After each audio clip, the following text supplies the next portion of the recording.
Alright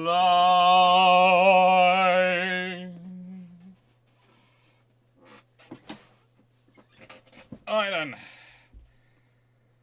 Hello everyone. I'm awake. I'm alive and I haven't been electrocuted.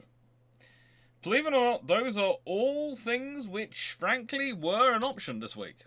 They really were. And I'm not sure why that says 30th of January 2024, because it's the 1st of February. But hey ho, the week I've had, I will go with it. I will just rock with it. I will rock with it and be happy. Hello everyone, how are we all doing? Hello Peter Dawson, Matcha Dossel, Mark Harkness, Leslie Mitchell, Carl McGasberg, hello Timmy Locker, hello John Shea, hello Michael Cooch, hello Paul Emmis, hello Night Secret everyone, hello Steve Richards, hello David Goulding, hello Stafford Thompson, hello... There are more. Hello Steve Clarke, hello... And there are more, because I know there are more. Peter Dawson, Alzaski, and DG40. Hello everyone. So, apologies for running late. For those who don't know, I spent the first 2 days this week down in Cornwall house hunting. This has led to a very interesting thing in that we placed an offer on a house today and it was accepted. And so as those who know of house moving in the UK, you have the offer accepted and then you have surveyors go in and check everything and all the legal stuff gets checked and then money's exchanged and eventually you exchange on properties probably about 6 to 8 weeks later. So yeah,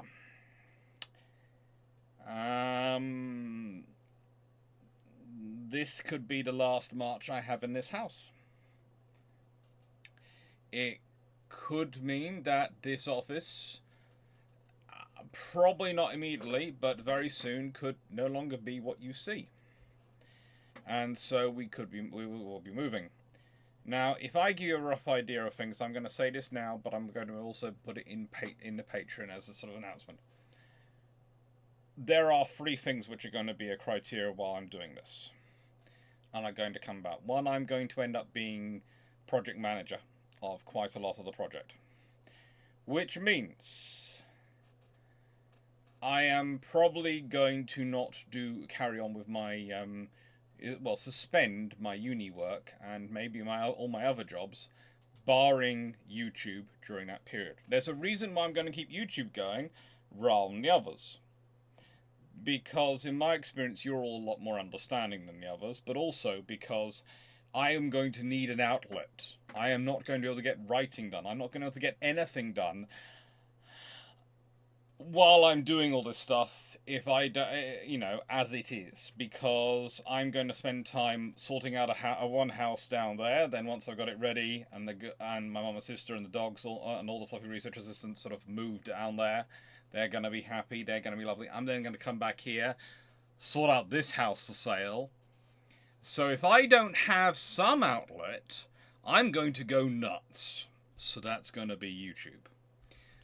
But that does mean there are probably going to be issues at certain points. There are going to be times when lives are going to be late starting. There are going to be issues when maybe dates get moved around and things get moved. And I'm going to apologize in advance of them because that's going to happen. And I apologize tonight for being late. But literally, I got back at about 11 o'clock last night, because of the way the roads and traffic were. Got home from the travels. We literally had a talk about the houses I'd seen till about 2 a.m. in the morning. Went to bed, got some sleep, got up this morning, made the phone call to the the estate agents we wanted, and spent the day dealing with that. Also managed to fit in a trip to the gym, but have also, as said, been fixing a pond.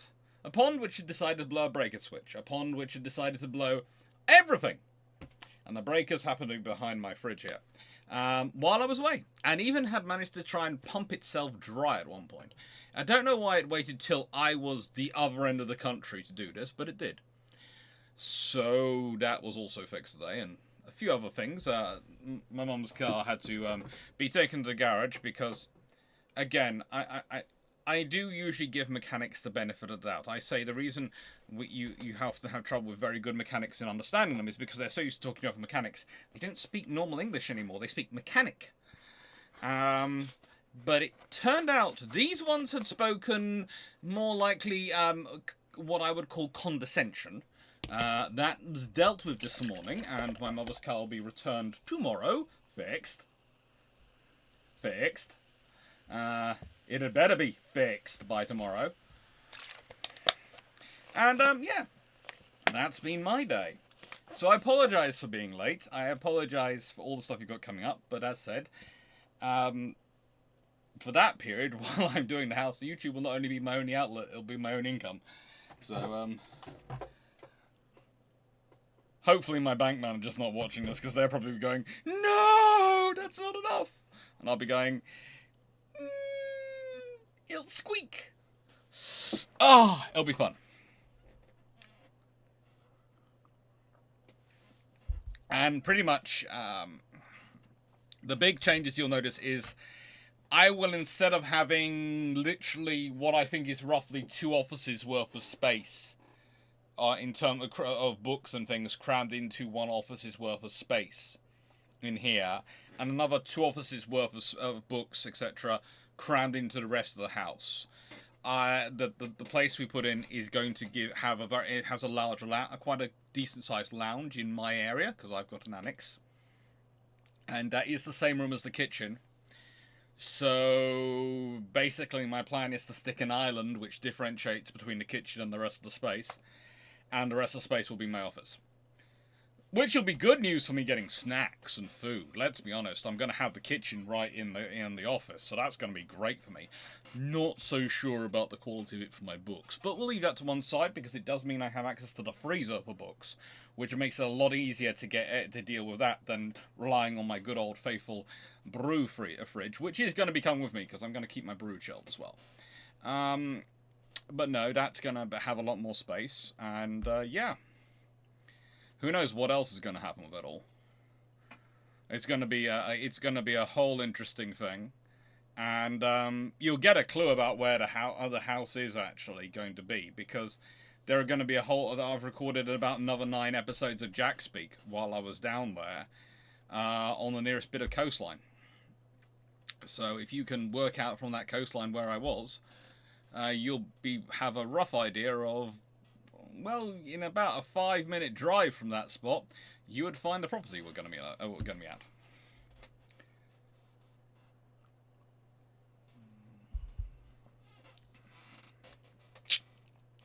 Later on, the doctor is instead going to get 4 offices of work for books in 2 offices. Look, the room is going to have more shelves than seating. Okay, it's already worked out that one. If you don't, the lovely great big Alex bookshelves, which you can get from IKEA, are going to be rows upon rows. It's going to be full of books, basically. I'm going to use a sofa bed in my 2nd bedroom as my lounge / spare room for if anyone comes to visit. That's my idea. Anyway.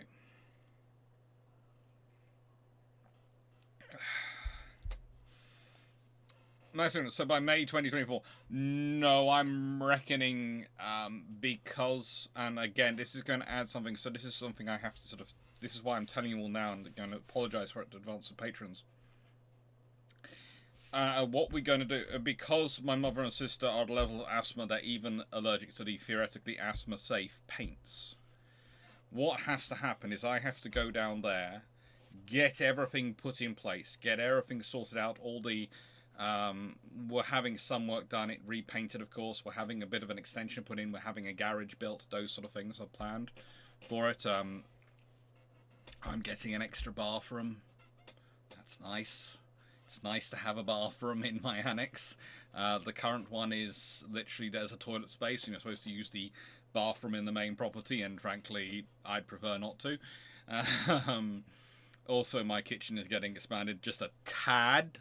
As said, it's getting an island structure, because currently it's got no cooking space at all. Everything's on top of it. It's fun. It's fine, but it's not fine for me long term. And so that's going to be done. And that's for me, and for my mum and sister, there's things being done for them to sort out, basically future-proof it. Also, network cables being put in throughout, sort of hardwire network cables and all sorts of things added in, lots of plug sockets, also those sort of things to set it all up. So there's a lot of work going to be done on the property, and that's going to take probably about 6 to 8 weeks, and then I'm gonna come. Then I swap over. I basically get my mum and sister, family, everyone move down, and once they're moved down there, I come back up here and rip this place to pieces. Basically, make it whitewashed. Lovely. Make sure the floorboards are all perfectly level and working. There's no crickets. Everything's perfect to sell this house hopefully for a massive premium. It's gonna be fun. Cat 6 Ethernet. I would hope so. Something decent. Yeah, it's the ground floor. It's a concrete ground floor. And don't worry, Black Maxwell's. My sister's also a civil engineer. In fact, my sister taught Drac. So she taught him a couple of lectures of geotechnics. I think is what we've worked out, because her supervisor was Professor Eddie Bromhead, who was one of his favourite lecturers from the university, and he remembered that my sister covered some of his lectures, and so yeah, my sister taught Drac. My sister is an absolutely amazing civil engineer. She's really terrible at office politics, but she's an amazing civil engineer. She's getting better on the cooking front.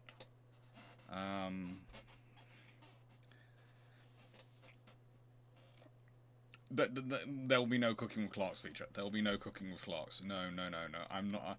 And you may get invited to cake making with Clarke at some point as a separate YouTube channel, because my backup thing always from my this was taught to me by my grandfather, I have to admit, was that if you want to really get out of trouble in a family which is like mine, you need to be able to bake a decent cake.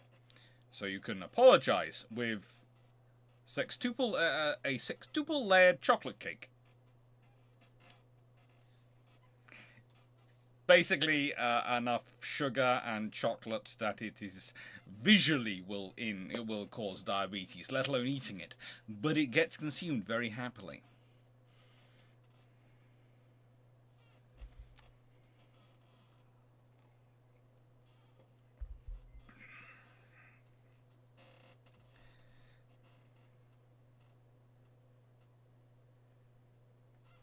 Daniel Phillips. Okay, so to keep on topic and still get info for the comp, how many aircraft would an Admiral class conversion carry, and how would they have fared during these raids, and how would the UK carriers fare? Okay, well, to answer that one, I think the air group they'd start out with would not be far off the Lexington's original air group. But the thing is, as I've said in all the videos, as the size of aircraft grow, the air group size reduces because you have a fixed amount of space. And remember, the British, I have a feeling with the Admiral class conversions, they would have had deck edge lifts, because I think they were going for a strike carrier. And there's some interesting conversations with Camel Lairds about an Ark Royal, about whether or not she should have deck edge lifts. So I think maybe an Admiral class conversion would have had deck edge lifts. I'm leaning towards that.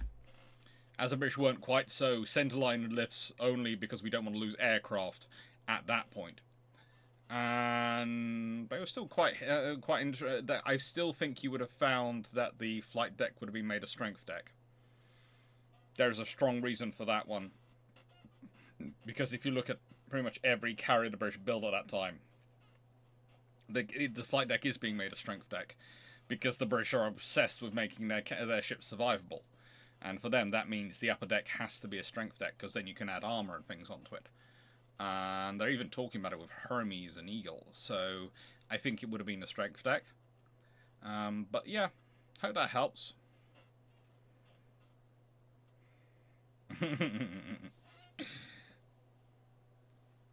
Right, so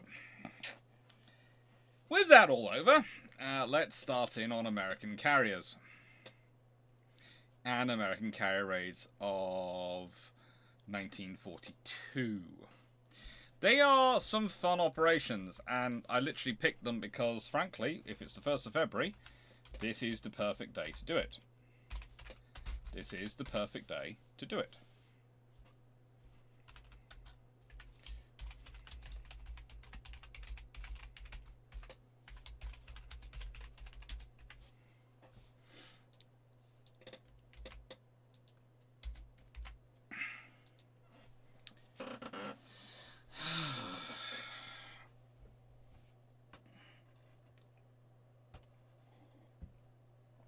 Now,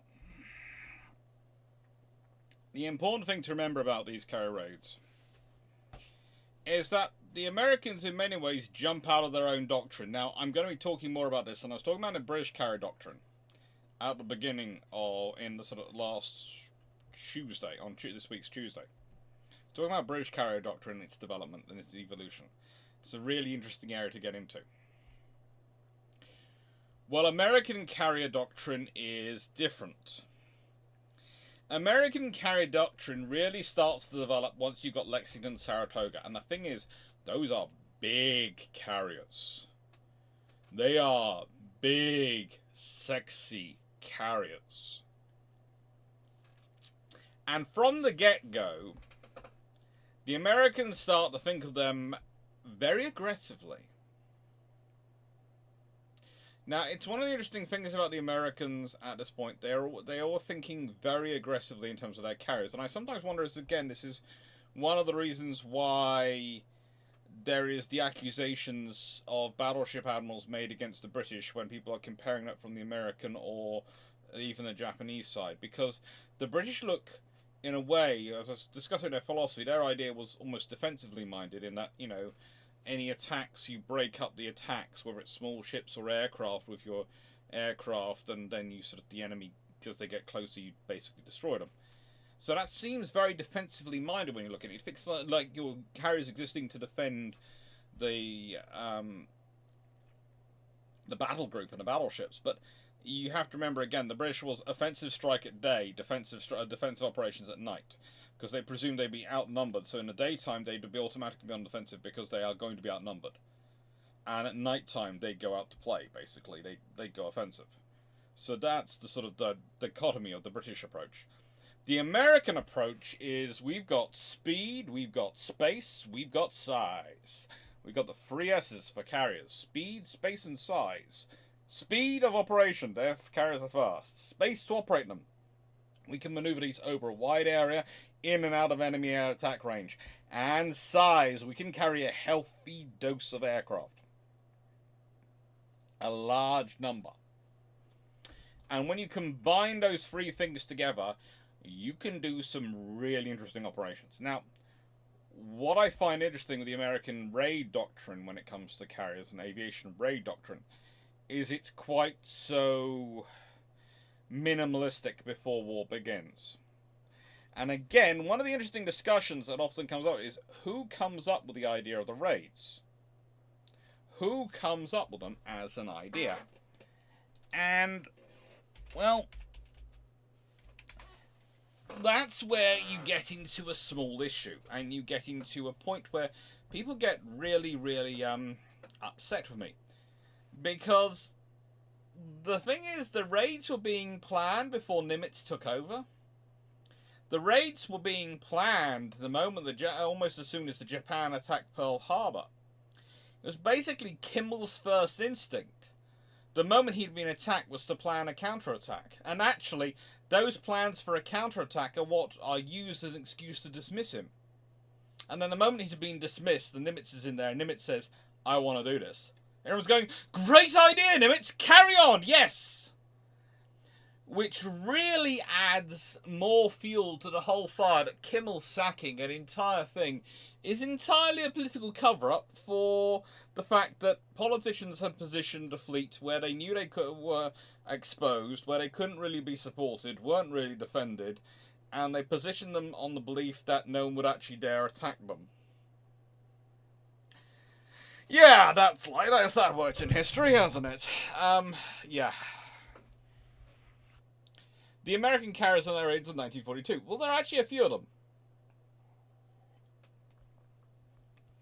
It builds up to do a little raid, but there are others before it. And it's all of them. Because they're all part of a progress. Hello, Leo. And hello, Melanie. They're all part of a development, of a progress.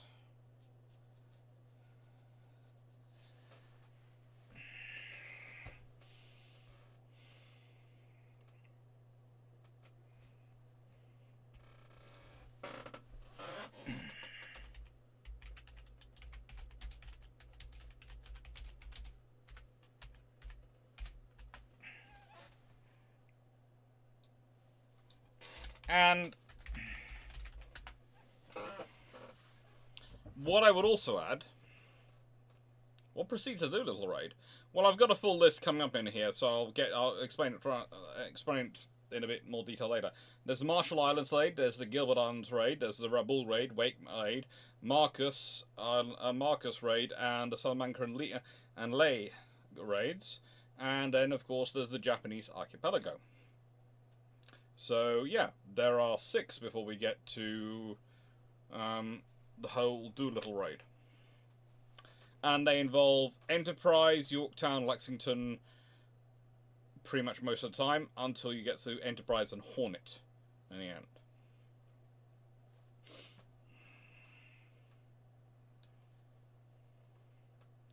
If I put that over there, I have my notes and my PowerPoint presentation up. Where should I put my... Sorry. Oh, that would explain it. I just want to add a point. I wondered why my notes weren't showing up properly and why it wasn't working properly. It's quite simple. I wrote the PowerPoint on my laptop and Microsoft had not yet transferred it across to the PC. Helpful. Very helpful.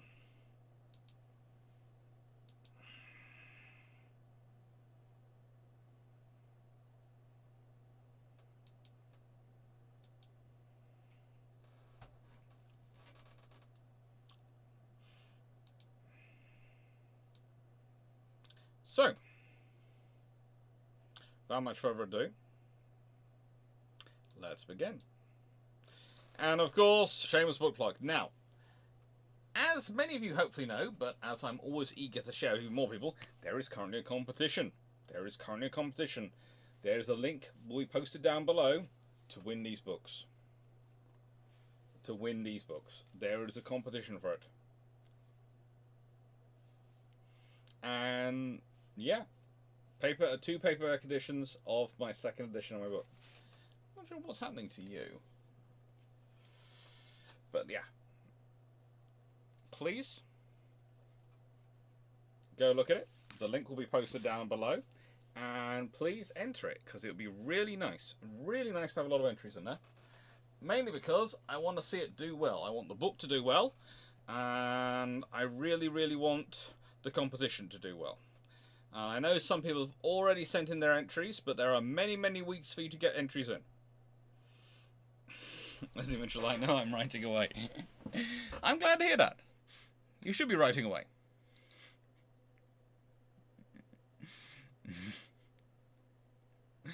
Oh, and I'm glad to see today's short has done well. I should probably do more about that, but you know, I like my shorts. And as I said, there are more coming of the Jack Speak ones. I've got about 12 or so saved up, which is about 6 weeks worth.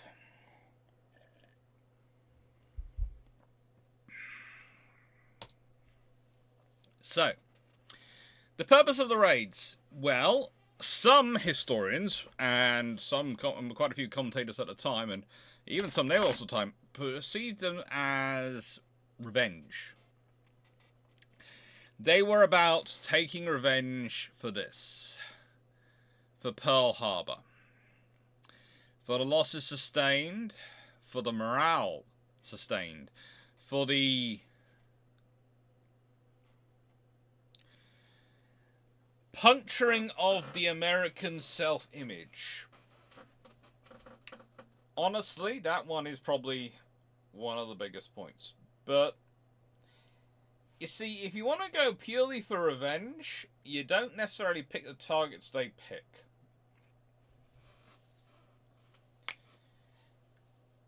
Once you start looking into the raids in more detail and start considering what these raids are and where they start off especially, if you consider the first raid is on the Marshall Islands, the Marshall and Gilbert Island raids, and they take place on the 1st of February 1942. It's Task Force 17.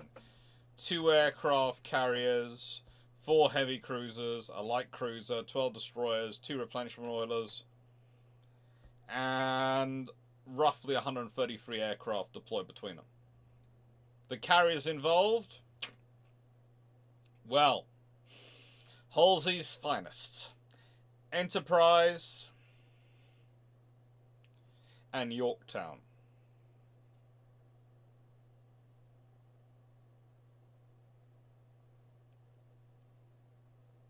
And yes, it is sort of Task Force 17 and Task Force 8, but to be honest, it basically is divided up mainly with the purpose of confusing the Japanese as to where they're hitting.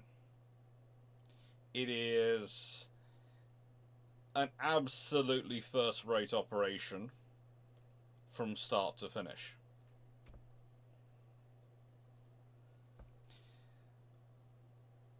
It really is. What does Japan have to oppose them? 51 aircraft. What do they lose? 3 auxiliary ships sunk. A mine layer damaged. A light cruiser damaged. 4 transports damaged. Well, no. I think mine layer and transports were actually sunk. Or they are damaged to the point at which they sunk. 18 aircraft destroyed and 2 more auxiliary ships were damaged. It's losses. But more importantly, and I'll be getting into those raids as time goes on, the thing is, if you were going straight for revenge, you wouldn't go straight for a place which wasn't a major base. Let's be honest, if you can do those sorts of strikes, you could maybe go more offensive, you could maybe go more aggressive. You could potentially...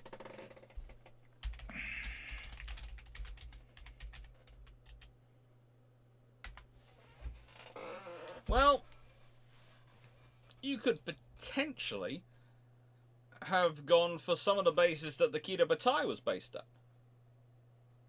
But they don't.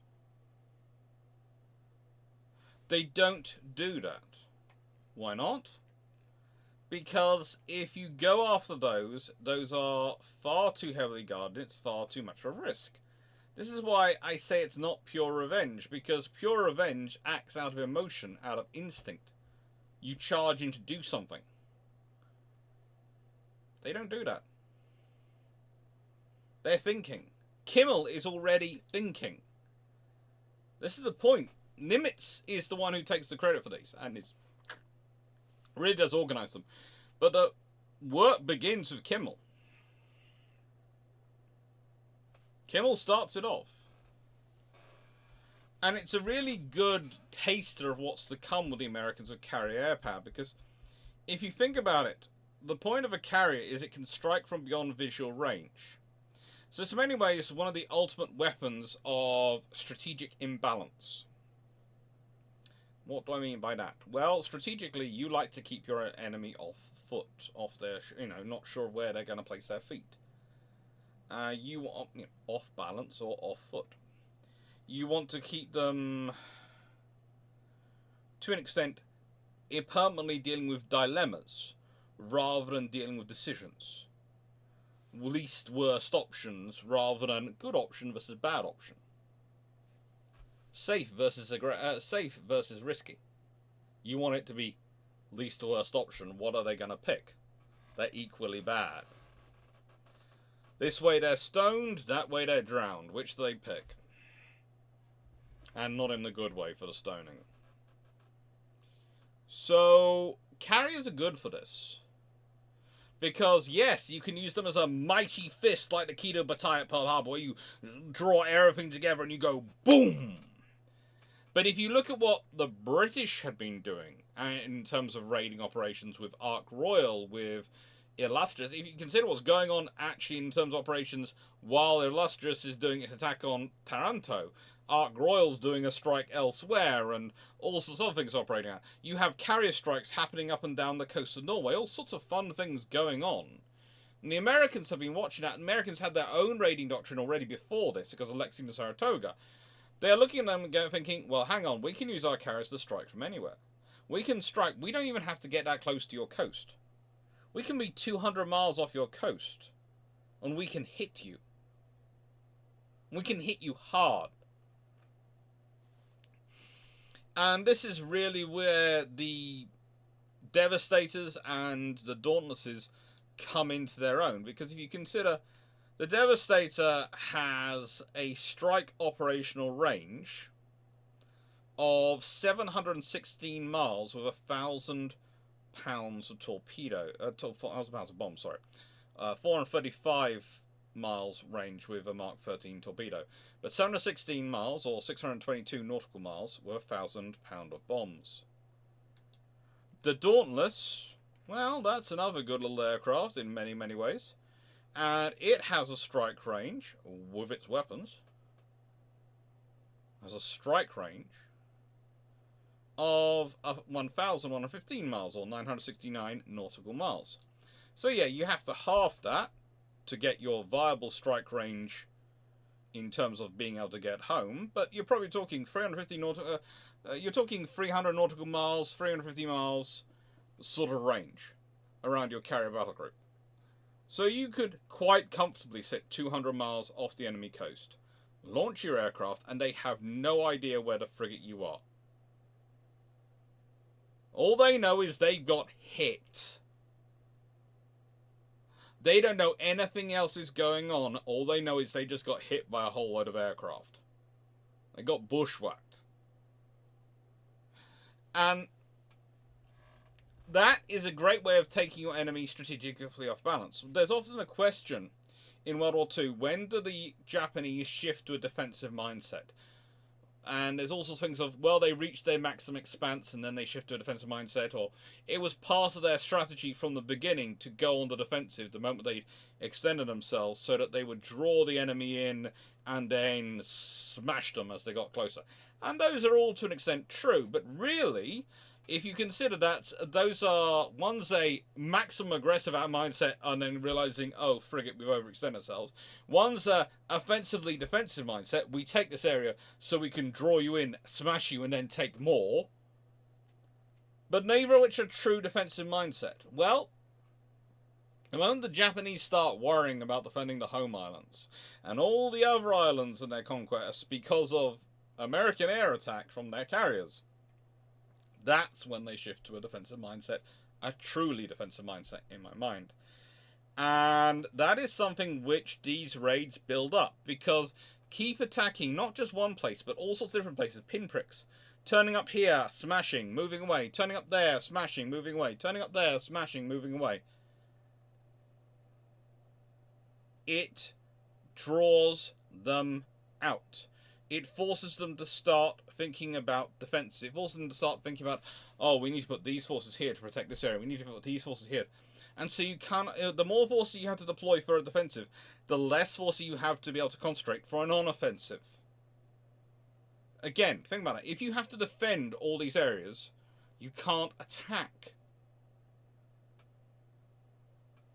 This is why nations with large land borders often are very, very worried about all their neighbours being friendly, because the biggest problem for them is they have a lot of land borders, but the larger your land borders, the more you have to protect. Nothing soaks up troops than defending a border. Nothing soaks up troops like defending a border. If you have to fight a 2-direction war on your borders, you've got trouble. 3-direction war, oh good lord. You got real trouble. So this is the reality, again, for naval powers. Okay, let's say you want to you're a navy and you want to defend. Look at the Royal Navy in the 1920s and 30s. They have, the big problem for them is they have a treaty and they have to defend pretty much 3/4 of the world's surface. And the treaty keeps them theoretically the same strength as the Americans. Admittedly, the American Congress helps them with that one. It's always wonderful if you don't have to fight that battle, if the American Congress does the fight for you. But leaving that to one side, the British constant thing is, how do we defend all this? How do we protect all this? And from the get-go, they realised they can't. One of the reasons why the Royal Navy is so instinctually against convoys in World War One is because to defend the Empire, they have realised from a long time, they have to go and attack the enemy. Because they can't defend it. It's too big. So their whole idea of distributing the forces off to defend convoys means they can't then use those forces to attack the enemy, which is actually what will actually win the war and protect the Empire, whereas defending just gives you an ongoing thing, which is eventually becomes a war of attrition, which you might not win. There's always a chance you run out of food first, especially for an island. So that's the reality of the Japanese scenario, and that's also the purpose of the raids, to force the Japanese onto the defensive, because if you can force them on the defensive, you can take control of the timeline. You can start to dictate the pace of conflict. Because, again, think about it. If you're on the defensive, you are holding your position, waiting for them to come to you. You have conceded the pace of conflict, the pace of the combat to the enemy. Because you are waiting for them. And what we'll see at Coral Sea, Midway, is the Japanese trying to retake that control, the pace, by going on the offensive again, trying to retake control. And it's failing to get control of that pace, which ultimately dooms Japan. Because if you can set the timbre, if you can set the rhythm of combat to suit the way you develop your forces, you build your ships, you train everything, and can generate that force moving forwards between operations, you've won the battle, you've won the war. And this has been going on time immemorial. Look through wars, through history of wars, and it's always the side which manages to control the pace of conflict which wins the war.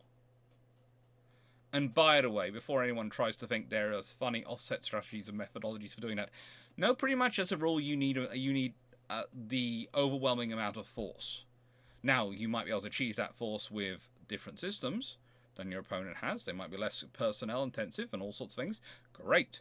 But you still need pretty much the overwhelming amount of force, because you need enough that you can both dictate they can't attack you and while attacking them, preferably. And also you can keep the attacks coming at enough rate that they can't recover enough to try and take it back off you.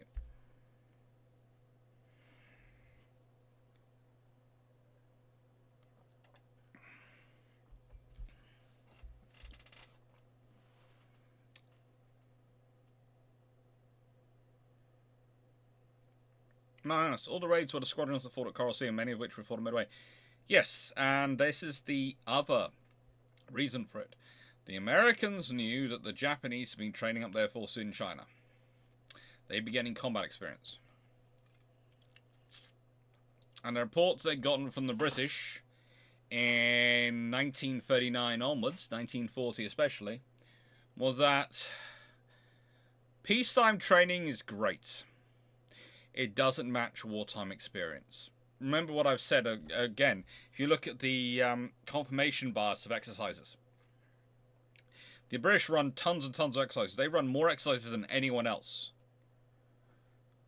What are the enemy aircraft always targeting? If there is a task group, they go after the carrier, they go after the capital ship, they go after the big high-value units, which is what they do in an exercise where they're not really going to get killed. And they can go for glory. In wartime, when people are actually shooting actual hot lead at them, well, that changes. They go after what they think they can hit. And then there's all sorts of submarine scenarios and all sorts of things where it shows that the exercises had, as good as they had been, had generated some false positives from which lessons had been learned. And Adam Henderson had been right in his assessment of, we haven't actually fought a war. We don't actually know what's going to happen. You could argue some of it could have been logically worked out, but, you know, exercises are exercises, and that's the only hard data they had. Well, for the Americans, they know that, and so these raids are a chance for the air groups, for the carriers, for everyone involved to get some experience, to try and get into the war mentality.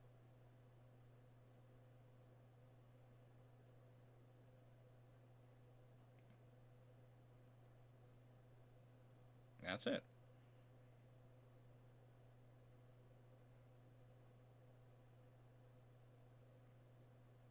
20th of July 1944. 23 minutes of house.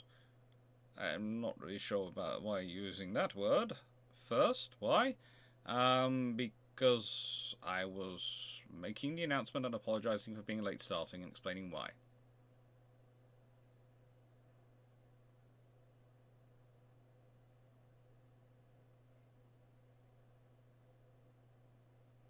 And it wasn't 23 minutes. It was 15 minutes.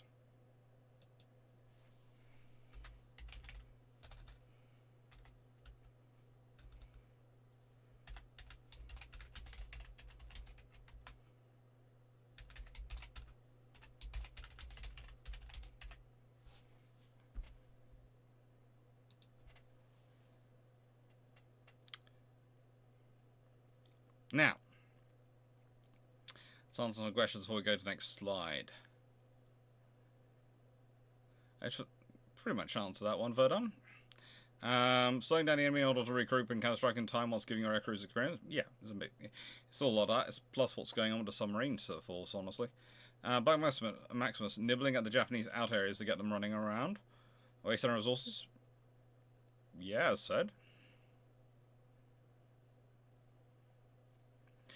Black Maximus, did the Washington Naval Treaty part that forbidding building fortifications into part of the Pacific also target airfields? No. Airfields could be built. But, do you want to build an airfield you can't defend? Let's give that example. If we consider Malaya, where the Royal Air Force, well, actually, let's be honest, more the Air Ministry, built a whole load of airfields, which then they couldn't get aircraft to, and they certainly couldn't get RAF regiment to, and were expecting army battalions to defend, and that meant the army battalions were off defending airfields rather than being concentrated in a significant force to actually mount a proper defence. They were trying to regroup them, but also trying to disable the airfield so they can be used by the Japanese and all sorts of fun things. That shows the problem of having airfields you can't actually defend. So if you're going to build an airfield, you need to have it defended.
Okay. Maximus, how much of an impact would it have been if there was no part of the treaties building and banning building fortification in the back part of the Pacific? Well, you see, then both America, Japan, and probably Britain as well could have sought all sorts of construction to try and offset their treaty limitations. And for example, the Japanese could have built huge, as you know, to coin a modern phrase, unsinkable carriers in terms of the islands they'd taken over from the Germans, etc. In the Southwest Pacific, and that would have potentially given them an advantage, or given them the ability to de facto blockade the Philippines with those bases. They would have certainly made it to an extent that you would have had to conquer those bases, those islands, in order to try and resupply the Philippines through that route. So that's the reality of it.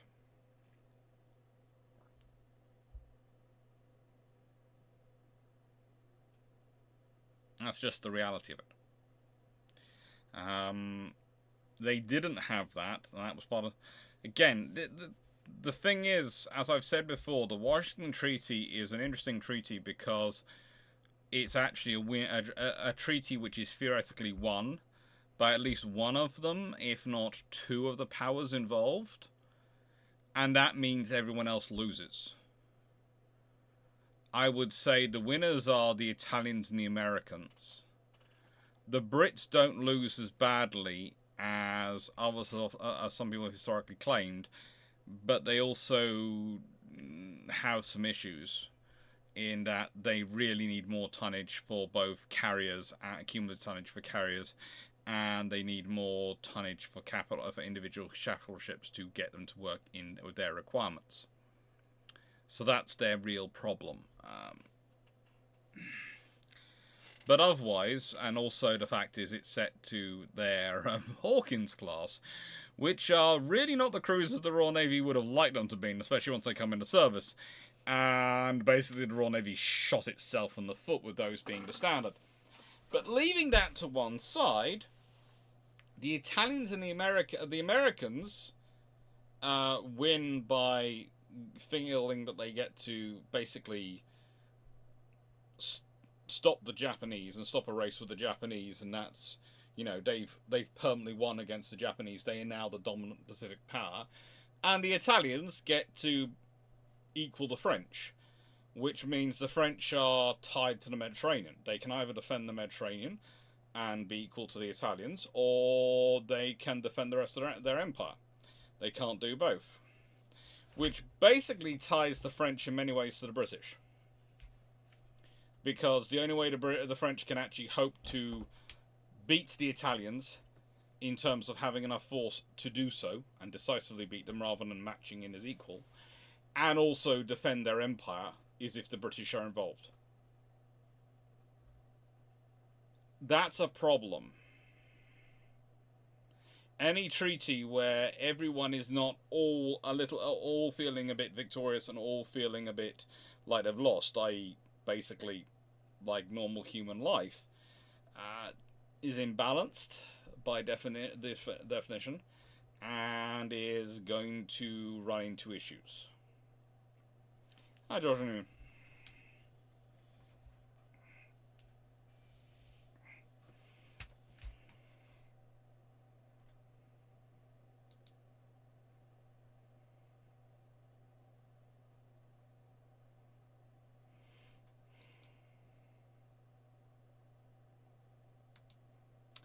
So let's consider the carriers which are primarily involved. Now, I haven't included Hornet in this. I have not included Hornet in this because she only shows up for the last raid. She literally shows up for the Doolittle operation. That is literally for when she shows up. And basically, she shows up as the carriage for the B-25s. Enterprise escorts her.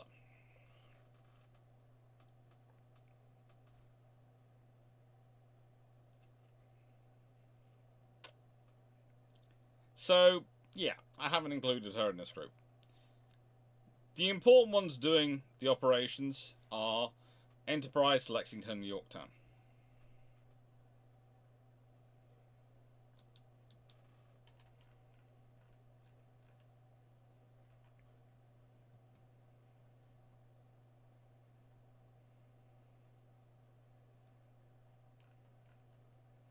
And they're good for that. They really are. You know, it's this is the thing about the American carriers and their operations, because these ships, these big carriers, and if you think about Yorktown, she has the ability to carry 90 aircraft. Now, please note those are not all available for operational. That's not 90 operational aircraft. She can carry 90 aircraft. And that includes the ones stuck up in various places and in various places of deconstruction so they can be stowed there. It's the same with the Lexingtons, because, again, it's roughly 80 aircraft carried. And again, some of them being stowed places. And Enterprise is... well, she's again interesting. But, again, it's 80 to 90 usually carried on board. And again, that includes some of the aircraft in various storage places. So, what I mean is, don't judge their strike groups by 90 aircraft. Because again, this was an interesting conversation I've had with students over the years was, oh, well, you know, if they're both carrying 90 aircraft, why is their strike group not... I think it was... looking at the numbers and going, why are they striking with this many aircraft? And it was 140... I think it was 148 or something aircraft. And I'm still going... because A, they're not keeping 18 fighters back for each carrier at this point, and B, probably more important B here, how many of those aircraft are actually available? How many of those aircraft are actually available to operate?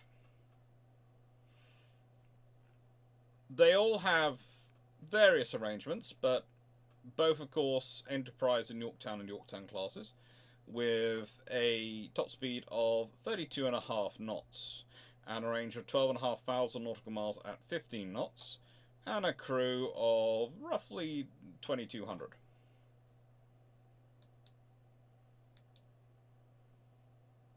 Now, Lexington, she has a top speed of 33.25 knots. That's this cute lady. And a range of 10,000 nautical miles at 10 knots.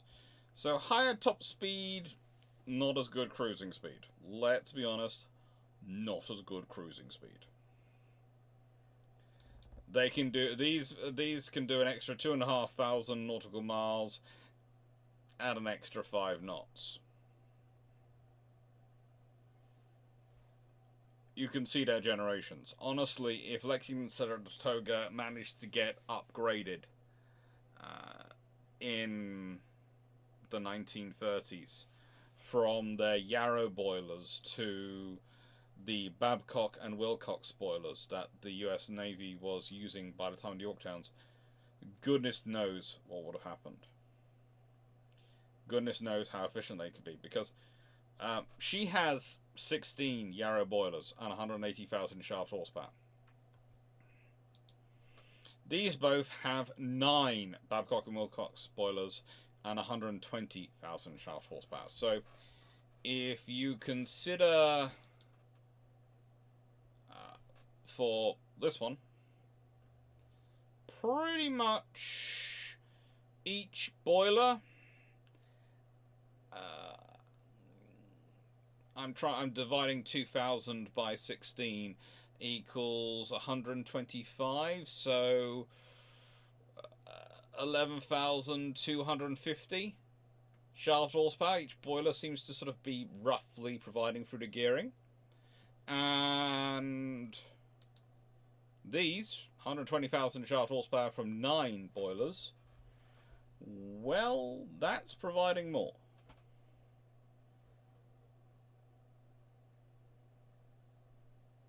You know, that's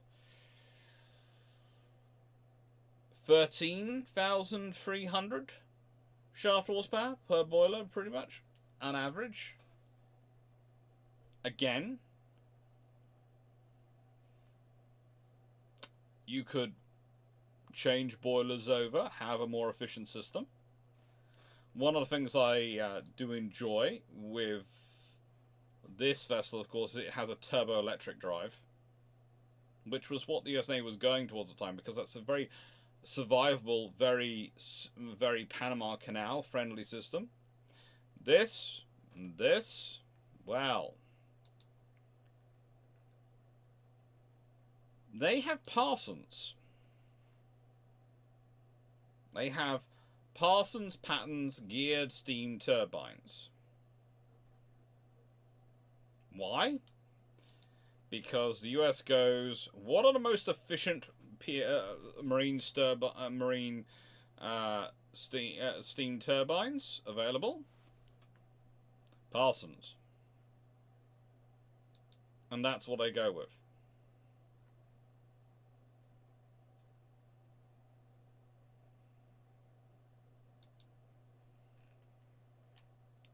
And for those wondering about Parsons, as a company, it kept going till 1968, when it had fun merging with various things, and eventually ended up going on till 1997, when its remainder was acquired by Siemens.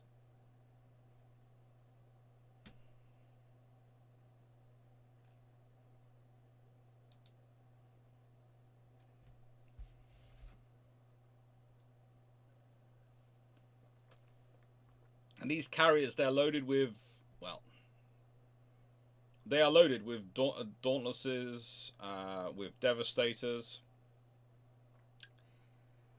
and, to be honest, a few other interesting assets.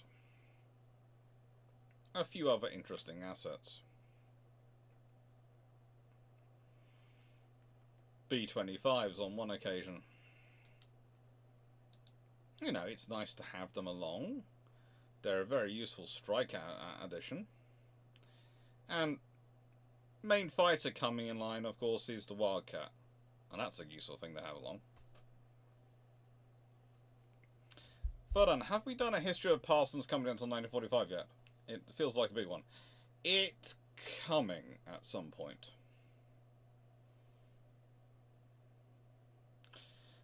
Maximus, without any naval treaty, I assume the US would have stuck with the turbo-electric drive, especially with the escalating electrical demands for fire control system and later radar. I actually think they might have done.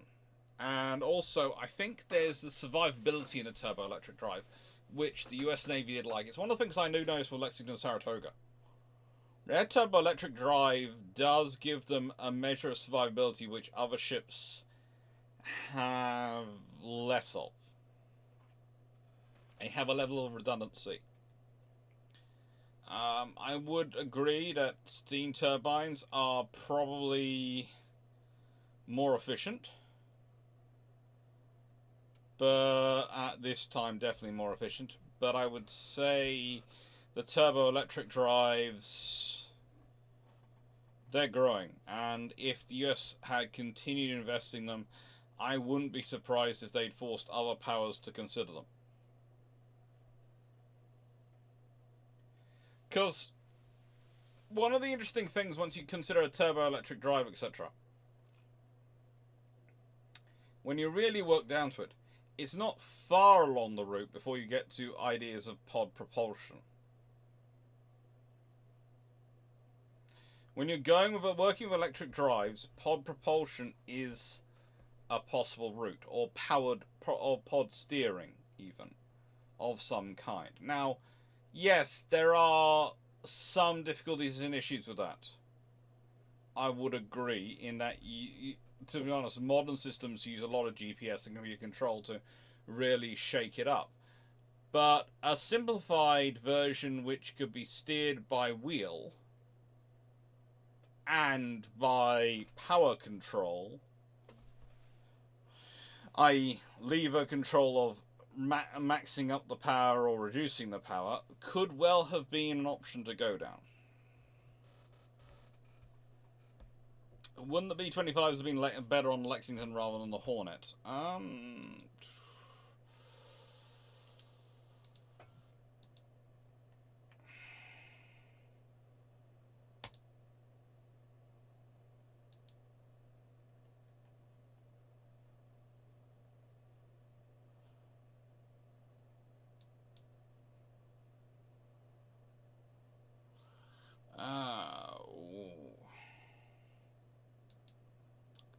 That's a interesting one. Put it on the Hornet rather than the Lexington. Hornet, of course, is another Yorktown class.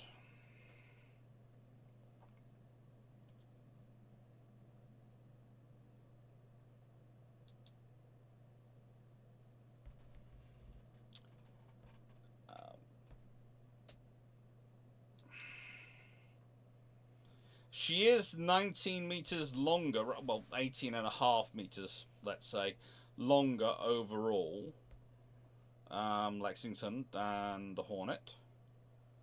And she does have. Let's see, what's her flight decks like? Deck lifts. Yeah, they're good, but I think the thing that wins it is literally that 12,500 nautical miles at 15 knots.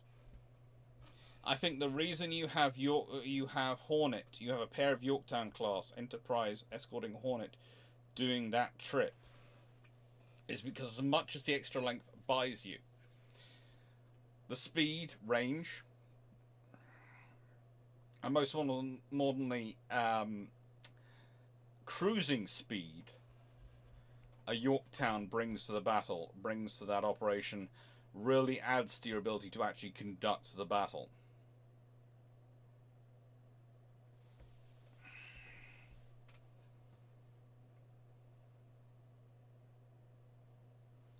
Many said, you don't think they abandoned turboelectric for good reasons? Oh, they did. The reason they abandoned turboelectric is power to weight ratio. In terms of power per ton, or power per pound, no matter how you want to define it, in this period, the steam turbines are far more efficient, especially the geared steam turbines are far more efficient than the advantages of the turboelectric. So there are good reasons under the treaty. I just think in a non-treaty world, the USN will probably have continued on with it and pushed it forward, and might even got it up to a level which it was far closer to geared turbines in pound per pound of power.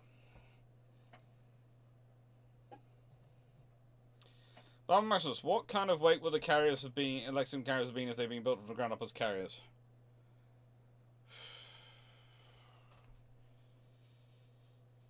Okay, so I'm gonna say this, but it is an exhaustive. All right, it is not an exhaustive analysis because I haven't got the plans all in front of me to go through massive detail. But if we consider the Yorktown class are 20,000 tons in standard. The Yorktowns are 20,000 tons in standard, which means they are lighter officially than Ark Royal or the Illustrious class.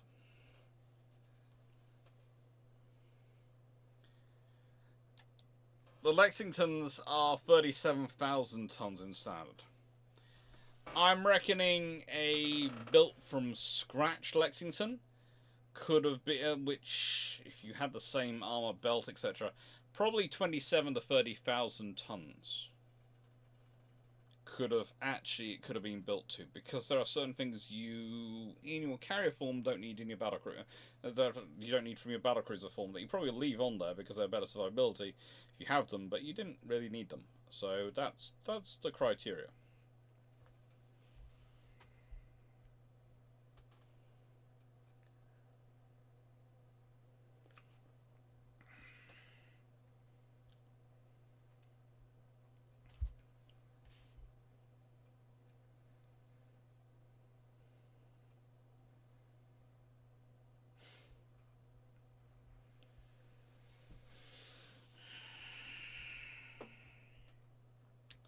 Good ships. Definitely good ships.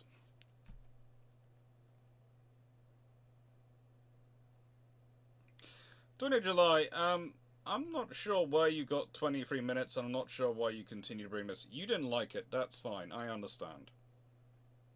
But it was 15 minutes, not 23. And, yeah. You've made your point. You didn't like it.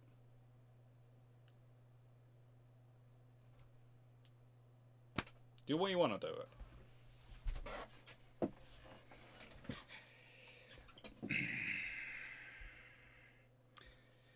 Magnetic Nordic. Correct me if I'm wrong, but turboelectric uses the same steam turbines, but instead of coupling them to the prop shaft, drove a dynamo alternator, which then powered electric motors that ran the prop shaft. I'm unsure under what scenario that becomes more efficient than a directly coupled turbine. It becomes more efficient in terms of space. Okay, so if you're thinking about it, if you are mounting your gearing, etc., and you're directed driving to to propeller props, especially if you have 4 props, you have to space them out around the hull, and you have to space them and angle them. What you can do if you have electric drivers, you can make the prop shafts far shorter, which again can actually help with the propeller shafts, because it means you're not subjecting quite such the same shaft to the same torques. Length of shaft under that torque can have an impact. Okay, this is going to be this is efficiency in terms of space because of how you can structure it. It's not efficiency in terms of generation. You can get it close to, is what I said. I seem to remember. Close. You could get it maybe if they keep the continued development, they could have got it close to steam steam turbines.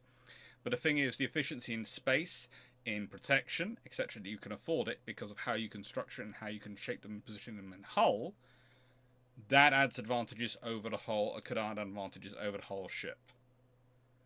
So there are different forms of efficiency when you're designing a ship. There is the efficiency in terms of power generation to power delivered. Woohoo!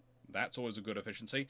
But there's also efficiency in terms of the space utilized in the ship and the way it's designed and how easily it's protected and how well you've got the things protected. Did the Americans have a design for carrier before Lexingtons? They have the Langley, and then they make the Lexingtons.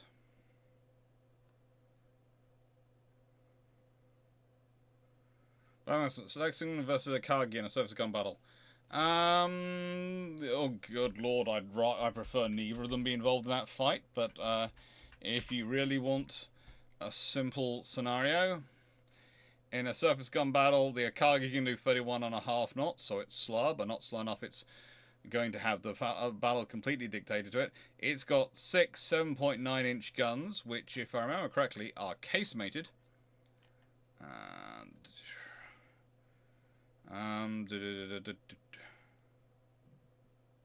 Yeah, it's got 6 of them casemated, and 2 in twin gun turrets, either side of the middle flight deck, which are then removed at some point. And yeah, no, I would say probably Lexington would win, but honestly, I think both would lose. I think in that scenario, both would probably golden BB each other, because neither's exactly heavily armored or designed for a gun battle. So if you're constrained to the size of the dockyard instead of the tonnage, so more armor and, let's say, bigger guns in space, then it's a better option. That makes sense. Yeah, it's a case of if you are building so your constraint is, let's say, the Panama Canal. Well, honestly, with turbo electric drive, you can more likely make a ship that can fit through the Panama Canal. So, if you consider that the number one geostrategic constraint on the U.S. Navy and their ability to deploy their forces from sea to shining sea, I love using that phrase when I can. Then you are basically turbo electric makes a lot of sense. If you're the British and your constraint is the Suez Canal, where you can be as fat as you like because you can make it wider if you want to by sending dredgers through, and it's not that difficult. Okay, it's going to be expensive, it's not going to be easy, but compared to blasting mountain out of the way like with the Panama Canal, Suez is kind of it's an administrative difficulty rather than a, oh my lord, this is a difficulty on a biblical scale problem. So you're not having to physically move mountains. So for the British, the geared system, steam turbines, direct drive makes the most sense. But for the Americans, there is a good argument for the turboelectric as an efficiency for the design.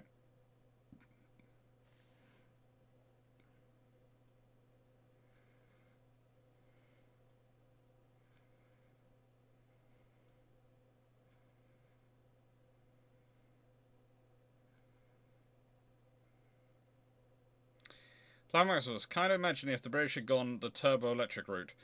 Times when Charnos-class battleships accidentally stumbled upon the old battleships, barely escaping.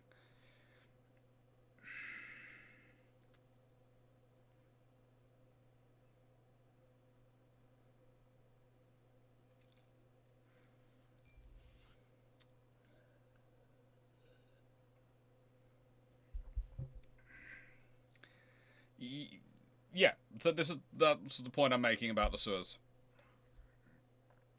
Um,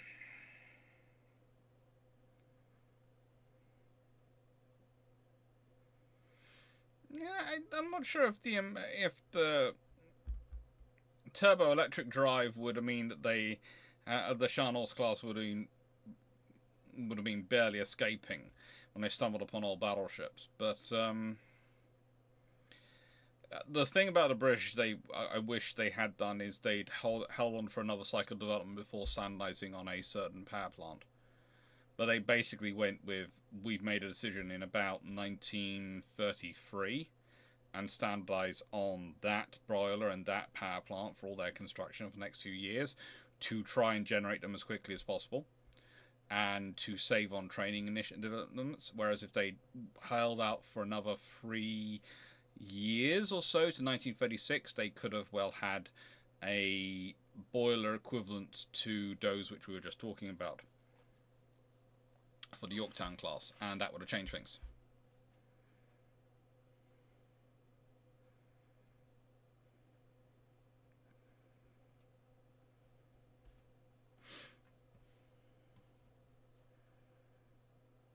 And the thing is with turbo electric drive, though, if the British had gone with it for, let's say, the Rodney and Nelson, that is actually a good example of where it could be really useful and really efficiently done. Because if you think about it, one of the problems that's often cited with them getting a third turbine, etc., is to space and how you're going to fit it out. Well, the thing is, you have less worry with a turbo electric system, but a turbo electric system is heavier.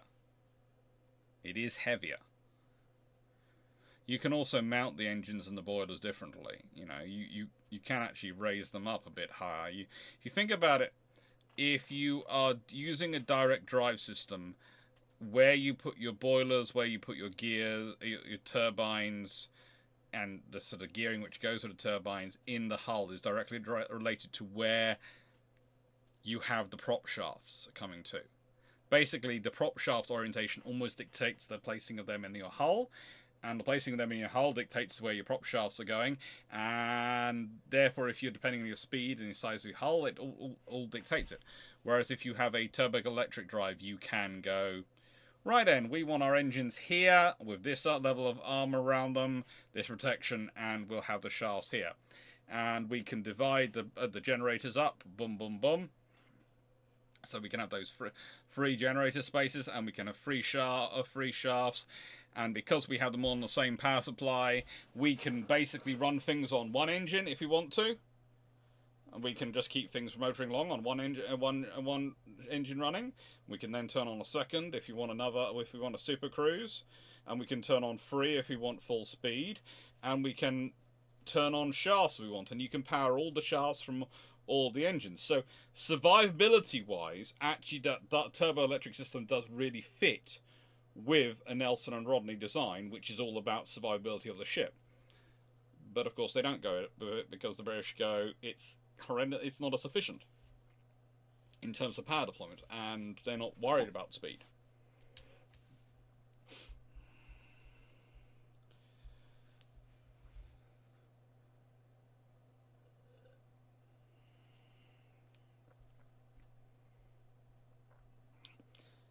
Hello, Dees.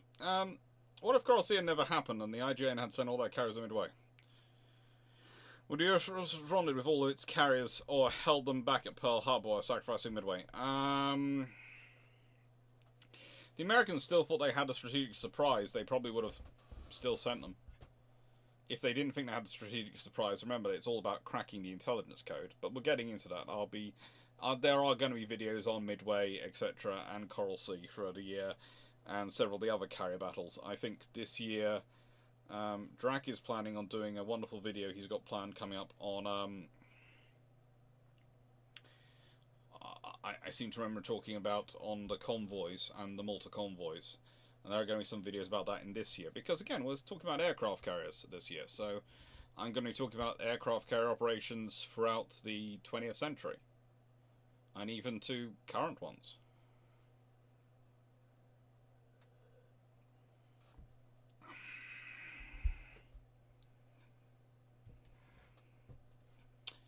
So, the admirals involved. Well, I'm going to introduce you to someone, because there are at least 2 of these admirals you're all going to know. And one of these admirals, you might know, but you might well not know. And one of these admirals is an incredibly interesting soul. Okay? I'm going to talk about Halsey and Fletcher in a bit, but I'm going to start off with Brown. This gentleman. He has a curious career, okay? As I'll be discussing in his raid, he fails to make it to his target.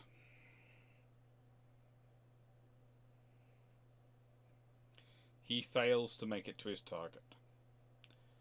He fights an interesting little battle, then has to swap back to command of the amphibious forces because he's not feeling that well, and eventually gets withdrawn from the Pacific altogether back to, well, honestly, to the West Wing. He is, in many ways, a career political naval officer, in that from the moment he gets to captain, he will work with 4 presidents as their senior naval aide. So, at this point, you're all expecting me probably to say that Admiral King absolutely hated him. That he was target numero uno for King, and King absolutely despised him. Because, let's be honest, Admiral King is famous for hating political officers. No! Admiral King actually likes him. This is one of the few... Look, there are few enough US Navy officers that King's like, that it's rare to talk about them. We talk about him being being a famous Anglophobe. Well, this guy's an ardent Anglophone, and he still likes him. I'm not sure what dark magic ritual he did to King. I'm not sure whether he had a voodoo doll. I don't know how he did it. But somehow, Admiral King liked him. And he is the living embodiment of everything he doesn't like. Absolute living embodiment. If you don't mind a second, I'm going to go quickly blow my nose. I have no idea why it's suddenly blocked up, but it is. Could be due to driving about 36 hours, but never mind.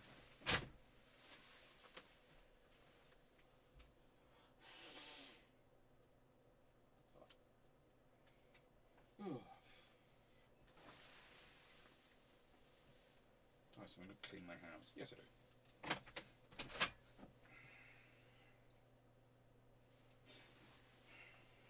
That's better.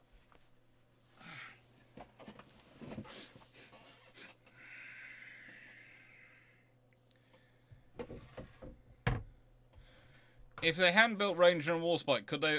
Ranger and Wasp. I mean, I think you said, actually, not Ranger and Warspite. That was my misreading.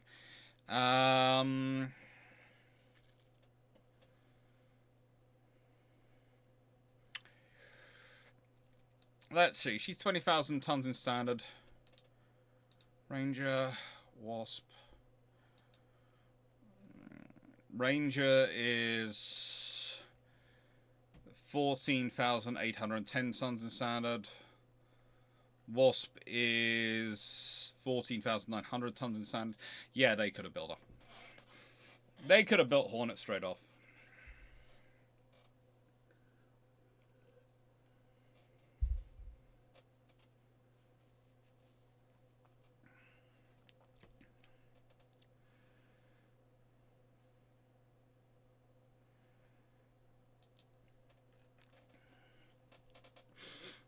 Now, he's also interesting because he's placed in charge of Task Force 11, which is based around Lexington for these operations.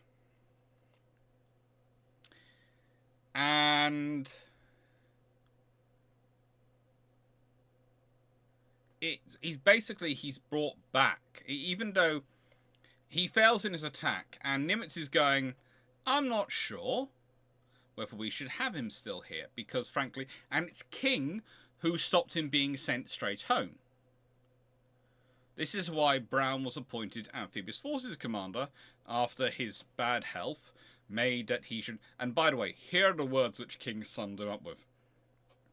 And they're so famous, they're all over the internet. King described Brown, and please make sure everyone is sitting down for when I say this, because these words came from King. Admiral Ernest Joseph King. He described William Brown as pretty good.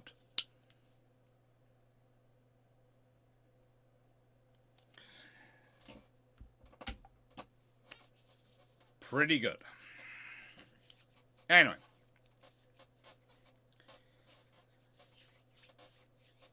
He was just not getting well on operations.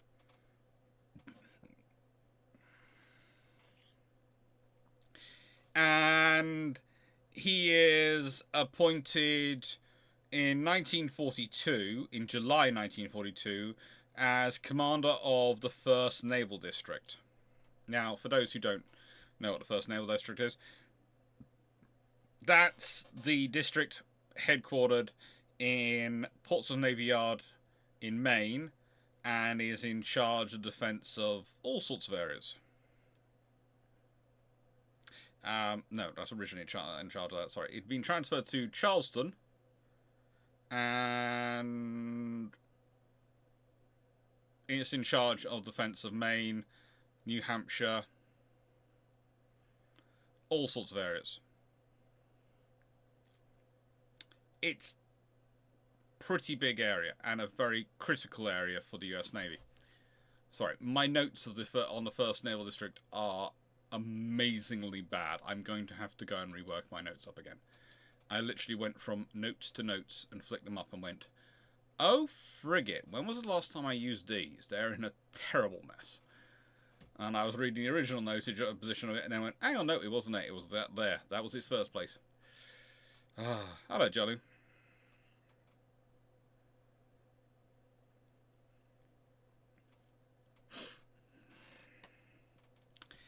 Now, after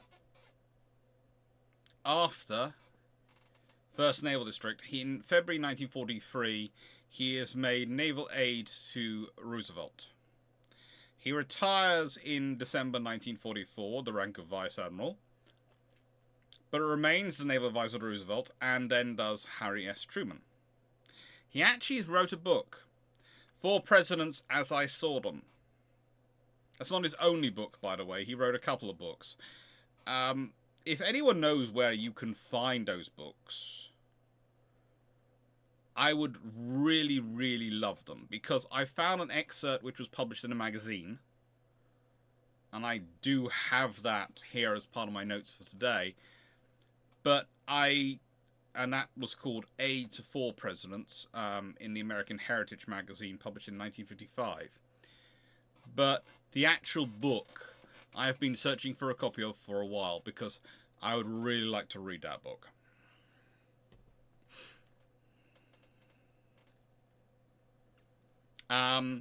He had been aide to Calvin Coolidge and Herbert Hoover. He had been commander of the New London Submarine Base. He had been Chief of Staff of Naval War College. He was a Rear Admiral from 1936 onwards. And he'd also been Superintendent of the US Naval Academy. So he is a very, very senior officer. During the attacks and these campaigns, he is a Vice Admiral. He'd been made Vice Admiral remember, in the US Navy, that's a temporary rank at this point. The highest rank you can actually achieve is Rear Admiral. Every other rank above that is a temporary appointment.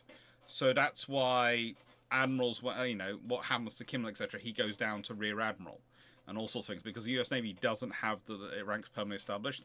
So slowly during World War II they changed this, but at this point they don't. So that's why he loses his rank and drops down to Rear Admiral when he goes back to the 1st Naval District. He's a Vice Admiral while he's in charge of the Task Force 11. He's a Vice Admiral while he's in charge of Amphibious Forces. Then he goes back to Rear Admiral, and then he's promoted to Vice Admiral again before he retires. Really interesting officer. Then we're on to Halsey and Fletcher. Let's see. Oh, and in the case of Brown, he lived till 1957. He died age 74 in 1957.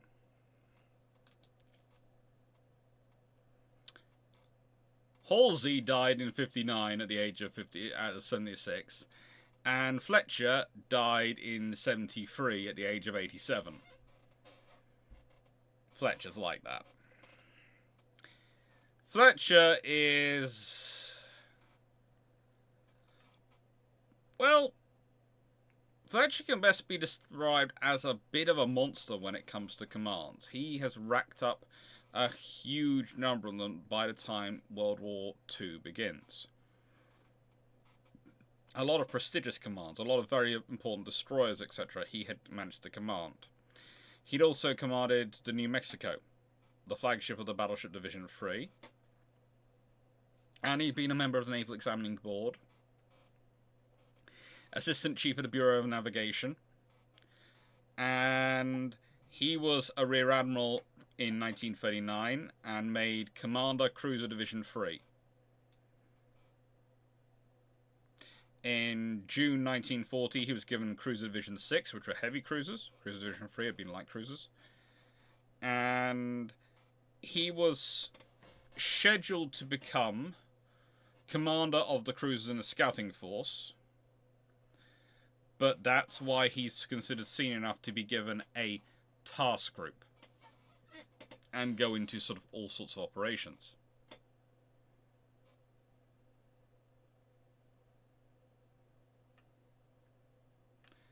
Now, the person who actually put him in charge of the forces, especially the Wake Island Relief Forces, is actually Kimmel. This is Fletcher. Kimmel is the one who points him. Kimmel thinks he's a very good officer and has a lot of respect for him. And I do sometimes wonder if it had been Kimmel rather than Nimitz in charge of the Pacific Fleet for World War II,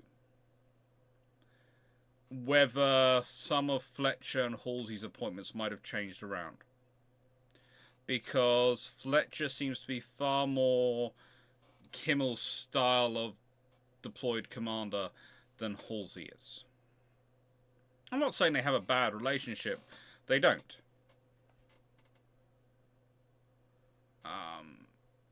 The fact is, though, the Fletcher and Kimmel had basically picked Fletcher as his task force guy, his raiding guy, and Nimitz sort of came with a preference for someone else.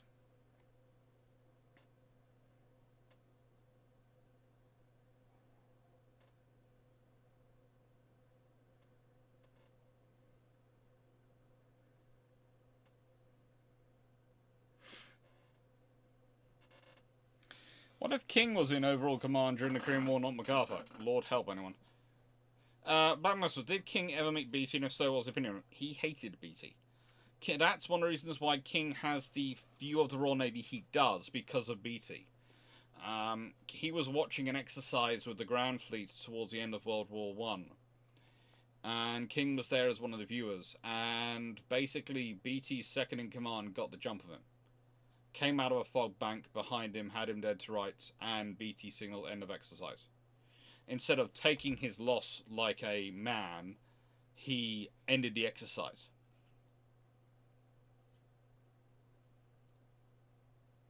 And that was King's opinion of him.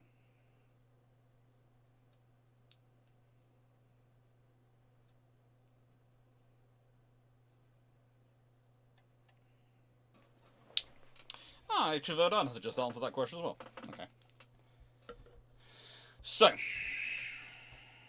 Fletcher's interesting. He's capable. He's honestly one of probably the finer, more interesting officers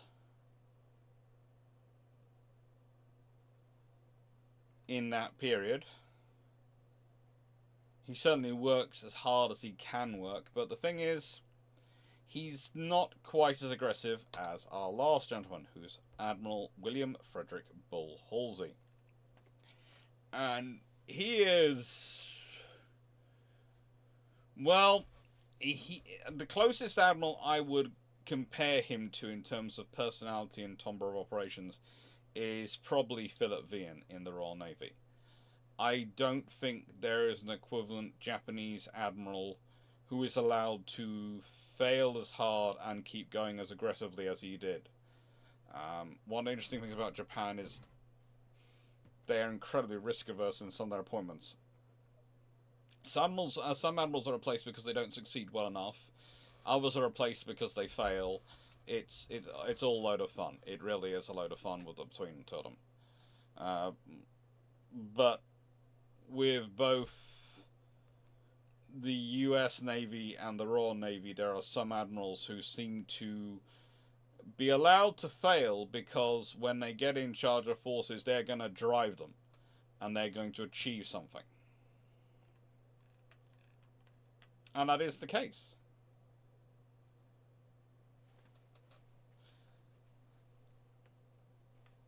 The chief of the Bureau of Aeronautics in 1934, the then Rear Admiral Ernest King, offered Halsey command of the USS Saratoga. This is 1934. Subject to completing the course of an air observer. Halsey decided that he'd become a full 12-week naval aviator course and go for that, becoming a pilot rather than being an observer. And this sums up again some differences between the British and the American doctrine development, because Halsey says, I thought it better to be able to fly the aircraft itself than just to sit in the back and be at the mercy of the pilot.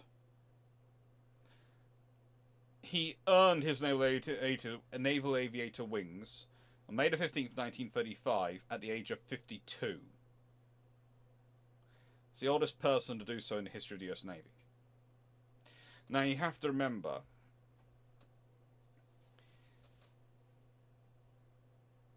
there is a scenario going on here. The senior officers you're training in the 1930s is kind of like with the development of aircraft. When I talk about it, you spec an aircraft, 3 years later that aircraft enters service, and at the same time as it's entering service, you're specing for its successor. So its successor is really based on its predecessor.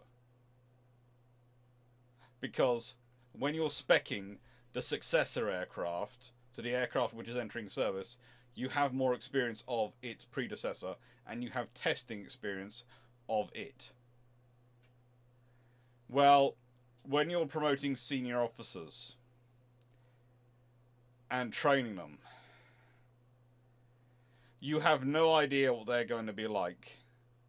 But you not only have to pick them, you have to pick their successors. Because you're training them, you're sending them staff school and all sorts of things. And you're choosing who to be involved in the various discussions of the future of aviation or gunnery or torpedoes. And someone who could be an absolute leading luminary at one rank can be absolutely terrible at another rank. Planeswalk, to paraphrase Lincoln, I can't fight this animal, he fights. Yeah.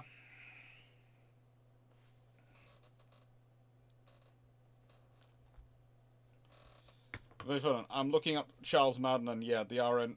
Yes, Madden is a very, very interesting and competent officer. And he does go on to become First Sea Lord in 1927.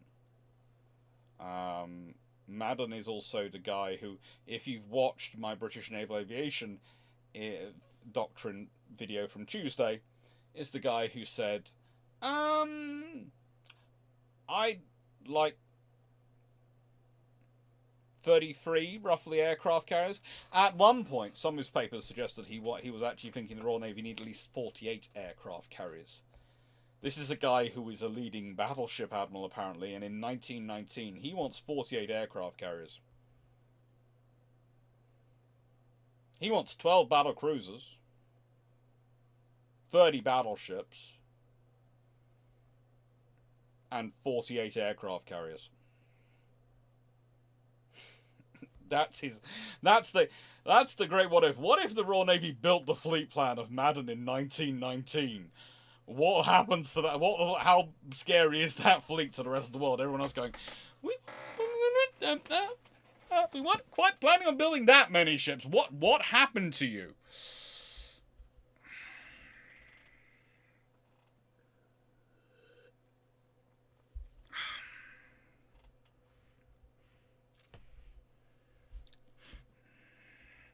Now,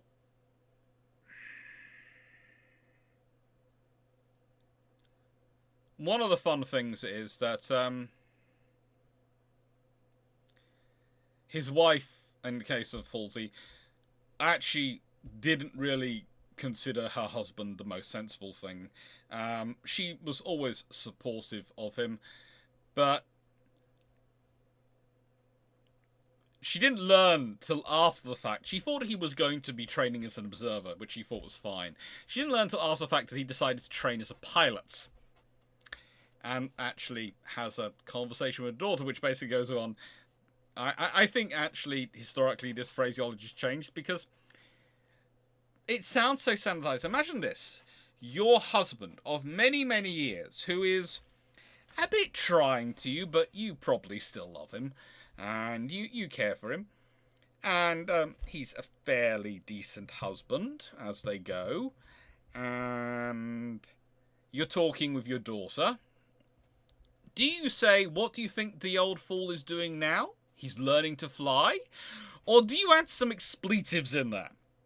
As polite as you probably normally are, but do you really let your annoyance with him show to your daughter?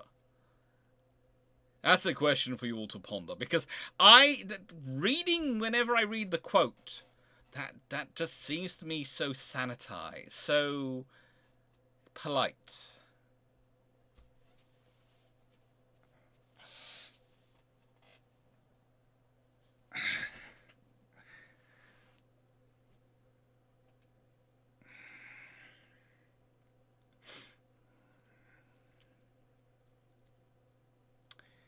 Now, Halsey also made Rear Admiral in 1938, which is one of the interesting things here, because we have the fact that when you're looking at these officers, Brown, well, he had made Rear Admiral in 1936. So he's technically, of these three, the senior officer. He's also been a Vice Admiral for longer than any of them. So, if Brown had actually not proved unwell, and had kept operating and maybe built up some success, he could have been the commanding officer at some of the battles coming up. If you think about Coral Sea,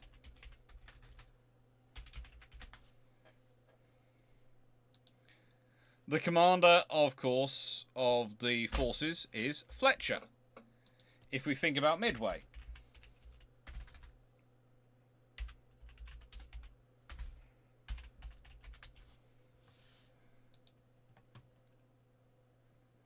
it's also Fletcher. But imagine if it's not Fletcher. Imagine if it's Brown. He's a different personality all there. Imagine if some of the later operations where Halsey's in charge, well, Brown could have been there.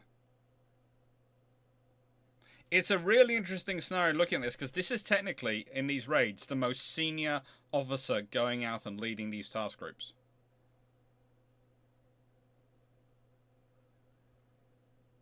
And I will apologise. I had a momentary second where I was, for the Battle of Midway, I was going, oh, was it Halsey or Fletcher? I'm sure it was Fletcher in my head, but now I'm going, I'm going to check my notes. It was Fletcher. But there was a moment second going, was it Halsey?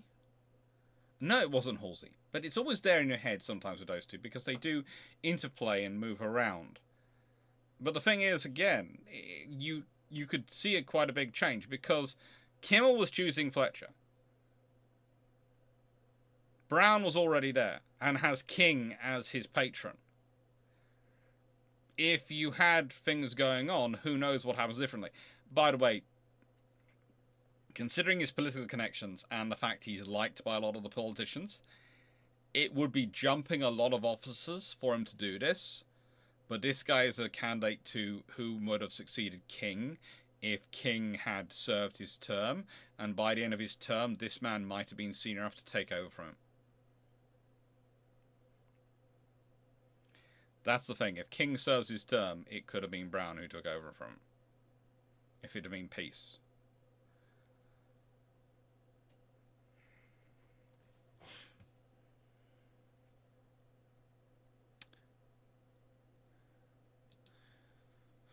Halsey had, well, how do I put this? He carries on, and he keeps getting involved in various arguments with people. Halsey is, in fact, one of the ones who, how do I put this? He's one of the gentlemen who is called into many fiery debates to provide the aggressive carrier commander. And he's also one of the ones who's usually shooting down aviation profits, because capital ships could not withstand land-based air power, was an adage they kept putting, and that aircraft carriers could not be used defensively. And to sum up what he often said, well, we've got his testimony to Kimmel's hearing, and which is a very long testimony, but honestly, usually gets summed up as to get the other fellow with everything you have as fast as you can and to dump it on him.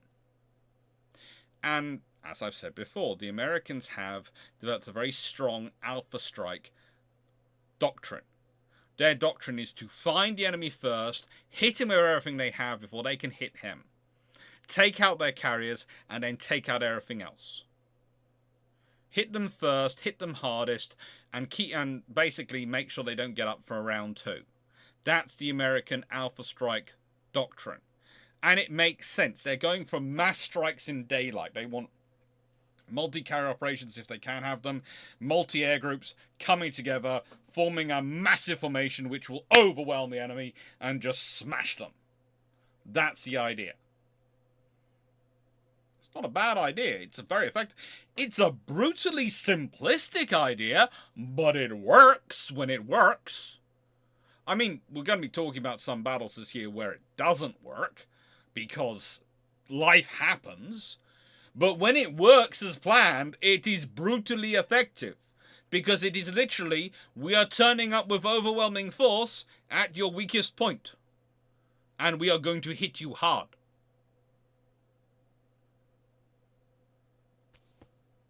It works.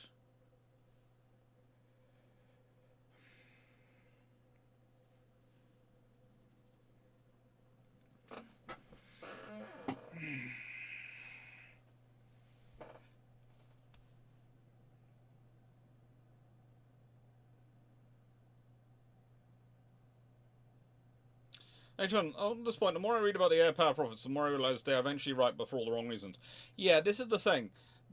The air power profits, one of the problems that often comes in defence and procurement of operations is that you're often right when you're predicting there's going to be future capability. You just don't know when that capability is going to be. And you don't really know what form of capability that's going to be. I would say modern air power has achieved much of what the air power profits would put forward. But I'd also say modern air power is dealing with a lot of defences which the air power profits would never have conceived. They never conceived missiles, let alone some of the radar-guided weapons and guns, etc. We have, and those sort of things, and certainly not lasers. And that's a real reality. This is a trouble one. This is why it's not good to put your faith in profits, as in profits of anything like defense or these sort of things. Religion is something off on its own, and I'm not getting into religious debates on this channel. It's a naval history channel. There is a lot of religion involved in it already, but it's a naval history channel, and so we're going to concentrate on that one.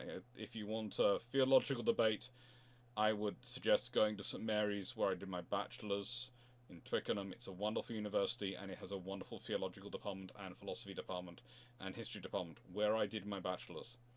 I did my bachelor's with the history and the minor in philosophy and a few other things.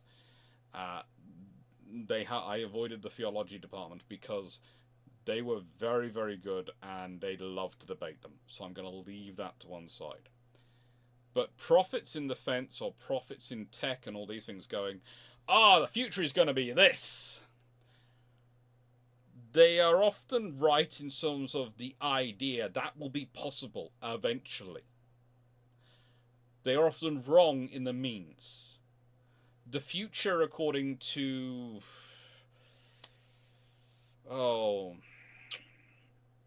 let's see, Giulio Douhet, who was the really Italian father of all the air power prophecies. He was the air power prophet for the air power prophets. I mean, all of them, Mitchell, Trenchard, all of them, all the big ones who are sort of the prophets in their own countries look up to Douhet in his writing. His idea was that the future of wars would be decided by bombers dropping 100 tons of nerve gas bombs on cities. Biological warfare. Bombers carrying 100 tons of bombs, dropping those. These days, air power usually concentrates on precision, not what is something which is one step away from annihilation. And let's be honest, if you're dropping that much biological warfare, who knows what you're going to create? That's the sort of weapon which can really bang back on you. So, yeah.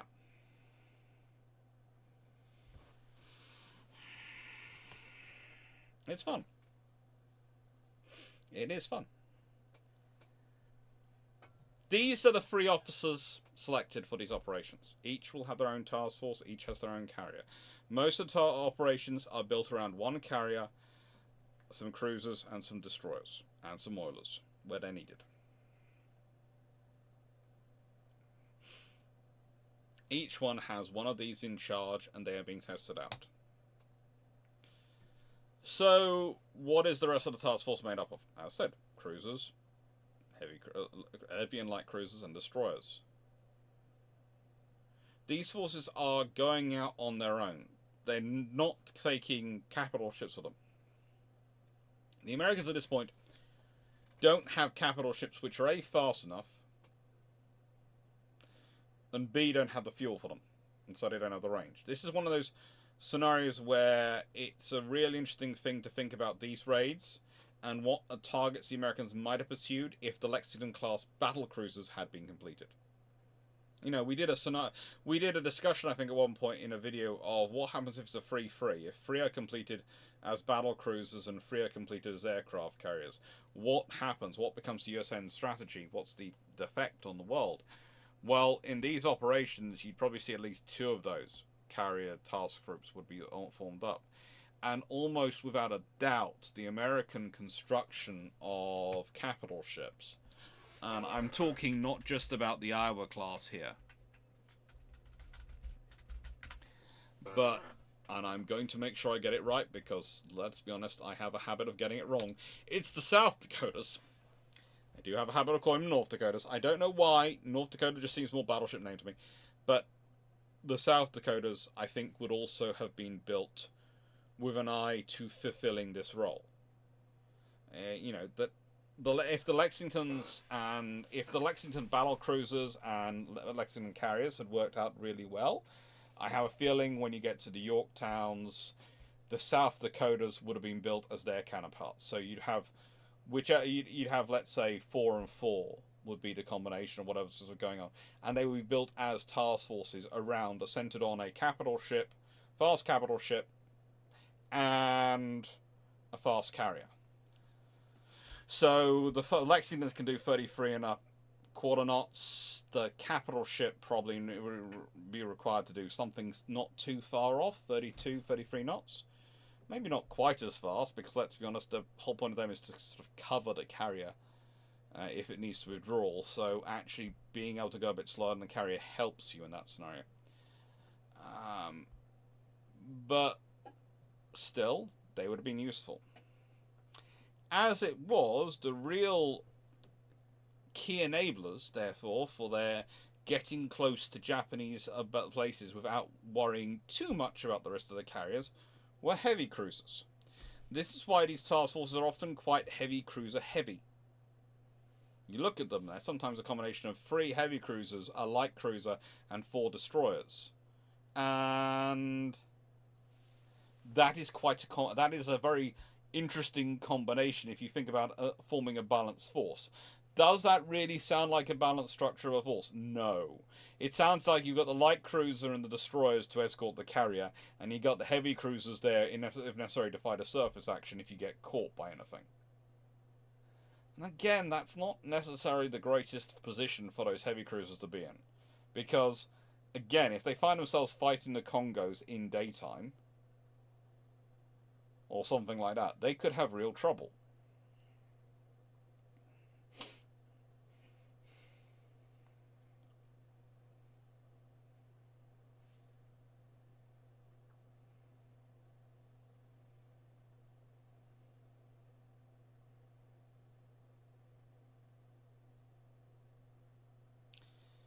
And that adds into your whole force structure and scenarios. Because again, this is what limits, to an extent, the American forces are limited by a number of carriers they have available and what qualities those carriers have. Again, we have the problem of Wasp and Ranger, which really aren't up to snuff. But it's an escort issue. It is an escort issue. It's what can we do with forces? Because again, if you think about it, if you had got a capital ship, fast capital ship to act as the escorts, and this is the scenario which I want you to think about, because let's transpose that to the UK. What's Force H? Force H is another strike task force. It's built around a carrier. It's built around a fast capital ship, a light cruiser, and destroyers. So basically, you've got 3 heavy cruisers assigned to this rather than off doing other things, because you haven't got a fast capital ship to escort these task groups. Think about what other stuff you could have been doing with those heavy cruisers. This is not a good or bad scenario, okay? This is not me saying something bad about the US Navy or critiquing them. This is me saying it's worthwhile thinking about when we're talking about force and structures of forces and the realities they face. Everyone has advantages and disadvantages. The USN doesn't have fast capital ships at this point. They not in the South Dakotas are capable of 27.5 knots, and they are capable of doing 15,000 nautical miles at 15 knots. So they're able of keeping up in terms of some of the operations. But again, even the South Dakotas, and you've got to love them, they're commissioned in March 1942, April 1942, May 1942, and August 1942. So, if we go to this sort of period, when we're talking February 1942 till April 1942, end of April. That means only South Dakota is in service, and she's literally just been commissioned. would you want to send on any of these operations, a brand new, recently commissioned, only fast battleship you have? No, you wouldn't.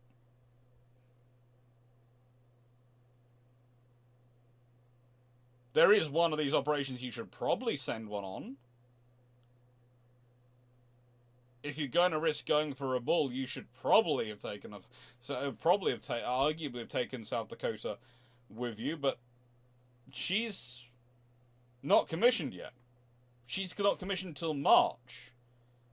In which case, the only operation she could have gone on was Enterprise and Hornet's trip to the Japanese archipelago on the Doolittle raid.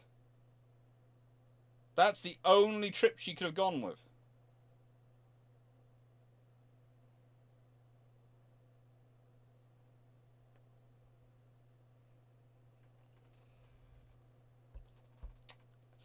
Would it be nice to have her with you? Yes. Are you going to take her with you on a Doolittle raid?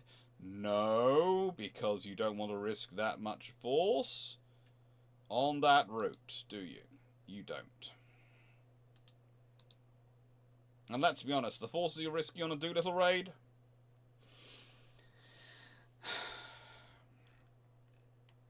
it's 2 aircraft carriers, it's 8 cruisers, of which, no, 4 cruisers, again, Salt Lake City, Northampton, Vincennes, so that's 3 heavy cruisers, a light cruiser, Nashville, and 8 destroyers. Sorry, I was caught saying 8 cruisers, I meant 8 destroyers.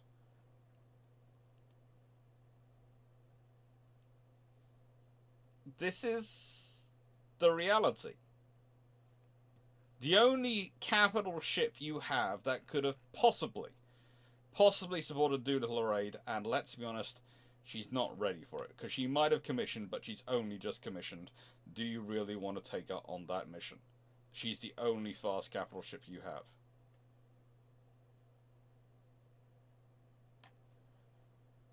So this is the thing for the Americans. We often ask why the Americans are doing these operations the way they're doing. Well, you have limited forces. You can't do cruiser raids.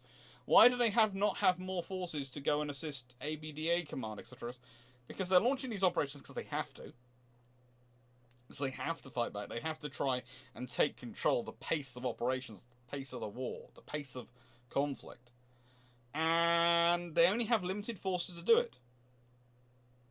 Hi, Wayne. So, heavy cruisers are going to have to go with these task forces.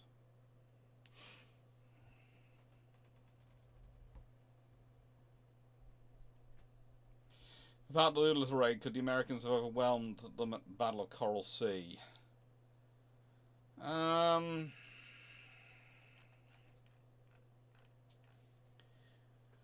Let's see.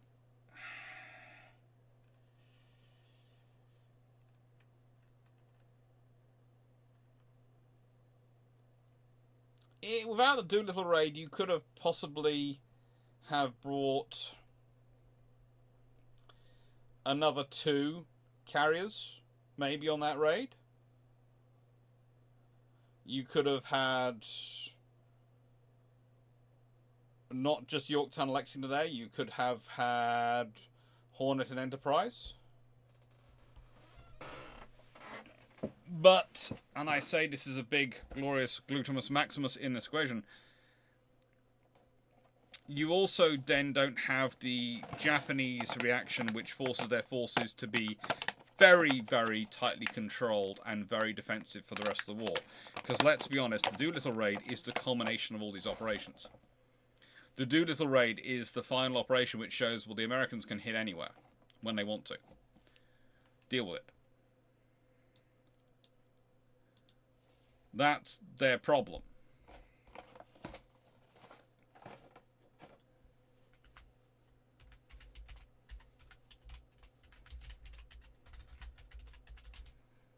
That's a big problem for the Japanese.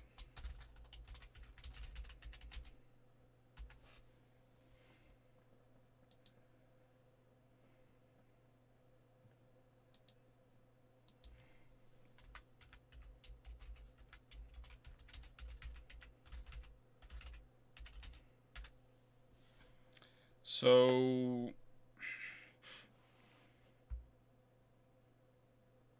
my coach, if the US sent one of the task forces to help ABDA command while the other two raided, what would have been the impact? Are you talking about sending a single carrier task force or a multi-carrier task force? Because if, let's say, instead of Enterprise and Hornet Garth do what they're doing, Yorktown and Lexington get split up, and one of them's doing a raiding operation and one of them's off assisting ABDA command, that could be interesting. That could be viable. But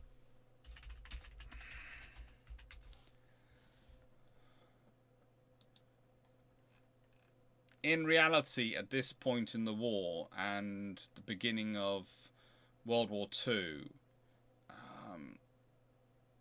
Saratoga is wandering around.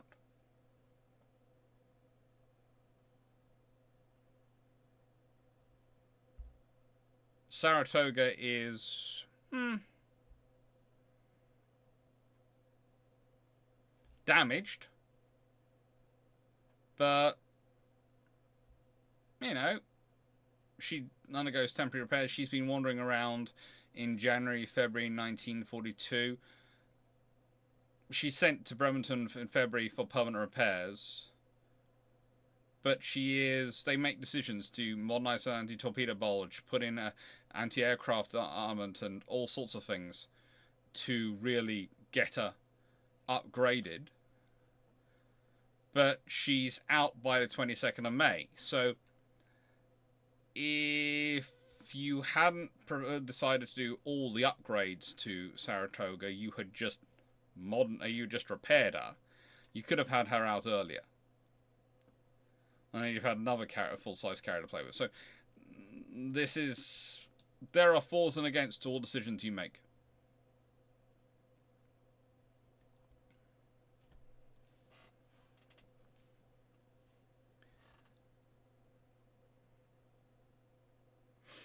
Maximus, if the Americans had night fighting capability like British for their carriers, could they have raided Japan using carrier aircraft at night, not using the B-25?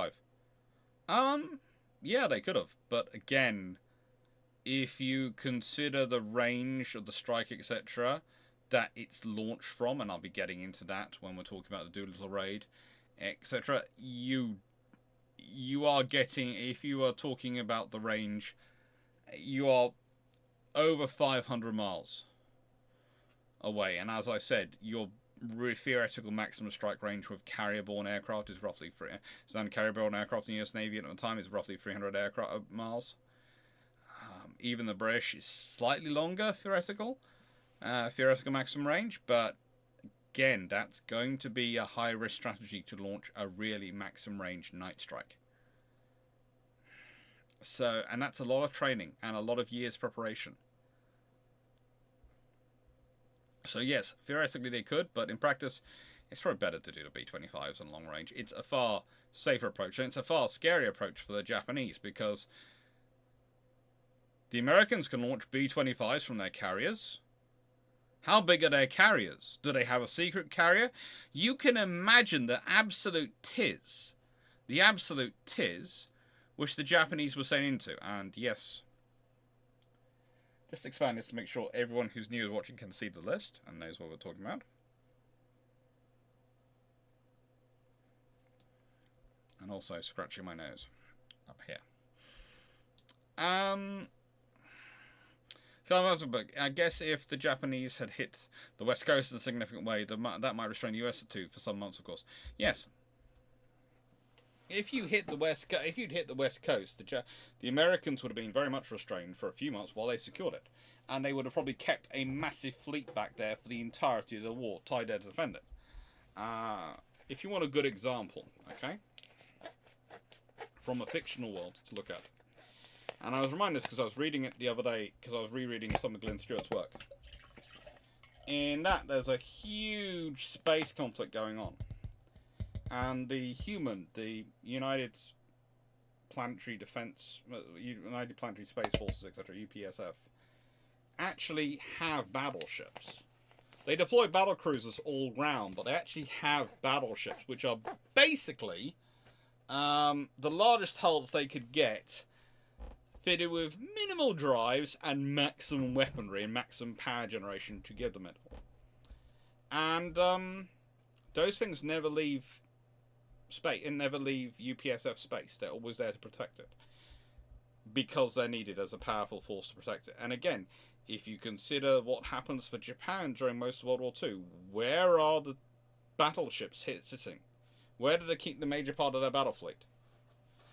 And yes, you can argue, oh, they might not have been that useful, this, that, and the other. But the fact is, they spent most of their war not doing much. If you compare them to the very, very active American and British capital ship forces in World War II, and all the things those things are getting up to, the Japanese looks positively lackluster. And we're talking about Japan, which is positively the most battleship-minded fleet of any of the three major powers. And I say that considering that's not a very high bar to set, and that doesn't mean they are actually obsessed with battleships over aviation. But they are the most battleship-obsessed of any of the three powers in their mindset. Those battleships are a fundamental part of the Japanese naval culture and naval appreciation. They have been since the Battle of Tsushima.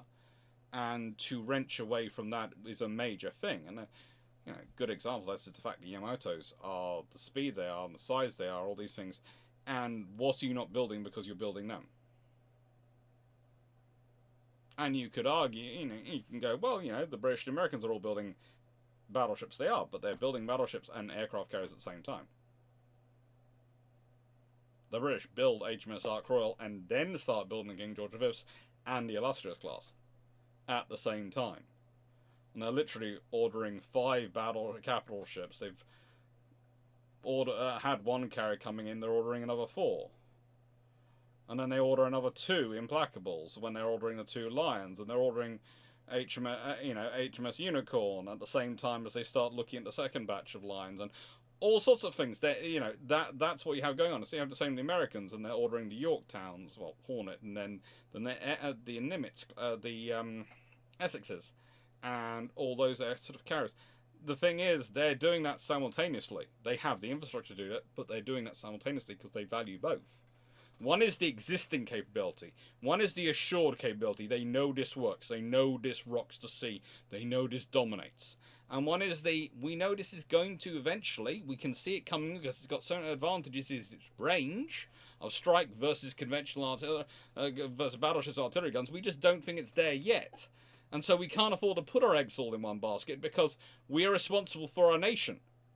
And it's the absolute antithesis of what an armed force is to go and put all their eggs in one basket and go, we believe this is the future, so we're going to put bank everything on this in the future, and then if we suddenly find out it isn't, we are mucked up. It's not what armed forces do.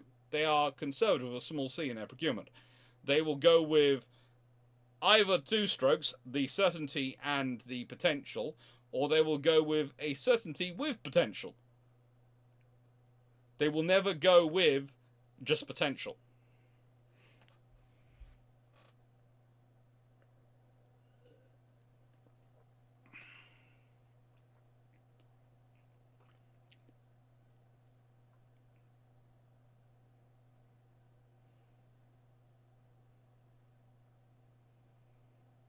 Essentially, the issue is not the range there for carrying naval aircraft, but the carriers running away. Again, it's one of those things. If you're launching a night strike, and you're launching it from a few hundred miles out, again, this is, as I've said, the British have orientated around doing the night strikes and doing range night strikes. But then you look at their daytime operations; they're incredibly defensively focused, and that's one of the things when you're looking at their fleet. They're structured around that. And that's what I was trying to get into the British naval doctrine. I was talking about how they've structured their operations around a constant flow of operations, because that allows them to maintain. This is a very defensive maneuver of aircraft, to have a constant flow of aircraft, a constant beat of a small flights going up, a constant presence in the air of fighters and other things going up for various anti-submarine operations, all the things going on. That's a very This is a very powerful motive. The British do have carriers capable of alpha. They're older carriers are capable potentially of an alpha strike. Illustrious does one, and she's the most orientated around fleet work and the constant rate of operations of any carrier design in the time. She does an alpha strike though. If you consider the Taranto, it's not a full wing strike. It's a full air attack route, but it's done in 2 waves, and that's standard sort of British night operations. So Britain, it would have been a multi-carrier strike, and it would have been 1 wave, boom, 2nd wave, boom, and you'd have probably seen that sort of scenario. If they want to do that, it would be an Ark Royal and a couple of Illustrious class, probably at least, and probably something like Unicorn along assisting them. And then if you think about it in night and daytime, they'd have had daytime operations, but they would have combined all 4 carriers together. You wouldn't have had 2 carriers off doing this. You'd have had if the British had been doing it, Yorktown, Lexington, Enterprise, and Hornet. It would have been all 4 together off to launch the strike, because that's how the British would approach it. And they'd launch it in waves at night, and then in daytime they've got constant fighters up in the air. They've got constant anti-submarine warfare patrols. They've got a constant force to ready to go on deck if they spot enemy destroyers, etc. Anything at ranges and it's closing distance. They want to break out the destroyer attack, they'll launch the aircraft. If they want to, all those things. The Americans have this methodology as well in their minds, but it's just not what they've orientated. Because of the limitations of the treaty, okay, you can build your carrier around one thing or the other as an emphasis. You can't build it to do both simultaneously. That's the main thing. The treaty goes away. Immediately the carriers start to expand in their size and capabilities, because the main thing they do is they grow to be able to do both of those operations simultaneously.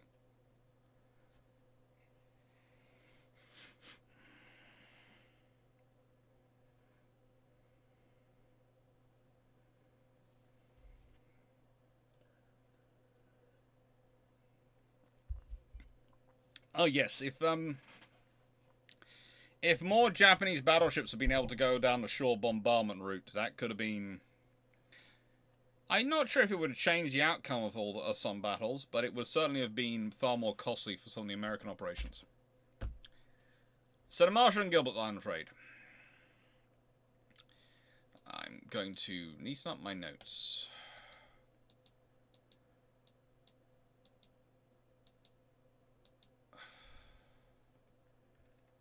So, basically, the US sends off 2 forces. They have Fletcher and Halsey out commanding. Fletcher's in charge of Task Force 17, centered on Yorktown. And it goes and attacks Jalut, Millie, and Macan, Turi Islands. They managed to destroy 3 aircraft in these attacks, and they lost the Seagull float bane from the USS Louisville, which was one of the cruisers escorting a Northampton class cruiser that was escorting the Yorktown, and 4 Devastators and 3 Dauntlesses in those operations. Because they found Japanese fighters, and it turns out Japanese fighters are pretty mean to come across. Task Force 8, that's Halsey's force, in charge of, based on the Enterprise, struck Kwajalein, Wuche, and Tarawa. Cruisers and destroyers also bombarded Wuche and Tarawa. They managed to inflict what's described as light to moderate damage in official reports on naval garrisons, sank 3 small warships, damaged several others, including the Katori, which was a old light cruiser, let's be honest. The Japanese... How do I put this politely? The Japanese had basically built the Katori class in 1938. To describe them, though, as their most modern design is to overestimate it, and they were built primarily as training ships in the 37 and 39 supplementary naval budgets. They are used primarily as administrative flagships for such as submarine command and control and all sorts of things, and I wouldn't really call them cruisers, and I wouldn't really call them that capable. You know, when you're talking about a vessel which has a top speed of 18 knots, it is pretty much the uh, and it's carrying two twin 5.5-inch guns. It's the warship. Perhaps you could argue it's the cruiser equivalent of the Unicorn. Other than I think the Unicorn might have actually beaten it in a surface fight. I'm not saying the Unicorn would beat it in a surface fight. I'm just saying the Unicorn was faster, prettier, and has more firepower.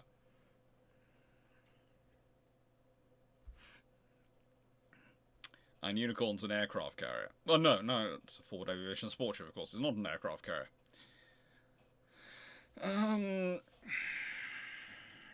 The heavy cruiser Chester was damaged by a Japanese aerial bomb. Enterprise caught fire after a near miss by a bomb. And Enterprise herself lost 6 aircraft, 5 Dauntlesses and 1 Wildcat.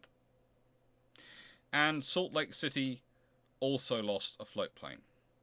So it's really not doing good for the float planes here in these task forces. And again, the float planes are being used for reconnaissance, they're being used to check for things, you know.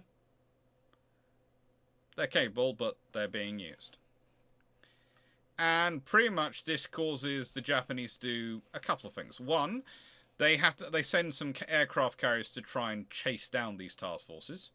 So those aircraft carriers which could have been refitting, which could have been doing something else somewhere, go off to chase them. It's said as not having any effect on operations, but let's be honest, if you're diverting carriers away from what they're supposed to be doing to go and hunt down forces which have long gone, that is costing you something. And yes, they return to supporting operations in the Philippines and Netherlands East Indies, but, you know, that's not that great. The raids were nice for morale. They were good training for the crews. And the major thing is the Japanese start to realize that their island garrisons are too far apart to be mutually supportive in the case of enemy air carrier attack. They don't really realize this at a high level. It starts to be realized at a lower level.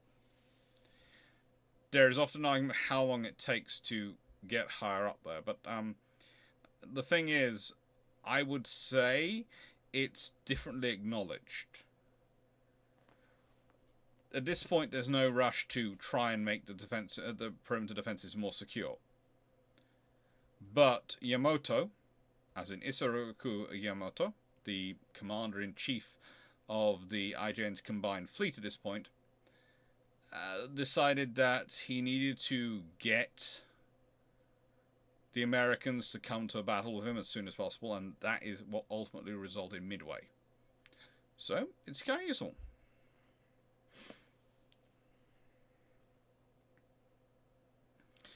Did the USN have barrage balloons at Pearl Harbor? I think they did have balloons at Pearl Harbor.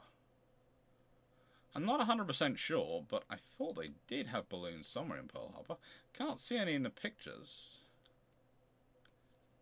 But I thought they must have done.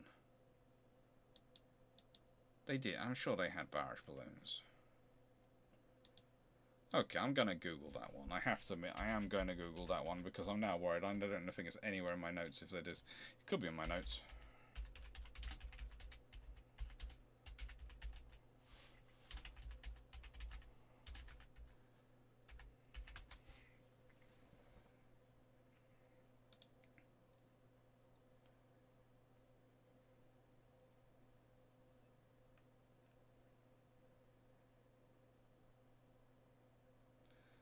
Oh, basically, they didn't have them up. They did have them up afterwards. The reason they didn't have them up was because they were at peace. And it seems to be the argument I see, and that's kind of a strange argument to make, because you're in a period of quite high tension. There's a lot of risk going on in the world. I'd say certain areas I would have been tempted to protect with barrage balloons, but okay. Because what is someone going to do? Let's consider. Let's say you raise your barrage balloons. someone going to go, oh, you've raised barrage balloons over your naval base. That means I have to attack you because you're defending it more. It's a defensive measure. Barrage balloons cannot attack you. They're only a problem if you attack me. So they are literally the most defensive measure you can do. I'm actually surprised barrage balloons aren't used more today, because honestly, I think they'd be kind of an interesting system.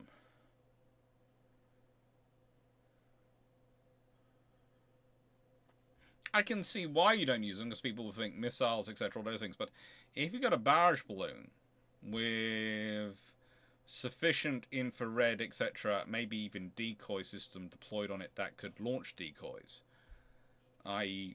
maybe flares or radar emitters or something that, you know, makes magnifies in size and tracks the attention of missiles, and of course their ability to be redeployed around the space, so to make it look different enough that maybe terrain following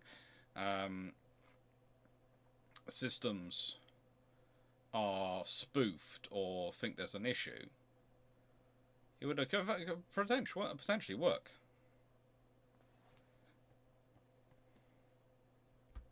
It's an idea, but no. So the answer is they did have barrage balloons in Pearl Harbor, but they weren't deployed because of reasons. So,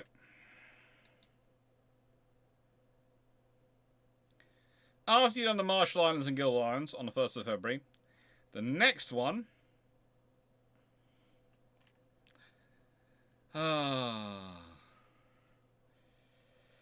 the next one is, of course, the attack on Rabaul.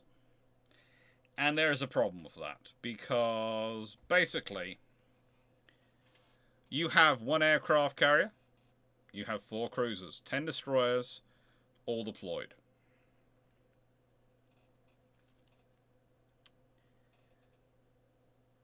Pretty much,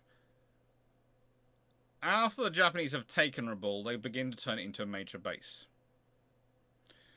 Nimitz and Brown decide to solve the threat of attacking on their supply lines from the base by attacking Rabaul and damaging it, and either delaying it coming to service or maybe making it seem untenable.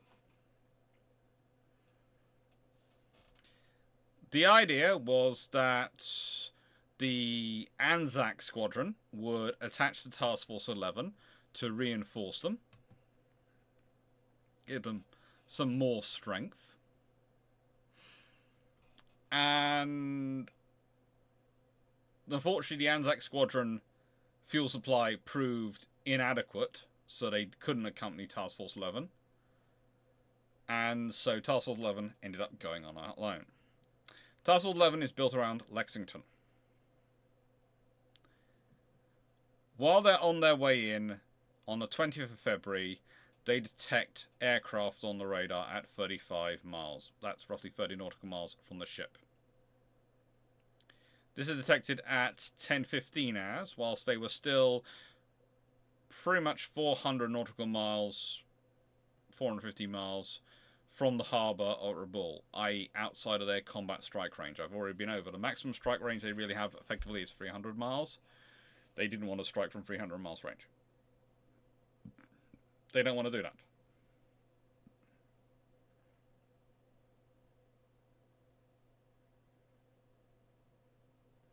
State. There are also modern Windows version which allowed you to quick search your entire computer.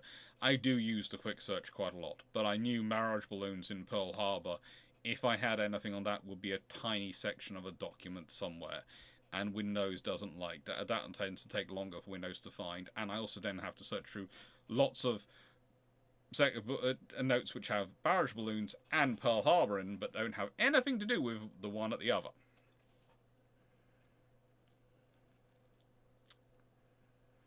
As I mentioned, balloons cost money to inflate and maintain. In World War II, you need to refill every 8 hours to keep it fully inflated. True. Still worth it. Now, what happens is the making of one of the great aces and great heroes of American naval aviation in this combat. Because with this unknown aircraft contact at 35 miles, 30 nautical miles distance. A six-plane combat air patrol is launched.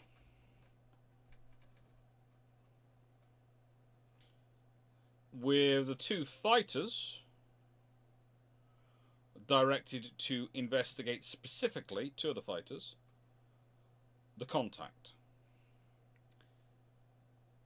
Now, these planes, these two aircraft, are under the command of Lieutenant Commander Fack, famous for the Fack Weave.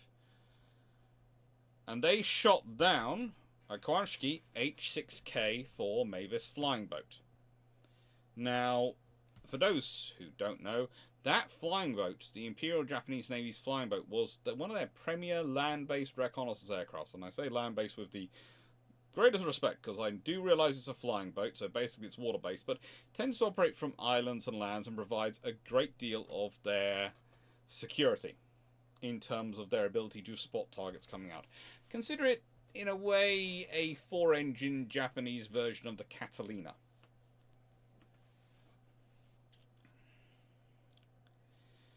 And they managed to take it out about 43 miles, that's 37 nautical miles, away from the task force at 11-12 hours. So, if you think about that, that's an hour later.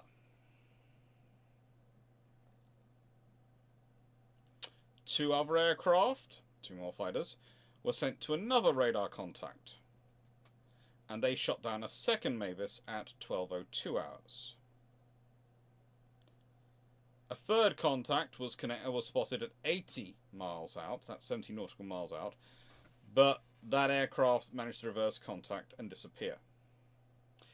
Now, these search planes alerted Rabaul to the presence of US naval force in the area. Also, their being shot down kind of gave away the fact that there was someone out there capable of shooting down search aircraft, and that means usually you're dealing with fighters, because if a searching aircraft decides, hang on, I've spotted a lone cruiser, I'm going to attack it solo. Okay, one might do that, but two is over that distance is just crazy. So no, that's not happening. That's just not happening. At this point, the Japanese go, you know what, we think there's someone out there. We heard there's someone out there. And Vice Admiral Shigeyoshi Uno, in charge of the Imperial Japanese 4th Fleet headquarters in Truk, ordered an airstrike to be conducted from Rabaul, and that the heavy cruisers Aoba, Furutaka, Kinugasa, and Keiko of Cruiser Division 6 sail forth to intercept Task Force 11. He doesn't order them to sail forth and intercept Task Force 11, he orders them to sail forth, follow up the air group, and find what's out there and sink it. At this point, therefore, 17 Betty, that's Mitsubishi G4M1 bombers, take off from the 4th Kukatai based at Vunakano Airfield in Rabaul. Brown has realised, in part due to a lot of radio chatter being detected, and not being really understood, but there's a lot of radio chatter being detected, but also the fact that we've shot down 2 out of 3 search planes which were spotting us, that they have been detected and have lost the element of surprise. Therefore, he goes to the second tool in his arsenal and decides to break off the attack and retire from the area as fast as possible. At 15:42 hours, and if you think about that, that is 5.5 hours pretty much after the initial contact.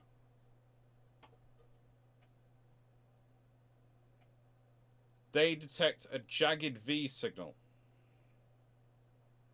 It's then lost, but reappears at 16:25 hours, so roughly 35 minutes later. This time, 41 nautical miles or 47 miles west.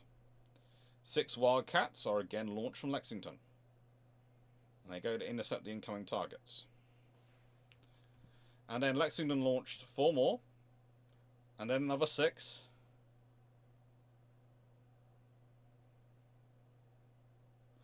Which were preparing to land, were stood off to await developments.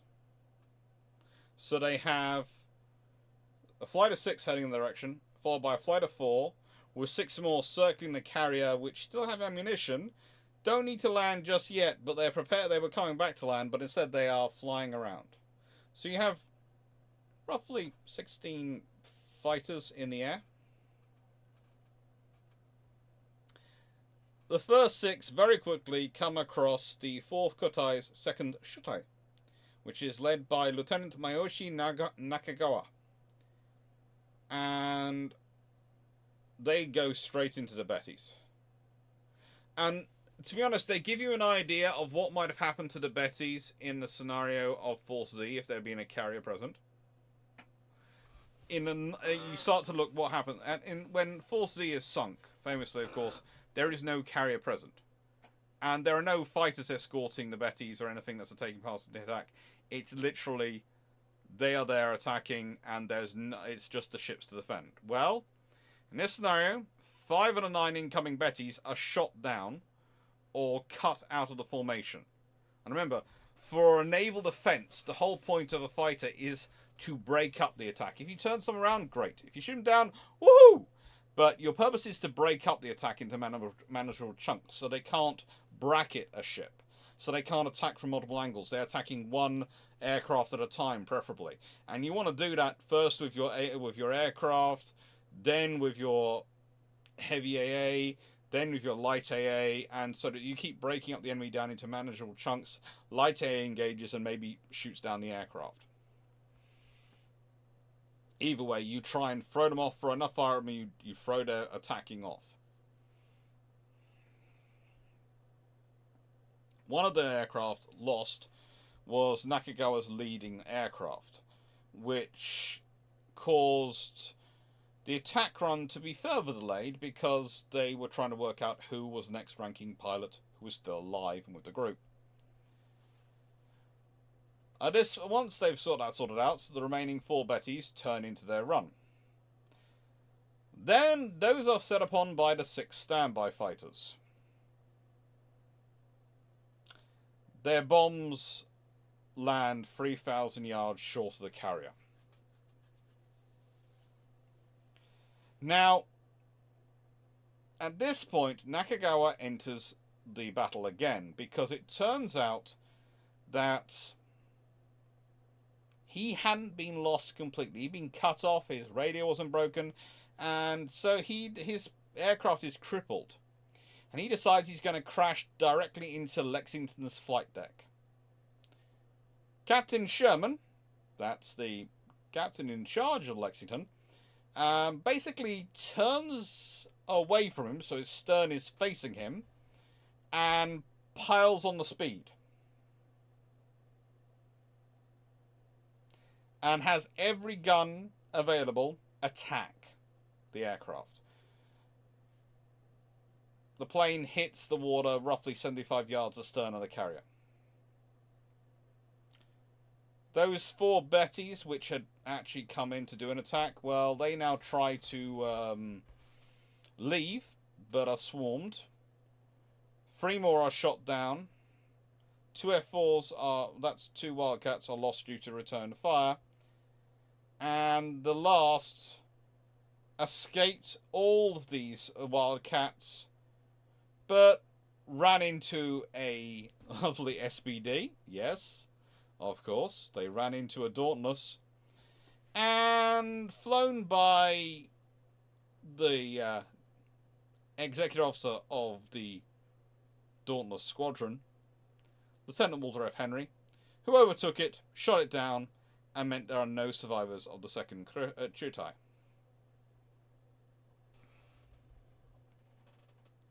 (1649 hours), another formation of Bettys are detected. This time they're detected 12 miles, that's 10 nautical miles, away from the disengaged side of the task force. So instead of them coming from the primary threat axis, which they've just been engaged over, they're coming from the opposite axis. They have managed to bracket the fleet. Someone has been paying attention and has drawn them round. And, well, maybe that's Lieutenant Commander Taikuzo Ito, who is the commander of the 1st Shitai and is leading this group.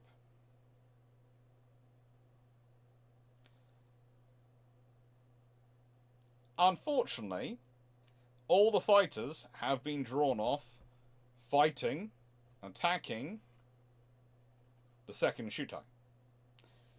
So there are only 2 Wildcats left, Lieutenant Edward Butch O'Hare and Lieutenant Martin DeFilios, to try and counter the intruders. They engaged the 8 Bettys. During the first pass, DeFilios' guns jammed, and only O'Hare managed to attack the bombers. They used a diving attack on the right side of the formation and managed to place quite a lot of very accurate bursts of gunfire into the right engines and wing fuel tanks of some aircraft, including especially the outside Betty.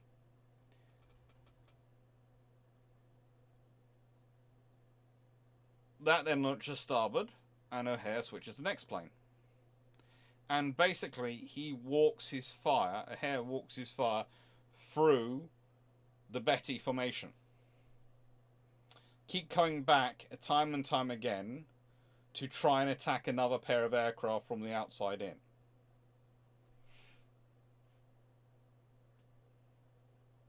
O'Hare manages to take out and really disengage 4 of the bombers in his first 2 passes. But the trouble is, by the time they reach the 3rd pass, Ito is nearing the bomb release point. That's a problem.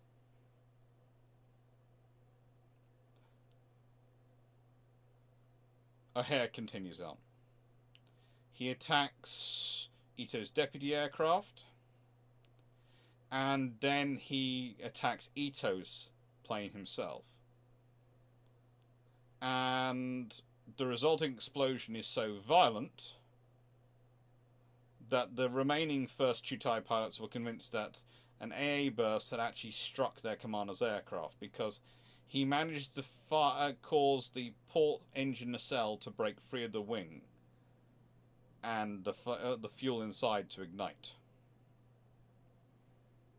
This, Ito's wing gone, his plane fell out of formation.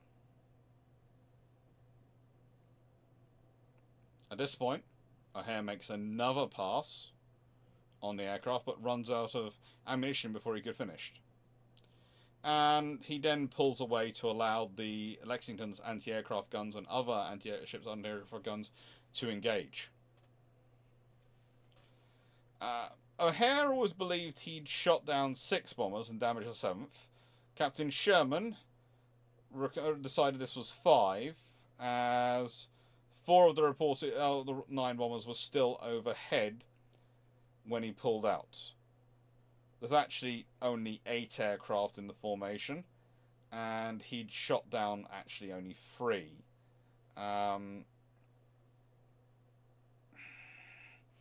That's actually the definition put forward by John Fack, who was his CO, who was charging straight towards the formation as quickly as he could, with any reinforcements he could have bring from the aircraft which were operating against the 2nd Shitai.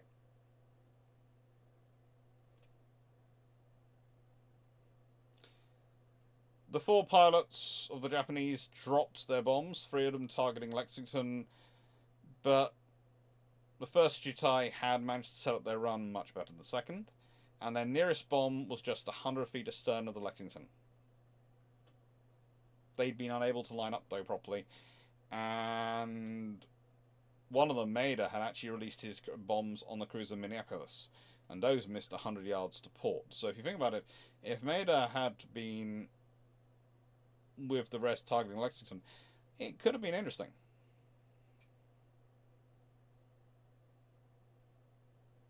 Again, the commander's plane, this time actually flown by Warrant Officer Chuzo Watanabe, because Ito has been severely, severely injured, is probably dead actually by this point, regained control of his aircraft and tried to steer his damaged plane into Lexington, but again it missed.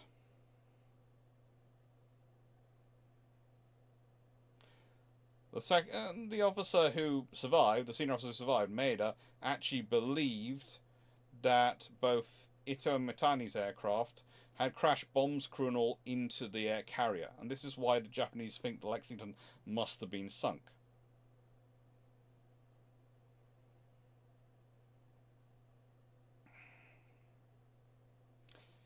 And at this point, Fax wingman, Ensign Edward R. Selstrom, enters the whole exchange and decides that, frankly, the first Chutai are not getting away, despite O'Hare being out of ammunition and his gun's not working.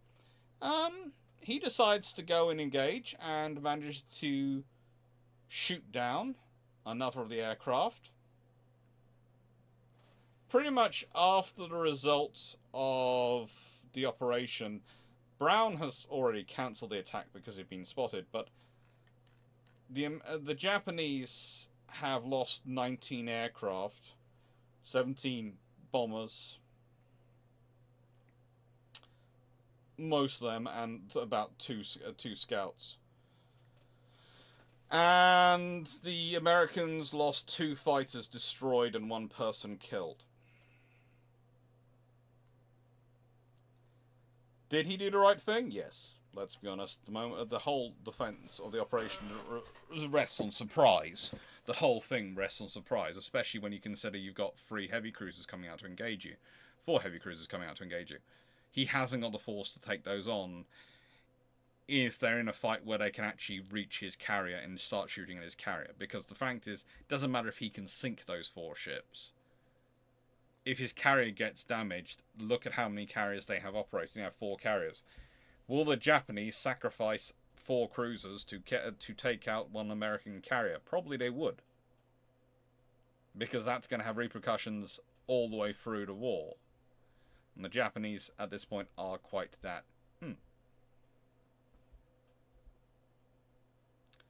So it's an effective attack. It's an effective battle. It's an interesting battle. Let's be honest. A Dauntless gets a kill. That's always an interesting battle. But as said, what it really illustrates to me is the fact that how easily events could have been changed. I think I was talking about it with HMS Unicorn the other day. I was sort of going, Force Z could have been, if you had Unicorn completed on time and had her with Force Z, or anything with Force Z, there is a high chance that Force Z doesn't get damaged the way it does historically. And then you have a whole different scenario going on, because if you have British fast capital ships wandering around in ABDA command, as well as Tom Phillips, you probably have a British admiral in charge of the ABDA command with a staff appropriate to actually doing it, which the poor Dutch don't have. And B, you probably have a very real case for making a case of going, we need a carrier out here to support this force. We need a carrier now. And that could change ABDA command dramatically if they have a carrier fast capital ship task force going on.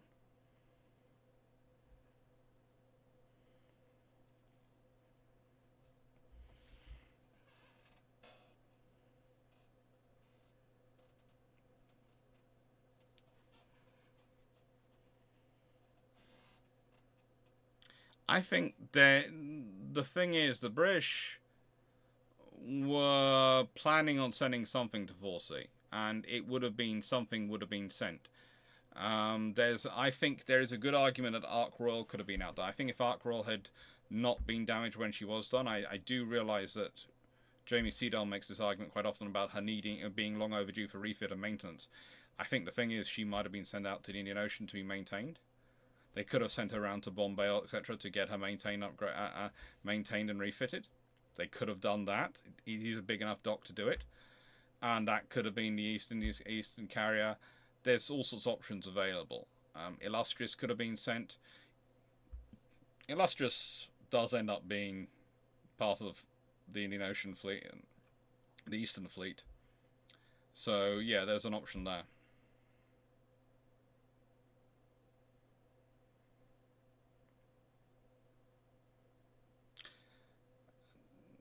The Illustrious and Indomitable are both in refit due to damage at this point, and there's not enough carriers to go around. As I already said, Knight 6831 in your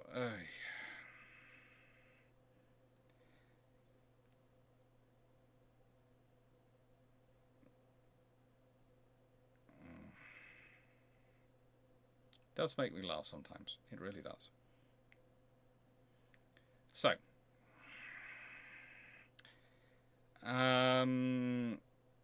Karlsberg, break up enemy attack formation also gives more time, i.e. more shells fired for your AA, and greater chance of a hit. Yeah, it allows you to focus your guns more and focus your maneuvering more. If you've only got a single aircraft coming in, you can focus your maneuvering, as Captain Sherman does a lot. He focuses maneuvering on the aircraft coming in to attack him. It enables him to do that.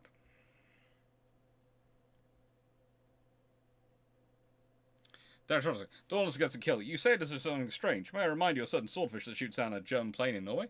Warspite? Yes, we do realise that, but let's be honest. Swordfish we expect to do random stuff, because it's the swordfish. It just does random stuff. It's kind of the constant case of, oh my lord, you did that? Okay. It's almost a meme, the swordfish doing random stuff which is not supposed to.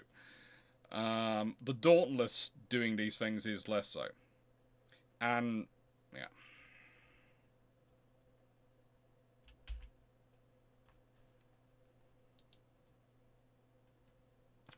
So, next raid. Well, you've got a raid on Wake, which takes place February 24th, 1942. It's USS Enterprise off on it. And they destroy aircraft and a lot of fuel and knock the base out for several months. Task Force 16, Admiral Halsey in charge, basically runs in and does a full-on raid. It's an almost overwhelming attack. Now, next after that is March the 4th. Again, it's Halsey, and it's the Marcus Island raid. Because that island was only 1,000 air miles from Tokyo, 600 miles from the Bonin Islands, which was a very large military base at the time, very large naval base at the time. They were considered very much Japanese-controlled waters. Those had major ramifications. This is when you start to see the Japanese mindset changing. I said, maybe they could have. Night Zero Front, we've talked about this we've done this entire video in 4Zs, and I did get into this and explain this, and you asked many questions in that video, which is one of the reasons why I'm finding it funny when you're asking these points now. Because, as we discussed in the video, the reason there's not a carrier with them is because, at the time, it's a deterrence mission, and they've got primary warfighting missions. Okay? And so they don't have carriers available because of the ones which have been damaged and refit. They've been lost in the case of Ark Royal, in the case of Glorious and Courageous. All these things have affected the availability of aircraft carriers. And of course there's Churchill's decision at the beginning of war that you pause capital ship and carrier construction because what you need to focus on is on escorts. Because of course the Royal Navy wouldn't have already ordered all the escorts. It could order from all the yards it could because it hadn't learned the lesson of World War I. No. Churchill was going to do the same thing he did, which they eventually did in World War I, and because he knew the lesson from World War I. And it took him a few months to realise, hang on, Henderson had already arranged this. Oh, frigate. Yes. But no. Churchill didn't muck up on that one. No. It was a sensible thing to do. It was absolutely sensible. It had no impact on the delivery times of those escorts at all. But yes, go on. But as said, the thing is, if the British had had another carrier available, it would probably have been sent with 4Z. It would have been whichever was the weakest carrier available would have been sent, but they would have sent that carrier with 4C because it's a deterrence operation, but still you need to provide air cover. Because, again, that's British doctrine at the time. British doctrine, as I talked about in the video on Tuesday, which was out on, I think, the 30th of January 2024, was it? Yes, 30th of January, was all about how British used aviation to break up attacks and as a core part of their defensive and offensive and night operations doctrine. So, yeah, there would have been a carrier there, but they weren't available. So not one there. But if there had been there had been even one more carrier in service, the odds are a carrier would have been found to go with Prince of Wales and repulse. And that would change the 4C operations. And the point I was making with this attack, with the discussion we were having on this battle, was the action of Bougainville, is it shows the exact thing of one carrier. The point I made all the time was that even if you have one carrier there, have some fighters there and air control them, you have a very different scenario. In the nicest way with the British in this operation, if in 4Z, if you'd had a carrier there, you'd have had a fighter control of the fighters going on. You'd also had, because of the active air defense net, the fighters which were based in Singapore. Remember, there's a miscommunication which goes on at Singapore with 4C, and they send a message there's no air support available. What the Air Force mean is there's no strike capability available. The fighters are still available, but it's taken by the Royal Navy as meaning there's no air support available at all, strikes or air defense or fighters. So that's why they're not calling for fighters. But if you have a carrier with you, you will have a fighter group and fighters already up, and therefore they'll be active messaging, in which case the fighters from Singapore will take off and head to you, and you have those aircraft coming in as well. So this is again why even a small carrier there, Hermes or Eagle there, would have been enough to probably mean that at least guarantee repulsor survival, and probably Prince of Wales.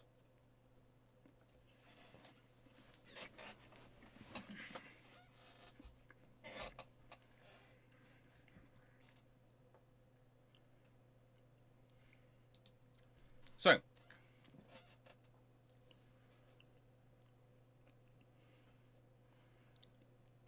now, with all this going on, what do the Japanese do? They decide to reinforce their perimeter and to go on the offensive and make sure they have control. Make sure they have control. So, they decide to attack, and I do want to add emphasis on this, to attack the North Shore of New Guinea. And they carry out an attack on Salamanca and Ley. On the 10th of March, from the south side of New Guinea, Fletcher, using Task Force 17, that is USS Yorktown Lexington, launches strikes on those forces and those aircraft and those ships supporting them. They sink an armed merchant cruiser, 2 transport ships, and a minesweeper, damage several more shorecraft and assets, and pretty much have quite a fun time. And by the way, I have the book around it. Where is it? I had it down here a minute ago.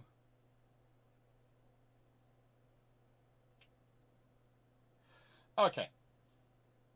If anyone can see Pacific Carrier Forces by Mark Steele, it's around here somewhere staring at me.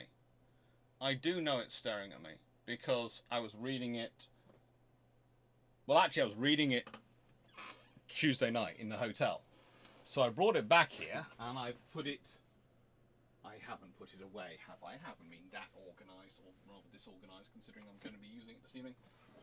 I wouldn't be like that, would I? No, not there, not there. This is the other thing I'm looking forward to. I'm looking forward to having more shelves and having stuff spread out a lot more. And I'm hoping my shirt isn't untucked at the back. If it is, please don't tell me. You don't need to know. You don't need to know it's that bad. But I've got a strange draft back there, which is suggesting to me that it is untucked. Oh! Where is it? It's a red and black book. Where have I put it? I was organising it. I had it ready for me to grab. Anyway.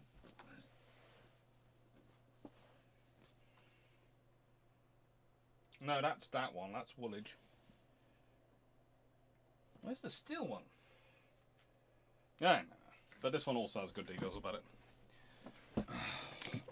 Woolwich is a good one. Oh, that was the other one. I had both this one and Steele's one with me. And this one is a really, really great read, by the way, because it has chapters in it by people like Fack, Miller, Jerica, Stroop. If you want to, really talk, see what is going on, this is a really good book. It's a history written by, compiled of people who write about it. Where is Steele's book? Seriously, I had it.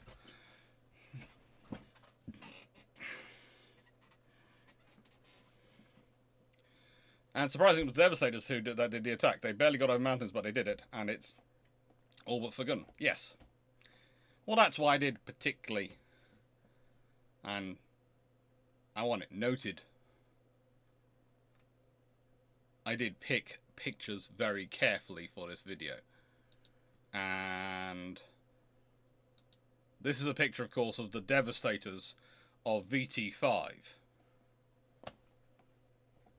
doing their bombing attack. And the point is, they're armed with bombs.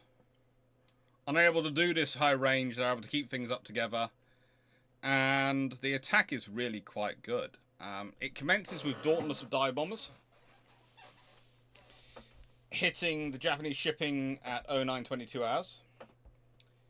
And then eventually they're followed up by Devastators, which attack at Salamanca at 0938 hours. The Wildcats strafe the Leh and Salamanca areas and basically go full force at it.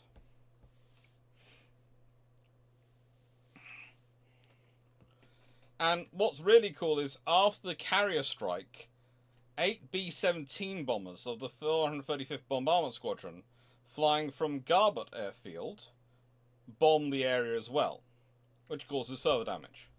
And that's actually a really good coordination. They sink the Kongo Maru, the Ateneo Maru, and the Yokohama Maru. And they damage the light cruiser Yubai, 2 destroyers, the Sengi and Yungi, and the transport Kokai Maru. The mine layer Tsuguru, the seaplane tender the Kyoka Maru, and the auxiliary minesweeper the Tama Maru, number 2. And this is a useful operation, because if you think about when you're offloading troops and personnel, what gets uploaded first when you land? It's the light stuff, because you need that to immediately secure the area. And then next comes the heavy stuff, which you need to actually be able to deploy and maneuver. This delays their ability to deploy and maneuver. They push in land, but, especially from Salamana, but in Leh area, they are confined to town for several weeks, mainly because they don't have the supplies to go any further. And then there's the Battle of the Coral Sea.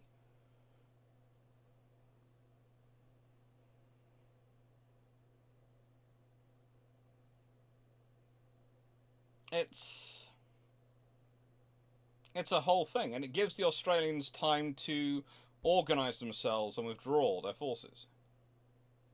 What was the earliest US rocket for use from an aircraft? I think you're right, in 1943. Dr. Clarke moves, gets more shells, gets more books, can't fit them all, gets more shells, gets more books, repeat.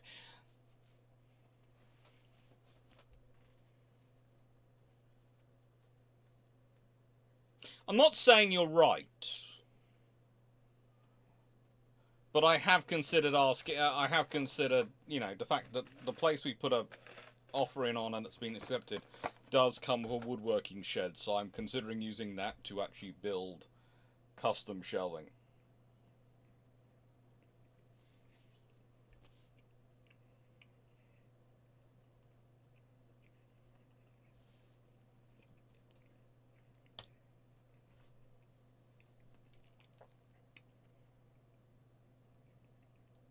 So what have we had these operations provide so far? Strategic ambiguity, a threat to the Japanese because they're not sure where they're going to be hit from next, and they provide a method of stalling enemy attacks, enemy land forces, enemy amphibious buildup by attacking those organizations. The thing is, they're all building up to a crescendo, and it's the Doolittle raid. Let's be honest, they're all building up confidence. They're all building up all the things you need to be able to carry out something which is going to be absolutely, massively daring. Which is going to really take the biscuit. And that's the Doolittle raid. Now, the thing is, Roosevelt is often credited with this one because he wants the, in December 1941, 21st of December, he says that Japan should bomb as soon as possible to boost public morale after Pearl Harbor. In the nicest way, this takes to the 18th of April 1942. As soon as possible would be charge and do it now. That's revenge. This is premeditated. This is, we have worked out all the problems, we have taken our time. Let me put it this way. It is revenge, yes. But think about this. The Japanese entire idea behind Pearl Harbor, and I've talked about this in videos about Pearl Harbor and the strategy behind it, is in many ways to try and make the Americans come charging across the Pacific to them. And the problem for that is they do too much damage for the Americans to be able to do that. Too little damage for it to be ignored. So they both anger the Americans and prevent them doing a headlong, stupid charge into the area of maximum Japanese strength, so they can get whittled down as they charge onwards and onwards until their manageable forces are going to be defeated by the Japanese battle force. You know, that's really the long-term doctrine of the entire idea. Get the Americans to charge out stupidly, disregard losses, keep coming, get whittled away so that eventually they're a manageable chunk, they can engage them, smash them, win victoriously, and then dictate peace. That's pretty much it. The Americans don't do that because the Japanese manage to A, do enough damage the Americans don't feel they have enough force to do that, and B, the Americans are not 5 years old.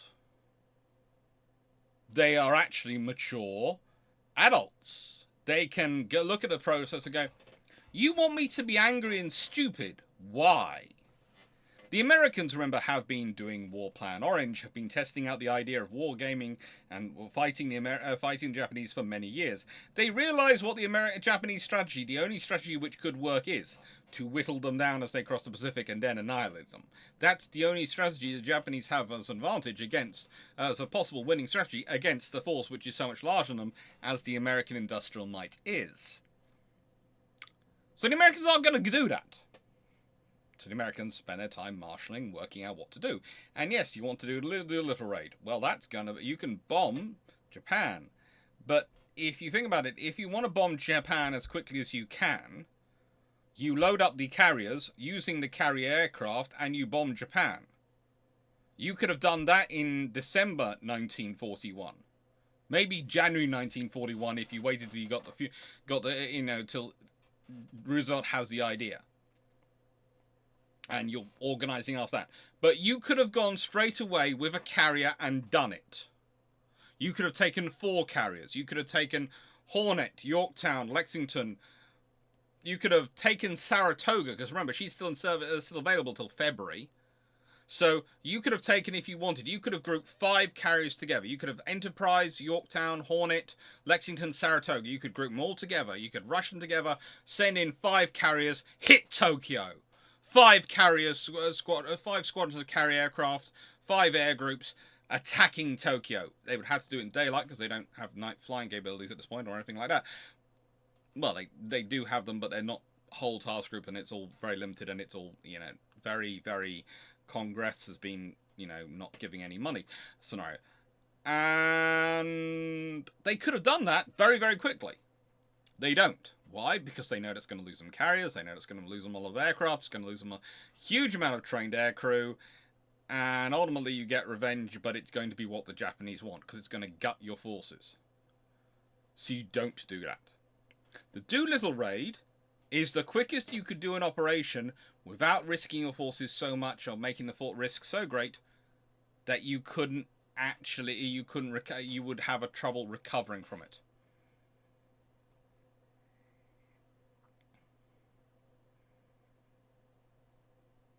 I must build one of those bookcases that has a rolling ladder attached so the shelves can go all the way to the ceiling. Oh, I want that. I want one of those. Honestly, though, it's going to have a lot. My plan is that it's going to have bookshelves on the walls, and it's going to have bookshelves in the center of the room. So my hoping is it's going to have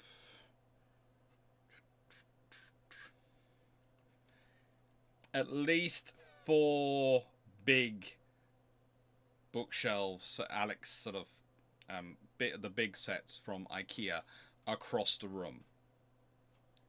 I'm not sure how they come to decision, whether they're going to be sort of, if it could be as many as 2 by 2 and 2 by 2, so that could be 8 if I can fit that in, or might be 1 by 3, and so that's 6. But you know, it's working out how I'm going to do it. If I'm going to have it floor to have them going up to full height, or if I'm going to have them on their sides. You know, it's things to work out. It's things to work out. So that's the reality of it. They could have done any of those rapid operations. They don't. Stop distracting me talking about bookshelves. Far too easily distracted on a couple of bookshelves. And they don't, because frankly to do so would be... it'd be a way of losing things.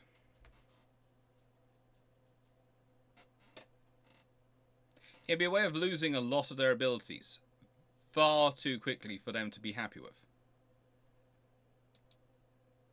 And so they don't. They sit back, they think. And Captain Francis S. Lowe, who's technically the Assistant Chief of Staff for Anti-Submarine Warfare, has a discussion with King. Now, Lowe is an interesting officer, because he goes on to be a 4-star admiral. He's an expert in anti-submarine warfare, but he's also an expert in thinking about long-range strike and logistics. So I'm not surprised he's one of the officers who comes up with this as an idea. He takes it to King. He believes the twin-engined army bombers of the latest type could be launched from an aircraft carrier.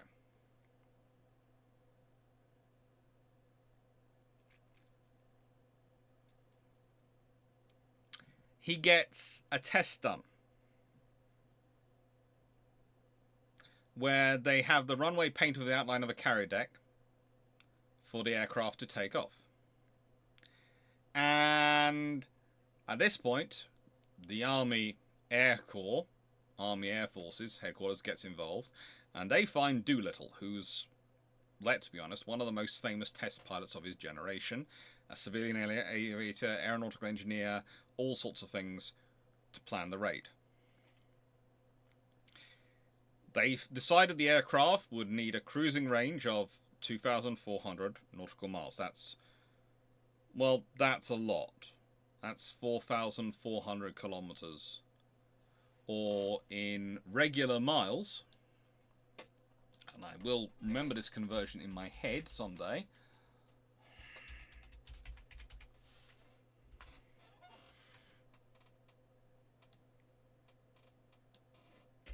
Not today. It's 2,700 and roughly 50 miles.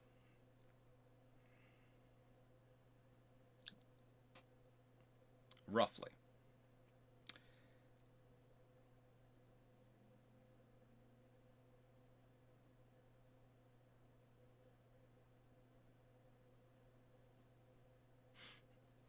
They are gonna be interesting conversions, because the trouble is the B-25 Mitchell also had to carry 2,000 pounds worth of bombs, and its regular range was only 1,300 miles. So let's consider that. 2,750 versus 1,300. So you need to modify the aircraft to take twice the normal fuel reserves, pretty much. He did look at the B-26, the B-18, and the B-23. But basically, the 23's wingspan's 50% greater than the B-25's. The B-26 proved impossible to take off from a carrier deck. And, well, the B-18, how do I put this, had issues.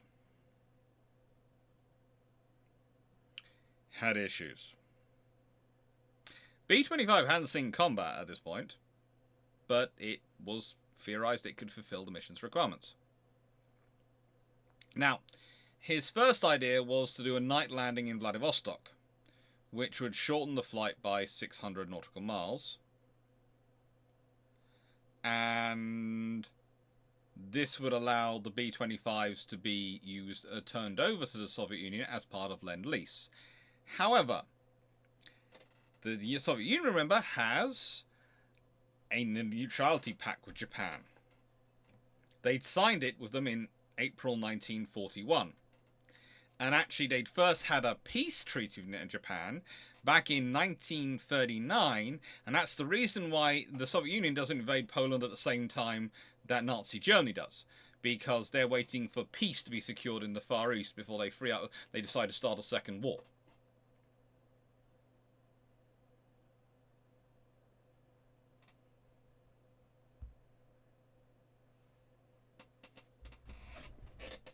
Right. Now,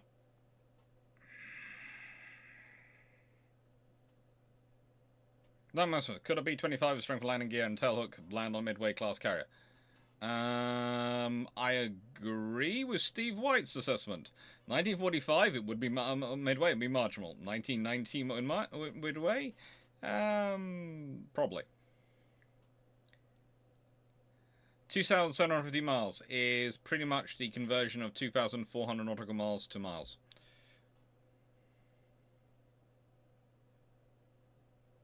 And yes, I do like the librarian of the Unseen University of Morpok. I think that he is a very cool character. I would like him to run my library. And if you do see a set of archival bookcases in auction site somewhere, please do feel free to send me links on Discord or post them as comments down in the video below videos. I will quite happily, how do I put this way, salivate over them. But I probably won't be able to afford them because... hey, look, the nicest way I had to use over the last trip, and I will give these details out, roughly 96 litres of fuel. Okay? And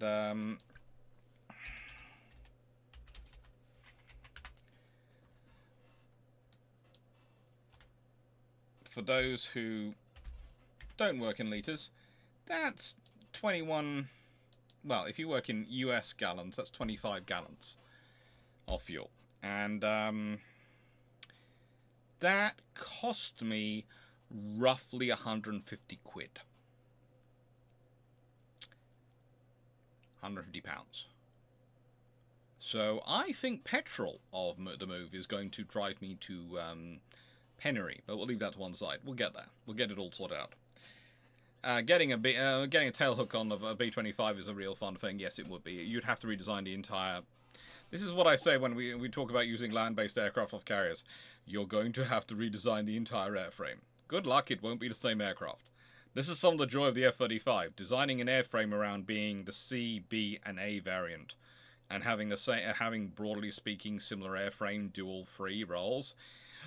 That adds so much to the cost because there's so much redundancy. The A variant is horrendously overbuilt for what the A variant is required to do because of the need of being B and C variant. And you can argue even the B's overbuilt for what it's required to do because of the C variant. Adds weight to the aircraft as well. It's great fun. Now, of course, without being able to land in the Soviet Union, Chiang Kai-shek is approached and he agrees for them to be able to land in China. This is apparently despite fear of Japanese reprisals, but let's be honest, for Chiang Kai-shek, this was a no-brainer. You do this, you're going to earn the support of the Americans. You do it.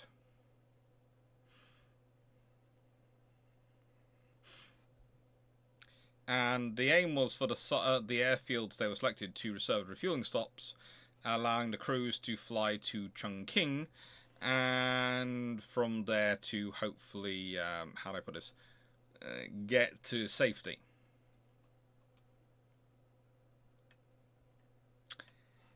However, of course, none of that happened. And the reason they used the USS Hornet, and the reason she's not available for other operations, is they're actually doing the tests on USS Hornet for this. The reason Hornet's not around earlier on for some of the missions is because she's being used in February 1942 to test this.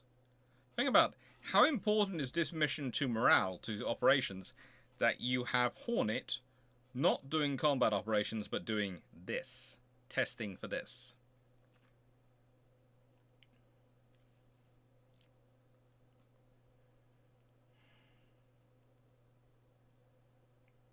Now, to try and make the aircraft suitable for the operations, they had to remove the lower gun turret. They had to install de-icers and anti-icers because they had to fly high. They had to mount steel blast plates on the fuselage around the upper turret. They had to remove the liaison radio, so that would save weight. They had to install a 160-gallon collapsible auxiliary fuel tank made of neoprene. This was fixed at the top of the bomb bay, and there was also installation of support mounts for additional fuel cells in the bomb way, crawl way, and lower turret area, increasing fuel capacity from 646 to 1,141 US gallons. That's of course slightly different to imperial gallons, and well, if we're going to work it out in litres, it's basically 2,445 litres to 4,319 litres. They installed broomsticks in the tail cone so that they would have pretend gun barrels there, and replaced the northern bomb site with, well, how do I put this? The Mark Twain bomb site, which was designed by pilot Captain C. Ross Greening, and that bomb site cost roughly 20 cents. And there's a reason it's called the Mark Twain.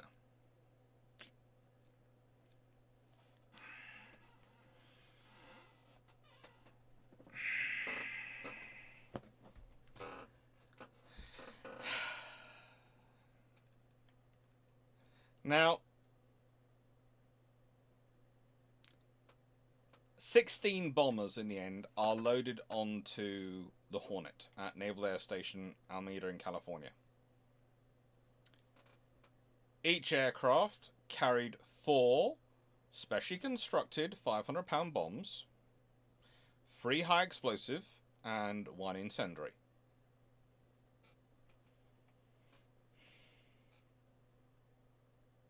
The incendiaries are designed to scatter over a wide area after release, and they also wired several of, well, at least 5 of the bombs with Japanese friendship medals. These are, of course, medals which have been awarded by the Japanese government to US servicemen before the war.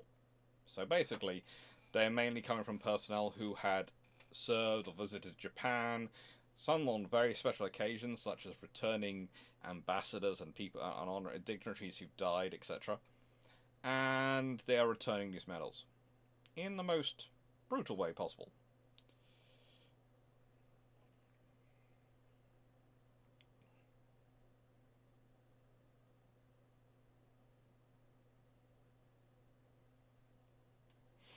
Now,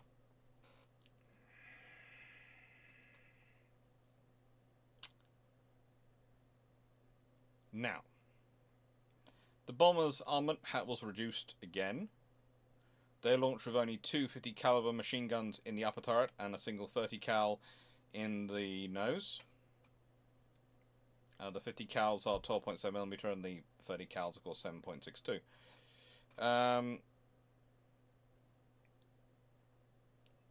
They were tied down on Hornet's flight deck in order of launch. So the moment they're attached to Hornet, Hornet's air group is useless. Hornet, that is for that. For all intents and purposes on this operation, Hornet is a flight deck and that's all. That's all she is. She is no use for anything else until those aircraft are launched. Her flight deck is full. She can't land. She can't operate aircraft. She can't do anything other than wait. Just fine. 2 pieces of wood and a bit of string. It worked.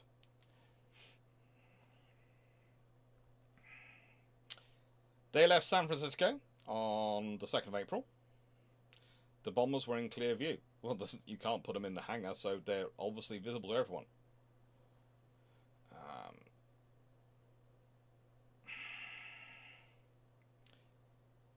And, you know, they have one of the most interesting deliveries of all time, in that the next day, and this is something I did want to cover, for the parts to allow the modifications that had not been finished in McClellan were lowered to the forward deck of the Hornet by the blimp L8. And just think about that. They sent out a blimp to catch up with the Hornet and lower supplies and urgent materials down on her. It's an interesting idea because it's quite a lot of people keep talking about the reuse of airships as resupply vessels and for logistical supply, and I'm for long-range logistical supply. I am worried about it in anything approaching a medium threat environment because they're not exactly fast, maneuverable, or small, so they're kind of big targets. But I have to say, this is a classic example of it being used in a low-threat environment to a very high degree of success. These days, though, we'd probably just send a helicopter, which we can use in all sorts of other environments, so therefore you have a larger force. Which means you probably can't justify the airship, but still, it's a cool idea to think about. They meet up with Halsey and Task Force 16 in north of Hawaii a few days later.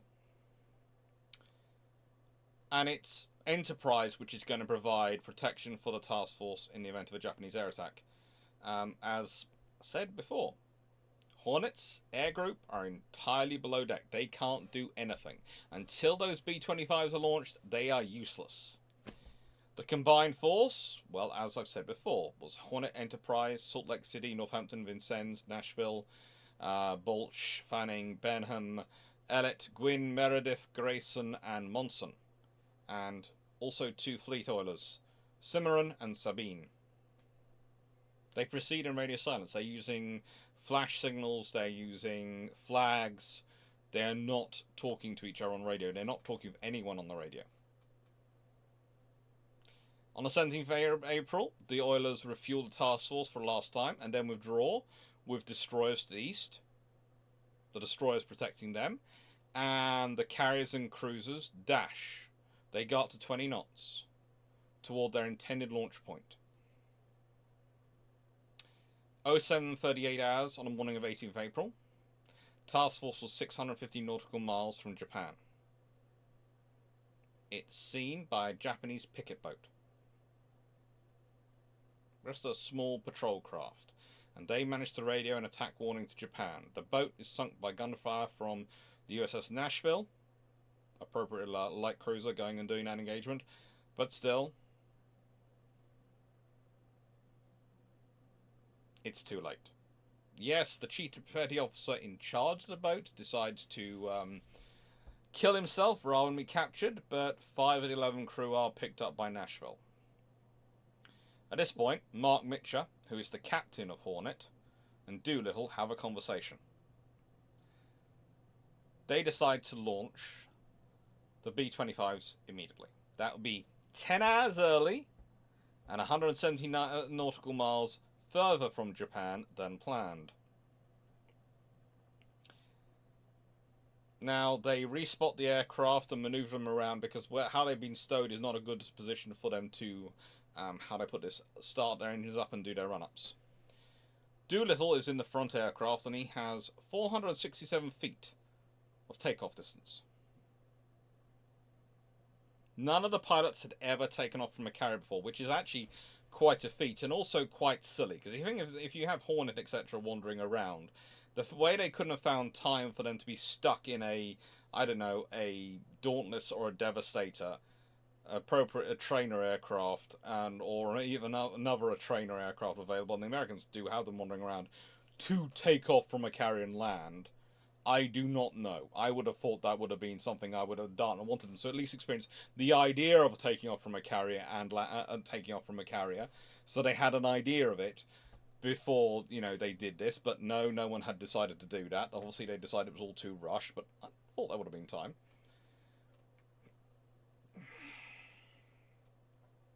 All 16 aircraft managed to launch between 08:20 hours and 09:19 hours. Now, if you think about that, that is 42 minutes after they've been sighted and the radio's been reported. So, again, think about this for a reason of why you're launching these aircraft. There's often a thing of going, well, they're doing it because they're afraid, etc. Think about it from this carrier's perspective. It takes 42 minutes to launch these aircraft and get them off deck so they can operate fighters and everything and actually be a useful aircraft carrier. If they come under attack and they're hit on the deck, there is no chance of those aircraft surviving. There is no chance. And they're all loaded with 2,000 pounds of bombs, including fuel air explosives. So 1,500 pounds of high explosive and fuel air, and 500 pounds of fuel air explosive. So sitting on your deck is 24,000 pounds worth of high explosive and 8,000 pounds of fuel air explosive sitting on your flight deck. Okay, that's a good way to lose a carrier. Let's be honest, that doesn't require much to set it all off. One bomb hitting that area is probably going to set it all flying high. So you want to get them off quickly. Right, if rocket and assisted the takeoff being available by then, how much could they increase the fuel and bomb load to? 25s. Who knows? Maybe an extra £1,000 on bombs. You would have to find space though for fuel, and that's going to be cause an issue because again, eventually there's a maximum of what you can actually lift in the air and what your airframe can take.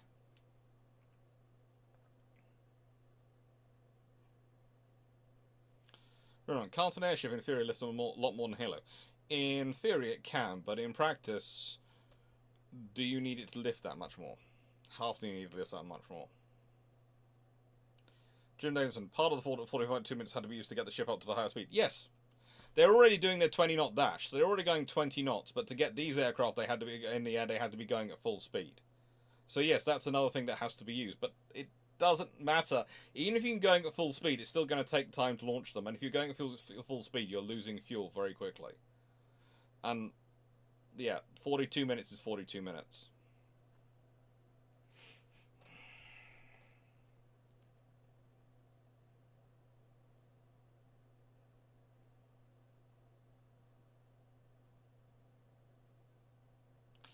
And there's a whole discussion of Melanie. You've got Air Force fighter aircraft such as F-15, 16, F-22 all have tail hooks for rescue liners.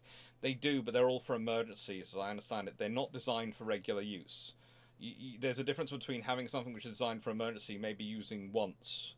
It might wreck the aircraft, but it also might stop it crashing and mean you can replace that bit, and it'll save the pilot's life. Versus the designing an arrestor hook for something to repeatedly use again and again and again, sometimes multiple times a day, for hundreds of days, thousands of flight hours, all those things. It's a very different system.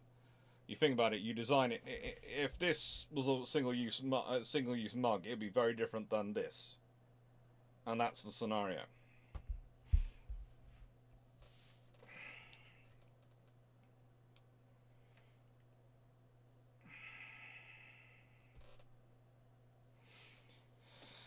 Um, the aircraft then sort of group up in mostly 2 or 4 aircraft groups because, frankly, they can't afford to group up into anything larger because they don't have the time or fuel to spend the time it would take, or the radios. Let's be honest, they've lost their radios, which they tend to use for communication to do this. 6 hours after launch, they climbed to 1,500 feet over Japan and hit 10 military industrial targets in Tokyo, 2 in Yokohama and 1 each in Yokosuka, Nagoya, Kobe, and Osaka.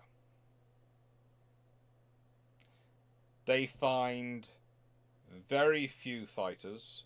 They do mistake the K-61s for BF-109s, which leads to all sorts of fun. But let's be honest, the Kashgar Ki-61 is not a BF-109. It's a very different aircraft. In many ways, it's actually a better aircraft.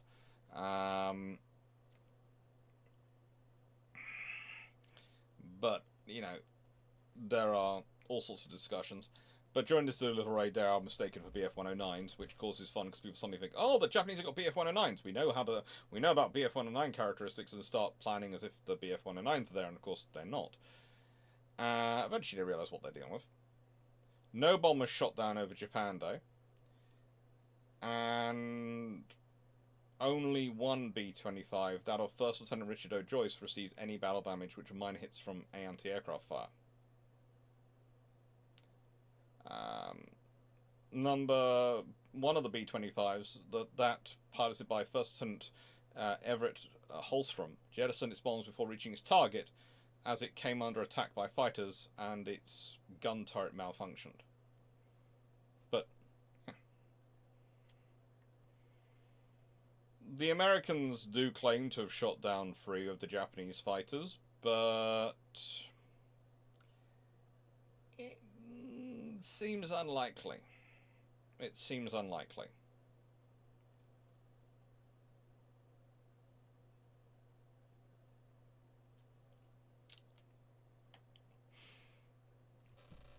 I think Millennium 640. They are not so weak as I think I've said. They were prevented to prevent a wrecking of the aircraft. But the thing is, they are also, if they're used, you're going to take them off the aircraft and replace them. Then they're for normal situations, as you agree, but they are basically you use them once and then you take them off the aircraft and probably check the airframe quite carefully before you reattach another one and go for it again.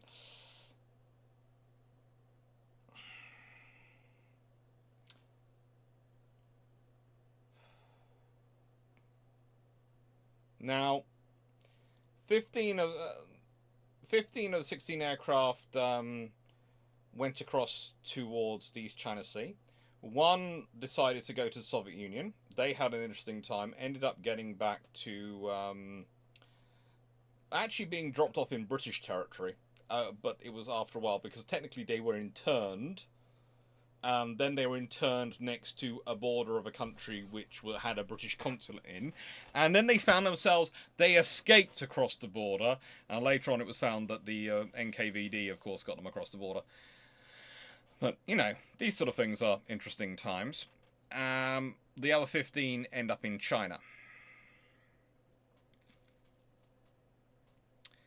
Some of them are killed in China, some of them are killed in their attempts to bail out over China, and most of them don't get home.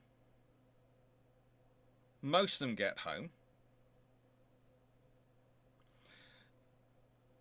Of the 16 planes and 18 airmen, 15 aircraft are lost permanently. Only the aircraft which lands in the Soviet Union actually gets to land and doesn't have to bail out. And 69 airmen actually seem to have escaped capture or death and have actually managed to get to safety.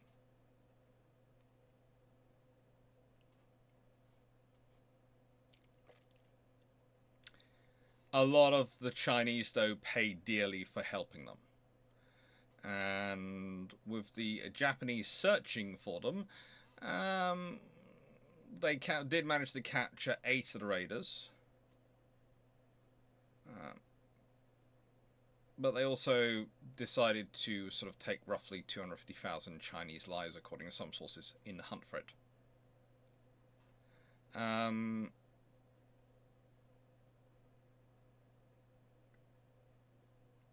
That caused all sorts of fun. There are issues with some of the other crews and their history and what happens to them in terms of their survival, but yeah. So, what was its effect? Well, the Doolittle raid, if you compare it to future attacks, is absolutely pointless in the amount of damage it achieves. In terms of physical damage, it is absurdly minimal. It's absurdly minimal. It really is. However, as I've said already, there have been the other attacks already forced Yamato to hurry up his plans for Midway to try and put a plan together which will hopefully trap American carrier forces, forcing them to attack on their will so they can destroy them. This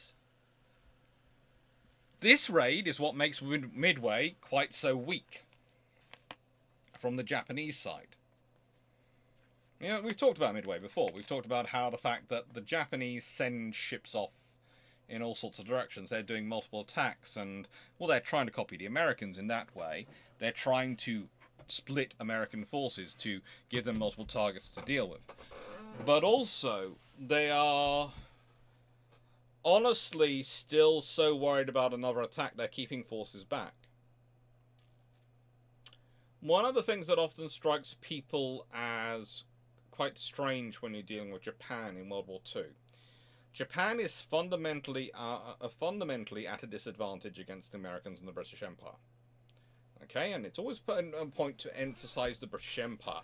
So often people go, it's American Britain versus Japan. It's the British Empire. It's like it's the British Empire versus Germany. The whole Britain alone scenario. I know it sounds really good, and really Britain is the last one left in Europe. Yes, you can agree with that. Britain alone. But Britain isn't alone because there is all the rest of the empire. So Britain alone is meet all the empire. Hello, we're here to fight. Or rather, party. It's a very different scenario. It's like when people go, well, the British Army could never match the strength of the German Army. No, but try the British, the Canadian, the South African, the Indian, the Australian and New Zealand, and all the other armies combined. Does that match the strength of the German Army? And if you say the words no, I'm afraid then you are really buying into the whole German idea of Aryan superiority. You'll find all of them are perfectly capable of operating tanks, machine guns, and artillery quite well, thank you very much. And quite reliably. So, in that scenario where you are outnumbered so much, you're really in a strategic scenario where operations either require your full force or no force. You either send everything to smash what they have, or you send nothing. The Japanese never go for that. The Japanese are always playing a very, very risk-averse strategy in many ways. They're always banking on the other side being an idiot. They're always banking on the other side falling for their ruse. They're always banking on knowing more than the other side. And always presuming that you know more and better than your enemy, especially when you've been losing, is a good way to lose more. Never questioning why you're losing, just accepting it. That's just not sensible. So, for the Japanese, the real impact of Doolittle Raid is it forces them even more so.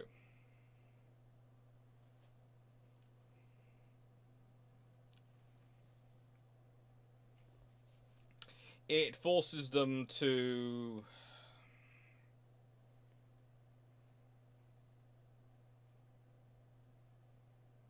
get involved. but they are worried, so worried about. And when I say get involved, I mean it forces them to start thinking about the idea of being attacked on Japan. And suddenly, all those luminaries who've been so aggressive and so pushing for war, and so sure that they have to fight a war because if they don't, Japan will be destroyed by the Americans. They will certainly be destroyed. Japan as a culture will cease to exist if they don't fight a war to preserve it. Well, they get their war and they find out their whole idea of the enemy attacking them at a time and place of their choosing, how they choose to for them to attack them, when they choose, and all those sort of things doesn't work. The enemy don't do that, and then when the enemy do come and attack them, they're not prepared for them. They can't do anything about it. This causes ripples through the Japanese system. It's not just forces which are deployed and not deployed, and forces which are not able to be manoeuvred or utilised for operations, naval forces and land forces, but also its research budgets. Japanese research prior to Doolittle Raid versus Japanese research focuses post Doolittle Raid are very different. Now, the thing is, the Japanese managed to do a lot more destruction of the records than the Germans did. They really did. You have to remember, they knew they were going to surrender. They knew they were going. They had decided to. They were being invaded. They had time. They had far more organization. It took time for the Allies to get there. Even people flying there couldn't get there fast enough, and certain enough forces to start really stopping them. This is one of the reasons why so many Japanese records from this period have disappeared. Why it's so difficult to find the archive resources. That's why it's so difficult to do a proper comparison analysis, and why when I'm doing the Japanese doctrinal of Navy aviation, you're going to hear me talking about this is the theoretical doctrine as put forward by X, Y, and Z post World War II. This is the doctrine as when you look at it in terms of how they actually operate and how their ships are designed. The reason for the difference is because after World War II, some seem to have done a rephrasing of what that doctrine was to better suit the world post-World War II. Not the reality of what they were actually doing. But we'll leave that to one side. The whole thing is the Doolittle Raid is a major problem for the Japanese on a psychological level. And honestly, that's the level at which it's valuable. So when people ask me whether it's worthwhile as a military operation in terms of targets hit, no. As an operation in terms of the risk for the reward of the actual targets hit, no. As a psychological operation, yes. But as a psychological operation, then that gives you a question of, do they really do enough? Could they have made it better? Could they have done it other ways? Honestly, this was the minimum force you could carry it out with. Minimum force. I don't consider it necessarily a sensible one, but it's certainly a viable one. Mike Maxwell, so hidden World War II Japanese documents are considered gold when they're discovered. They're rarer than gold. They are rarer.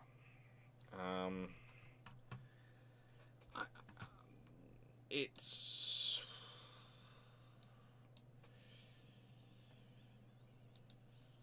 They are valuable and they are rare, and the trouble is, even when we do find them, they aren't as much help as you'd think they would be, because you need a lot of context around a document to show its value. Just having one document doesn't really help. That's where the British archives and the American archives are quite so useful. The vast number of documents, the context you're given of them with the other personal archives, etc. And the fact is, whilst they haven't retained all documents, as I said, it's less than 2%. On several videos I've talked about that one, they retain enough, and they retain the indexes of the others, that you can put these documents in context. You can work out how many drafts took to get to X, Y, or Z.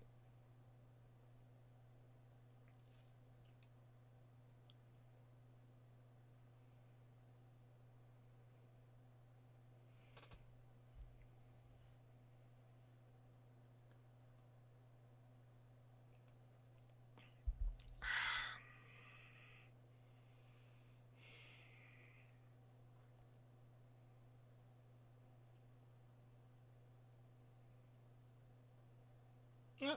Yeah.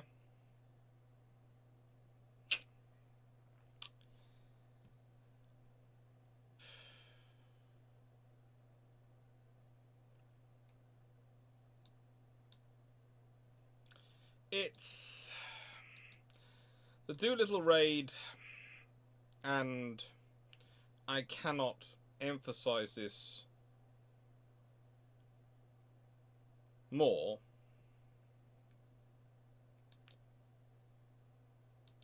Really can't emphasize this more. Is a psychological operation, but it's also in many ways an operation rigged from the beginning for the Navy, because their issue, and their real issue, is the range of their strike groups. And it's one of the interesting things I've been thinking about with recent works, is that fact that strike range of carriers was the major advantage for them over the capital ships. Strike range of carriers is also the major advantage of them in many scenarios. They don't have to be. The idea comes out often these days that if carriers don't have longer range capabilities, they don't have a wider range, wider bubble around them, they're not as useful as the systems which could attack them from shore. You know, if the land-based weapons have a longer range, the carrier's automatically at a disadvantage. No, because here's the thing, and this is the problem for the Japanese in this whole scenario. The American carrier can strike from anywhere in that circle. Anywhere in that circle. The air bases are known by anyone who's got a map. A street map. Ground intelligence can cover it. These days, you've got Google Maps and you've got satellite. And I regularly talk about how if you can Google anything, it can be found. If it's able to be found on Google Earth, you know where it is enough to strike it. You have the information. You might not have the information over which building is really the most important building, but if you hit all the buildings, you'll find it. And please note, that is, I realise that sounds terrible and all this whole collateral damage thing we don't like to do. I agree, we don't like to do collateral damage, but if the thing is, if your problem is you have to strike that target, you don't know which is the risk of the bit in there which actually might fire back at you, and you have to take them out, then your options are, do we go with best guess or we just hit them all? We hit them all. You go with the option which is safest to you. You apologise, you don't want to help you. But again, if you're in the middle of a military base in a war, you don't really have many grounds to stand on by going, that's usually the problem.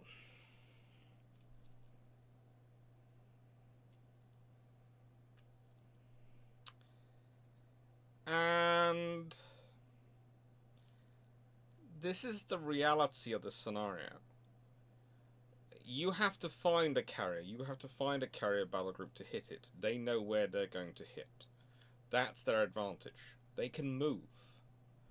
Now, yes, we have satellite systems and all sorts of things these days which do make the tracking of ships at sea theoretically easier. But let's be honest, it isn't necessarily easier, because again, one of the things I do love to point out to people is we've been spoofing satellites for a long time. If you look at the US Navy in the Cold War, they were spending most of their lives spoofing Soviet satellites. And yes, the satellites have got more advanced, but so have the spoofing methodologies. So it's a tech race. It's a brain race, as with most things. Most modern defense and most modern warfare is a brain race. It's who's going to win, who's got the smartest idea, who's got the best solution to that particular problem. And really the legacy and the summary of these, sort of the legacy, the results and the summary of these raids comes down to that. Because I would argue these operations, where they have the freedom to maneuver, where unlike quite a lot of operations we've seen in the European theatre and Mediterranean, etc. Both sides are equally managing to dictate the pace, and most sides, due to various reasons, it ebbs and flows as to who's able to dictate the pace and of conflict due to the realities of that highly complex situation. These raids really do emphasize two, in the Pacific, it's going to be a brain race, especially on the naval level, and two, it's going to be a mobility war. And you aren't going to know where you're going to get attacked from. But the constant thing is you're going to be attacked. And this operation, Doolittle operation, is the culmination of that. All the experience and all the other operations builds up to Doolittle. Yes, Hornet is off prepping from February onwards to launch these aircraft. Enterprise, Yorktown, Lexington are building up their experience. And then Enterprise escorts Hornet. The reason Enterprise is chosen, I do find it surprising. I'm tempted to say it should be Enterprise and Yorktown, to my mind, in a way. I would think it should be. Because then you'd have two carriers to provide cover, while Hornet's flight deck is full up, but they don't. They go with Enterprise and Hornet. They rely on Enterprise. And she gets a sister through. They launch the strike. They launch their strike from beyond the range at which no carrier strike aircraft could really achieve at this point. There is no carrier strike aircraft around in service at this point which can achieve that kind of strike range. And the fact that they run into a patrol boat sitting out at that distance is pure fluke.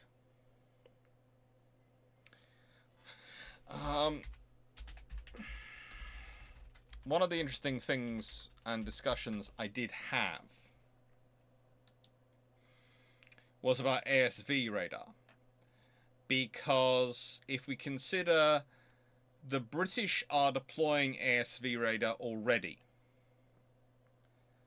in the early in 1937 and have been working on it ever since and have it very capable in 1942.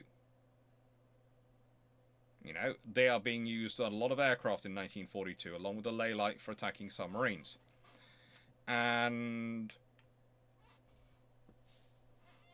there was an interesting question put forward to me once at a conference, which was, what happens if the Americans borrow a couple of Swordfish and their air crews, fitted up with ASV radar, and are using them to scout ahead at night to knock out those patrol boats? Because theoretically they could do it. Would the radar give away the approaching task group's position enough?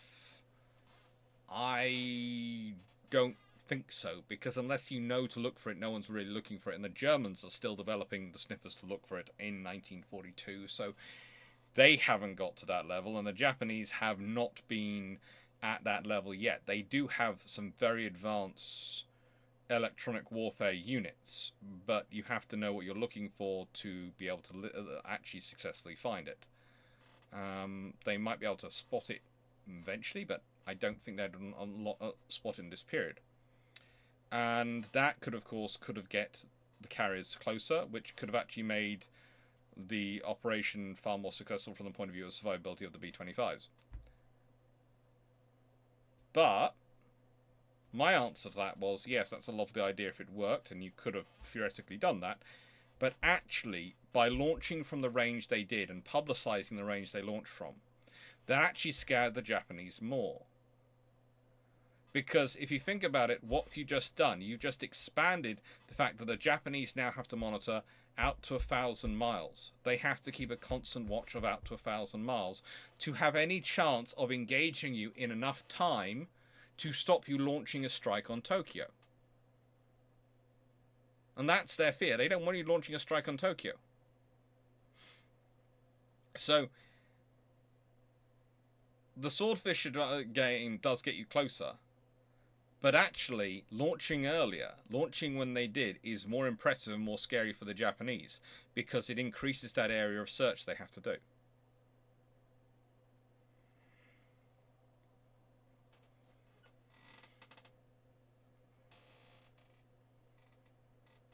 No. The cable arresting system used land bases is nowhere near as stressful to an aircraft as that on the CV. Aircraft is brought to a halt over much long distance. It is. You are right. But it still, from memory, requires a lot of. They do a lot of work afterwards. Did the Japanese have barrage balloons that targets the American carrier raids? No, they didn't. And that's even more silly, because let's be honest, Pearl Harbor, their excuse was, we were at peace at the time. The Japanese are actually at war. They just don't expect to be attacked. They don't think the Americans are going to be get close enough to attack Japan. Can we say that Doolittle Raid was a kind of CVMBing operation? Not really, no. It was a full-up carrier strike. Hello, Tim O'Neill.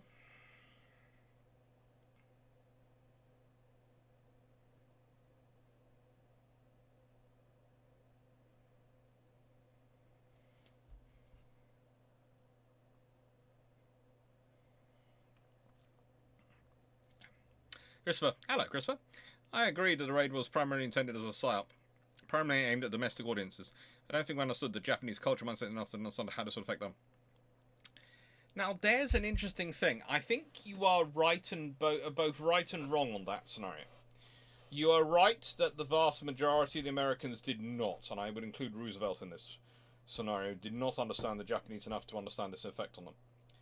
I would agree that for the domestic audiences, it was a massive thing. But I would also say that you have to consider that the Americans are not just made up of people like Roosevelt who don't really understand who they're dealing with in terms of the fleets and the Japanese. The fact is, Kimmel has taken over and took over from James Richardson.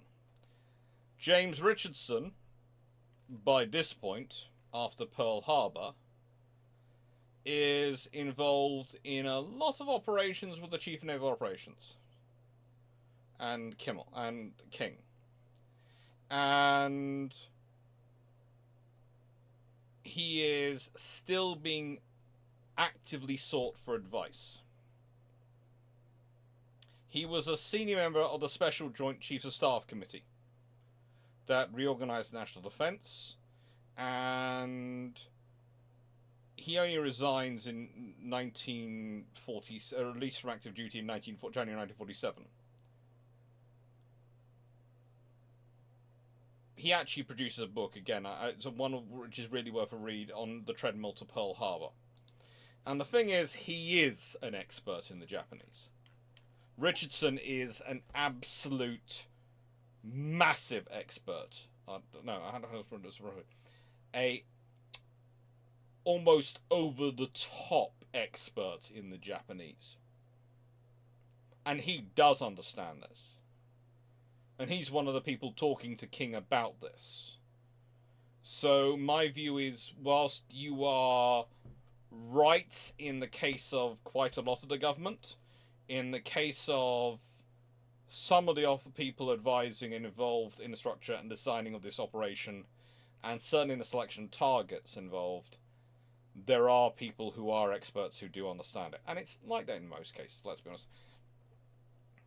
In a nicest way, most of your politicians, most of your leadership are not going to be experts in your opposition countries. And frankly, you should be wary of ones who claim they are experts, because they often have a surface, or even worse, a skim knowledge of what they're talking about. They just can make it sound good and sound like they have more.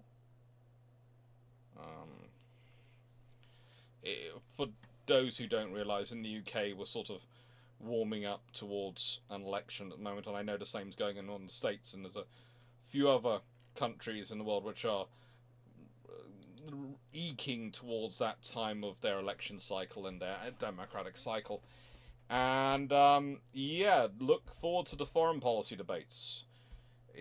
Think about everything that's discussed on my channel, on Drakenfel's channel, on Sal Murciago's channel, on Jamie Seedale's challenge, on Bilge Pumps, on all the other things, and all the other channels out there which are talking about international relations, history, and foreign policy and defense policy. And then listen to the debates they'll have, and you probably will very quickly realize that the people having the debates know very little about what they're debating.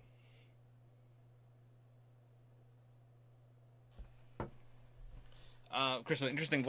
Yes. Well, you see, the thing is, how'd I put this, Christopher? Richardson was in charge of Pearl Harbor on the Pacific Fleet before Kimmel was. He was complaining so much about being put up there and causing so much trouble for Roosevelt because of his knowledge that Roosevelt removes him, replaces him with Kimmel, and Kimmel suspiciously doesn't get access to the same intelligence briefings as Richardson does. So Kimmel doesn't get the same level of intelligence supplied as Richardson had in the same post. Kimmel comes to the same decision about it, but that's the scenario you're dealing with. You know, it's basically some of the reason why I think Kimmel gets as much blame as he does is to cover up for the fact that basically the person who should have been in charge and should have been listened to was Richardson, and he was got rid of for political reasons because he was causing Roosevelt to be embarrassed. And then they, of course, didn't give Kimmel access to the same information just in case he went the same way as Richardson and started embarrassing them. So basically, Kimmel's set up to fail. His task is made impossible because he's not being given the accurate, proper intelligence information, so he can't make an accurate assessment of his threat. And Richardson is basically hidden off in the government, hidden away from the public as far as, and other politicians as far as possible. And so Nimitz is then brought in to take over, and he's the new conquering hero, and everything's dragged up as, oh, we didn't understand the Japanese. We had no idea about them. No, we didn't understand them. Because that's better than admitting, we actually had people understand them and were telling us we were mucking up, but we didn't pay them any attention. In fact, we ignored them. It's always so much better to pretend to be ignorant rather than woefully stupid.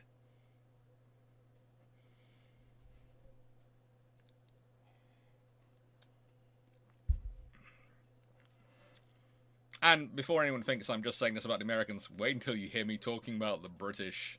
And then I get onto the Germans and the Japanese. I mean, every nation in World War II is such a rich vein of this stuff.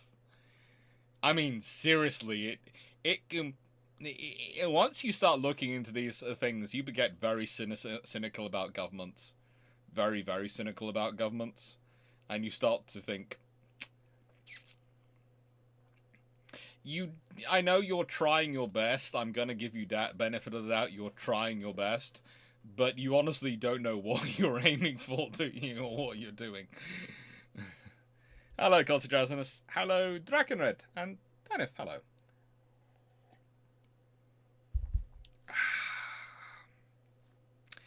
Anyway. Any questions?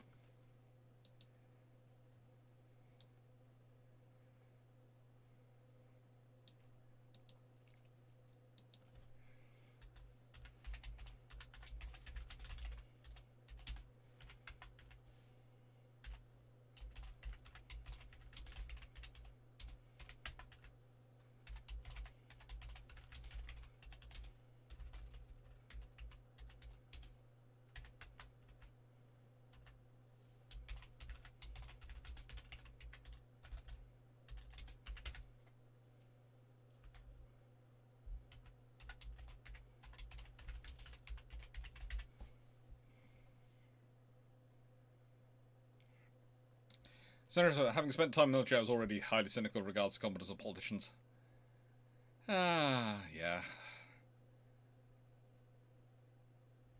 Senator Clarke, does this cynicism explain certain reasons leaders undertake? Yeah.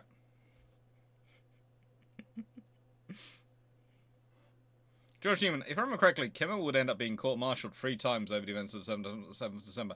Yeah. It's amazing.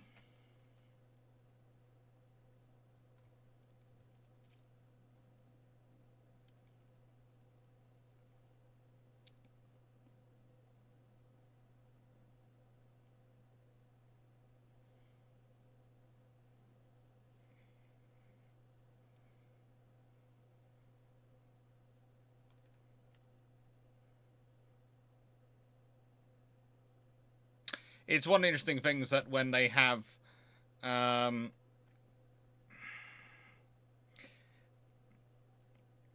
I do love this.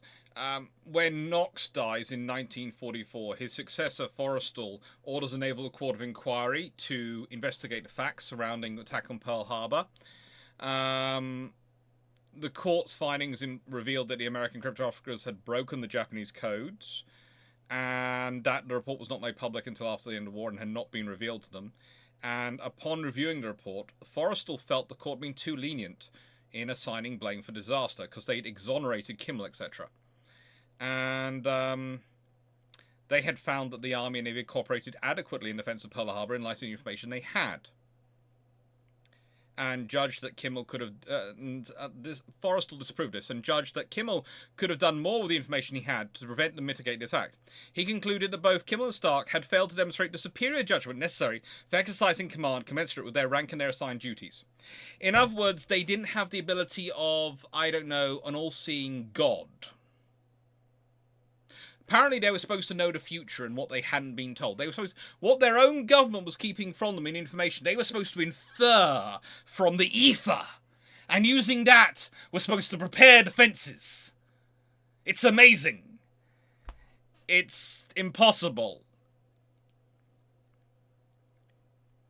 It's absolutely absurd.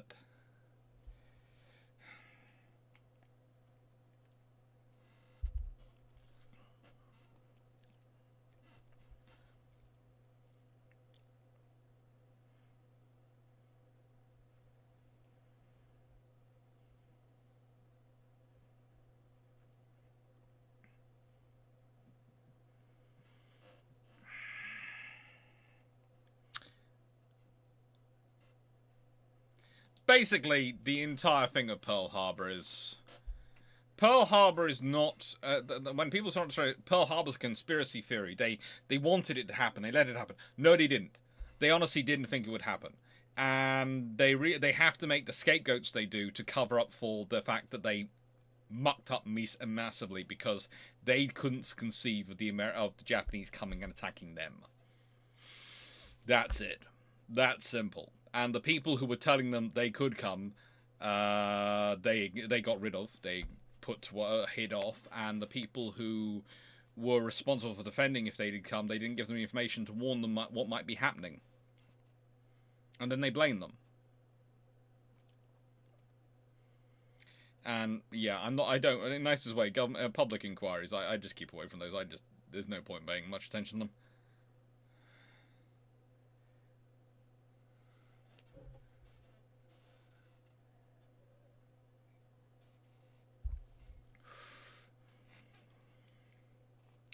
Nights ago, everyone. This is a history channel, and it's a history discussion today.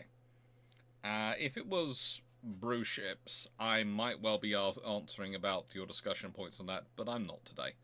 I don't want to have to tick the box on YouTube which says current events. Don't need to get into that. I'm avoiding that one. Hello, Dave Harrison. Blackmaster, did the Americans look into raiding the Kuri Islands that were under Japanese control in 1942?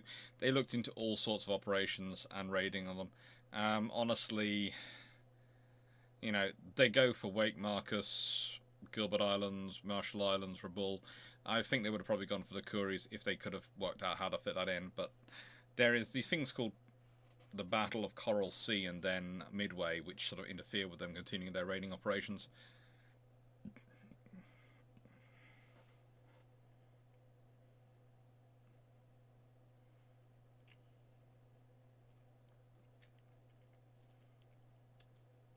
The recommend, having sat in on a senator hearing where the esteemed senator read off a list of questions and answers from his briefing, yeah, he read both the questions and answers until his aide managed to interfere. Yeah, that's a just bad briefing. That really is. Christopher, assuming the Iron wins a decisive victory in the Indian Ocean and there's no Midway, how does that change naval dynamic post-war? If the British have won a decisive victory in Midway, in the Indian Ocean, so there's no Midway, the Japanese Navy has lost, I don't know, 5 carriers in the Indian Ocean. Well, first things, you've got the first American to land on the moon, which will be about where King will stop. Secondly, you have a whole different discussion from that point onwards. Because if the Japanese carriers have been defeated at that point, then do the Americans need to do their massive carrier build-up? Do they need to do their massive carrier build-up? The Japanese carriers are just being defeated. Do you need to do the massive carrier build-up you're planning, the next sort of phases, or are you doing an amphibious build-up? What are the Japanese going to do? How are they going to operate? You know, if the Japanese have lost their carriers, do the British push forward?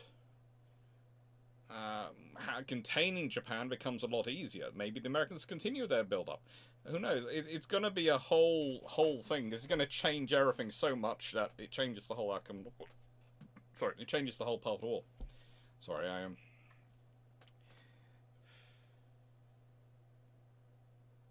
Is this Iron Brew? Too much Iron Brew? No, I don't think I've... Because I'm only on my 3rd glass of this today, so that's hardly anything. And I have eaten food. I'm just trying to talk. I'm just trying to talk too much. Swallow my tongue.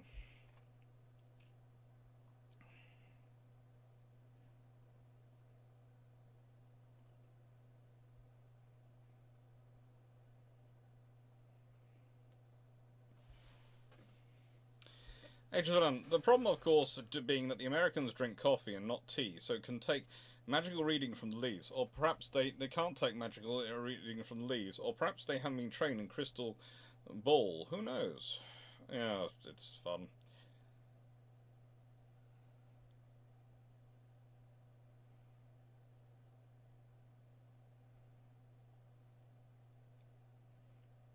Thanks, Simon. There were bombing missions to the Curio Islands, probably weather stations and patrol boats. Not much else there. No. Oh, always look for the historian in any public inquiry. Look for the historian on the committee. There'll be a historian, and they will do the vast majority of the writing. There'll always be a historian who will do the vast majority of the writing, and I can tell you now about the structure of the document and how it will conclude.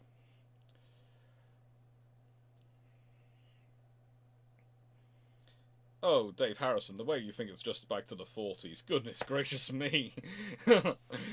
Oh, good lord. There have been historians involved in public inquiries since some point in the 1800s.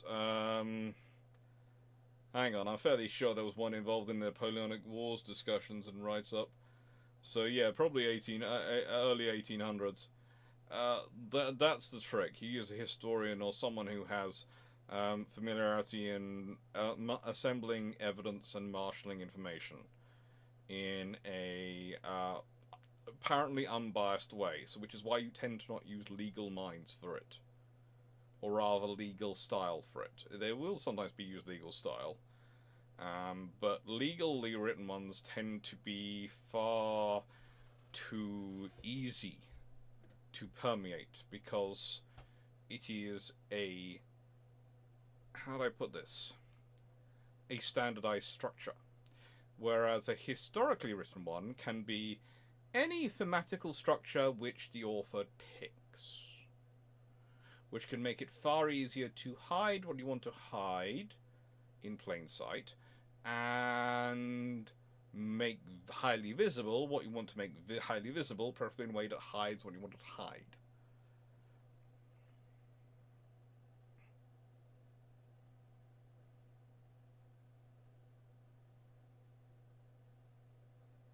Hmm.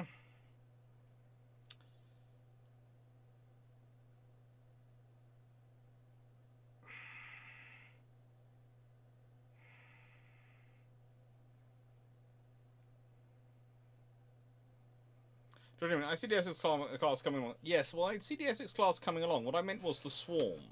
I.e., do you build as many Essex class? If the IJN have been wiped out if the IJN Keto Batai has been wiped out in the Indian Ocean, if 5 of their carriers have been sunk in the Indian Ocean, are they going to build all the Essex class they built? Because you have to remember, historically, how they built. Just checking my numbers. They planned 32 and built 24. Would they build 24 Essex class if the Keto Batai has been wiped out?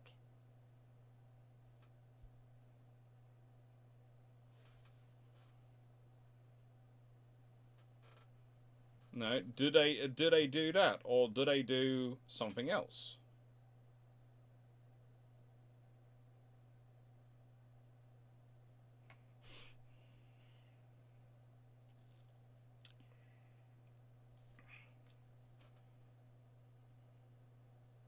There, Anderson.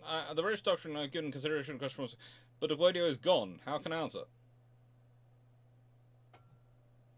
The video's not gone.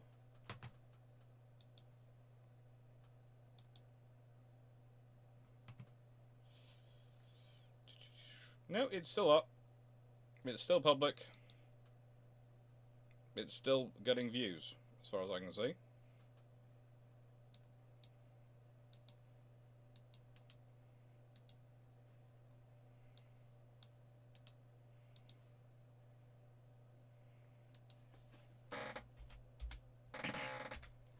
Yep, it's in the chat.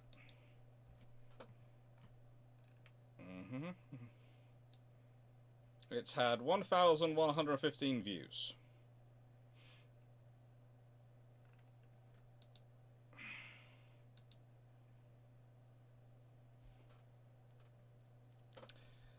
Seriously, some of my shorts I've done disturbingly well.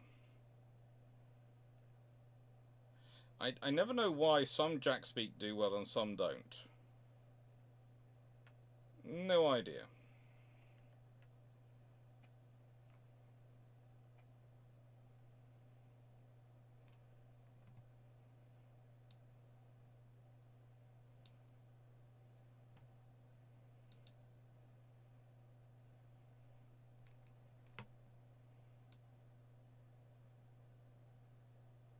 Some do, some don't. That's fun.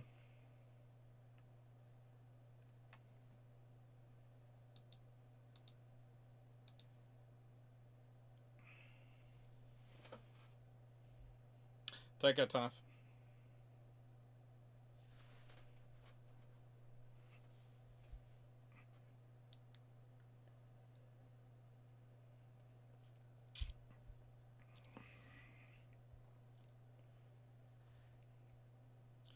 Oh yeah, you'd certainly get some SX, but I don't think you get all of them. I don't think you get the 24 you get historically. What's the point of building them? You could build other things in that space. You see, it's not as if those resources are built in a blank area. What you might interestingly get is you might actually get more battleships. You might actually get more battleships because suddenly the value of fire support from battleships becomes that much greater, with less SX around to provide air support.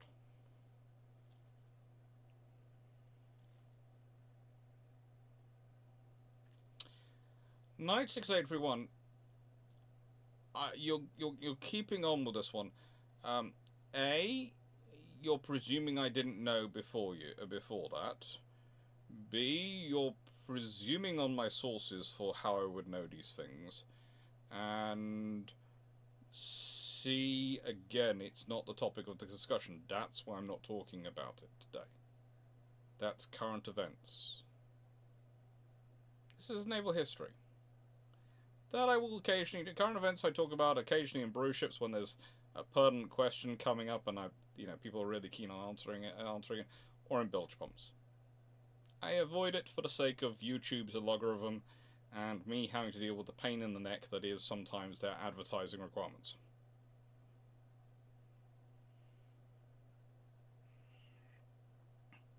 Take care, Dave. I don't think it's been shadow banned. I can see it on my page. Let me just check. Yeah. It's down in the most recent video and videos for all.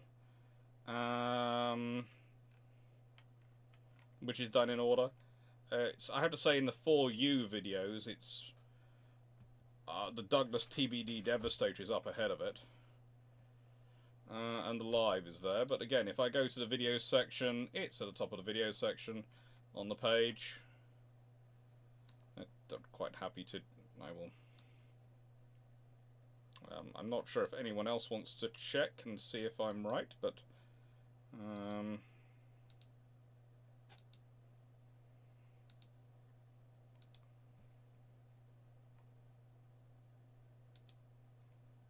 there we go. So,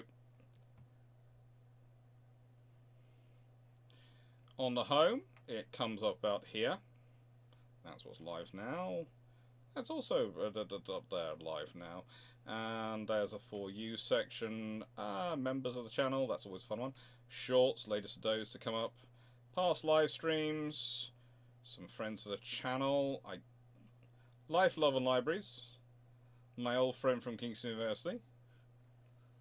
Still doing her stuff. And I think she's changed her picture recently. And upcoming live streams and the playlists are down here. And if you go to videos, this is always structured. You can have this in latest, most popular, oldest, but latest video, as you can see, latest video is this. And there you go. British Naval Aviation Doctrine is up there. And shorts, there's me talking from a beach, me talking from a hot tub. Always fun. Me in a hot tub. Me also in a hot tub. Me in a hot tub again. Me in lots of hot tubs. Me talking in front of an orange screen. With a surprisingly smart shirt that time for Formidable. And then let's see, lives. These are the upcoming ones, and these are the ones which are sort of live and all those things now. Playlists. Community, which I do realise I have to do some posts to again soon. I'm going to do some posts about various things we have going on. These are mostly, I did a lot of posts while my mum was in hospital. The various things I secured for her while she was in hospital came up. She got her rain there. And membership. All the sort of the perk stuff and some of the emoji adverts, etc. coming from membership. All those are there. And I see that's banner and that sort of stuff. So it seems to be there. So I can see it. There are some just refreshed about now I can see. Previous last one I couldn't see was the UAD 3 hour and 6 minutes one. I need to refresh the page in a couple of days. Oh, YouTube does have some fun sometimes, but it is usually there.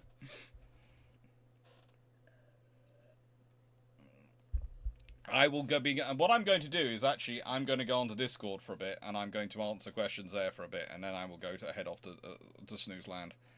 Currently I'm a bit too wired after all house procurements. Thank you, Stafford. Thank you, everyone. Anyway, always put it. Look, I'm not going to go too much into data, but I will say this about shorts. And I will say this is the interesting thing I find about them. They do not net you as much money in any way, shape, or form as regular videos. So therefore, in that scenario, you probably shouldn't do them. But in terms of viewer acquisition, subscriber acquisition, to use the lovely YouTube phrase, or getting viewers and getting subscribers and getting viewers who come and view other videos, especially come and watch other things and go and watch multiple videos afterwards, shorts are absolutely unrivaled. They are showing up you're far more likely to be shown a short randomly from someone you may like than you are to be shown a long video from someone you may like in your logarithm. When you sort of log into hang on, what's going to come with my premium? Goodness knows, they keep... Oh, by the way, I have found out why I get these videos now. I watched a ship cartoon a while ago, and that apparently gets me along with my history interests, gets me recommended a lot of these. And that's on me. And then what's worse is I then made it worse by actually watching one of these because they kept recommending them to me, and I'm always getting recommended. But there you go. That sort of comes up, and eventually you have your shorts come up. And again, the moment you say you're interested in naval history or military history, you will get all the various gun stuff. I have no idea where that comes from, but you do. And some of the guns are cool, so I don't turn them off. And there you go. So all that stuff comes up. And these ones are mostly people I'm actually following up with. Or follow for various reasons. And you can guess why I'm spotting on him. But no, that is... The thing is, the shorts are more likely to show up in your search. The shorts are more likely to show up randomly for you. So they're a good way of finding more people who might be interested in naval history.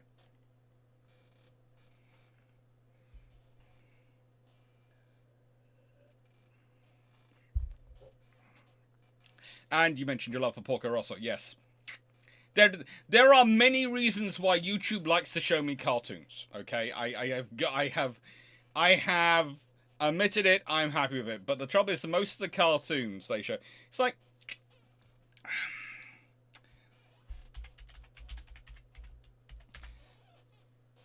I do sometimes put the Looney Tunes and things on again, and I watch those episodes and do subscribe to them. And that also gets you. So basically doing anything out of which is not pure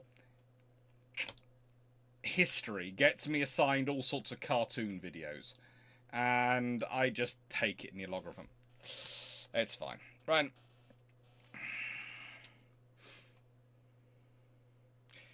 And I'm going to say thank you, everyone. Take care. And... I'm going to go pop on Discord now. What have we got coming up? That's always an interesting one. What have we got coming? Before I say goodbye to everyone, what have we got coming up? We've got coming up next week, because this week is the 1st of February, so next week is pre-World War I aviation. Going to look at what the various paths are preparing aviation-wise prior to World War I. Okay, what did they think was going? I know. But the trouble is, I am... such a geek in so many ways that YouTube presumes I'm a geek in other ways. It's even worse when you... sometimes that will shift and that will be all videos about Warhammer 40k. And I watch a lot of those. And then they'll suddenly bring in the anime videos and you're sort of going... No. But there again, I also do sometimes go to the videos on... brain dying, D&D, Dungeons and Dragons, and some of the instructional videos, especially character development videos, because I keep trying to make my characters better for Dungeons and Dragons, because I try and make characters which break the game. Currently, I have a Dragonborn Paladin who is causing fun.